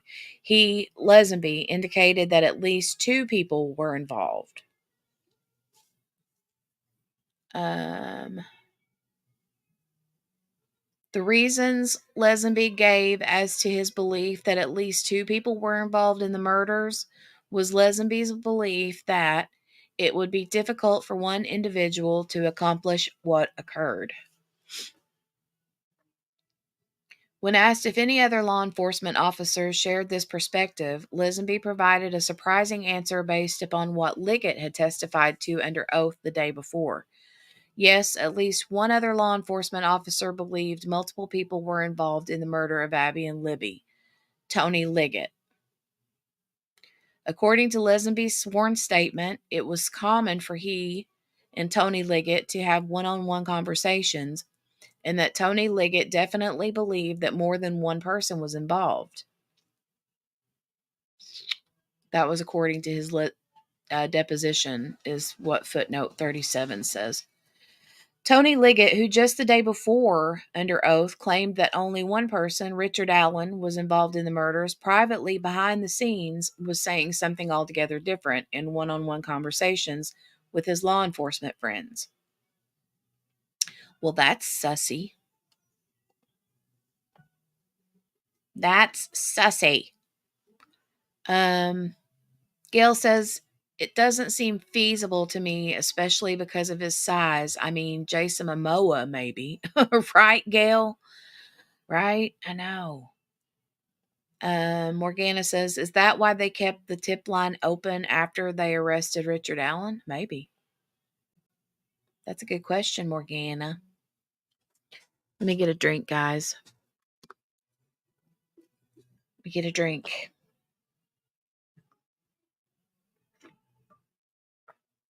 Wow. So between JB and I, we've got almost 5 hours of reading in today.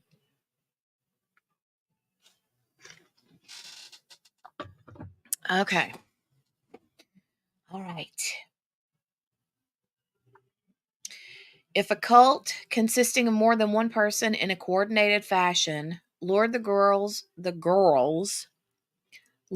I tried to say Lord and girls all in the same way. And when I said girls, it made me feel like Gru from Despicable Me. Okay, girls. Sorry. Okay. That's a favorite movie around our house. All right, let me go back. If a cult consisting of more than one person in a coordinated fashion lured the girls to the bridge, abducted the girls, and then collectively were able to perform all the tasks mentioned in the previous paragraphs, that perspective would cut against Liggett's sworn claim that the murderer acted alone.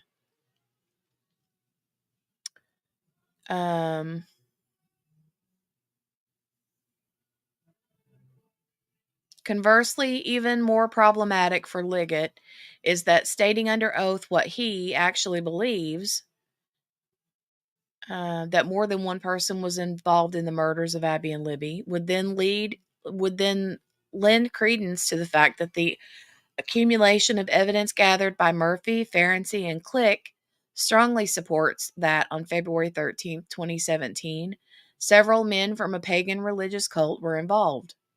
For some reason, Liggett is obviously not interested in wanting anyone, including Judge Diener, to know that the evidence strongly supports an organized pagan cult as being the killers. Therefore, sadly, it is not surprising that Liggett lied under oath when he claimed in his deposition that only one man acting alone murdered those girls. If Liggett had told Judge Diener that he, Liggett believed that multiple people were involved in the crime, and if Liggett also provided Judge Diener with the massive amount of missing details of the Odenite involvement in the murders, including evidence of the Odenite's intimate knowledge of the crime scene, then there is no way Diener would have or should have signed the search warrant.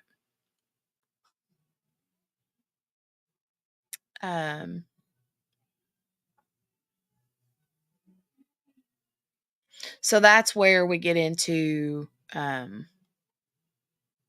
because the defense has said that because of Liggett's lies and false statements, that his affidavit was pretty much not correct, and because of that, the search warrant was then, it was kind of like, hold on, I'm stretching. It was like not valid, so to speak. I guess if valid is even the right word that I'm trying to find, but you know what I'm saying? Like, the search warrant was given based on an affidavit that was written out of false words, according to the defense. Whether that's true or not, I don't know, but Morgana says, so to answer your question about being physically able to do this, I just walked down the hill and back up and about passed out. So no is the answer for me. Oh, Morgana. All right. This court will be considering whether Liggett intentionally or recklessly concealed information and intentionally fabricated facts in his affidavit for the search warrant. Liggett's duplicity under oath about the number of people he felt were involved in the murders is just one of the many reasons to support the belief that Liggett intentionally concealed evidence and fabricated other evidence in his sworn affidavit. All right. So that ends page 45. Page 46, we're going to stop today. But just so you know, part 2 is the evidence that connects the Odenites to the murders. So that's where we will be resuming tomorrow, is on page 46.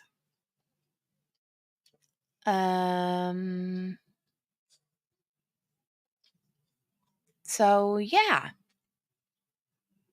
Final thoughts in the chat. Final thoughts. My final thoughts are, I don't know. I'd love to hear from you guys. Morgana, Steph, you guys want to come up on panel and tell me what your final thoughts are? QB, JB, before we leave for the day? And the rest of the chat, if you guys want to tell me what you guys think. I'm like,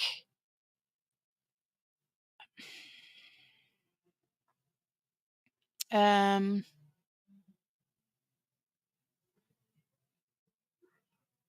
mean, I've been blown away by this whole case, especially after this whole memorandum came out.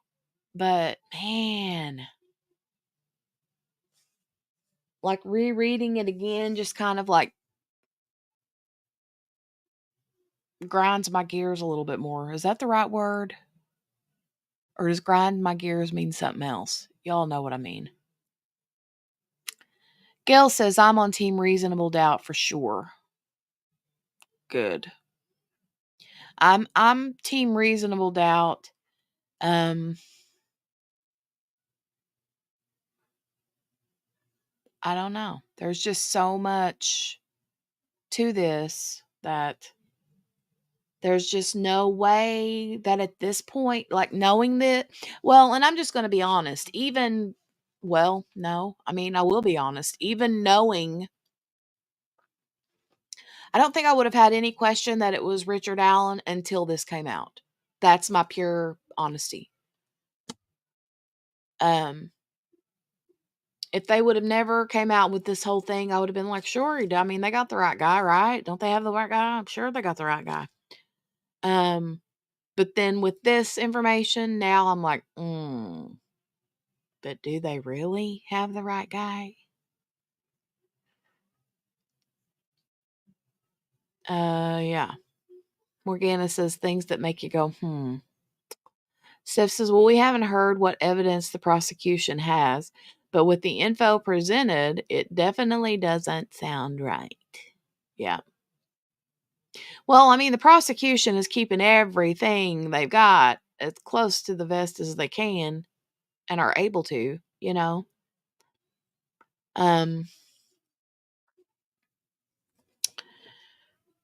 Yeah.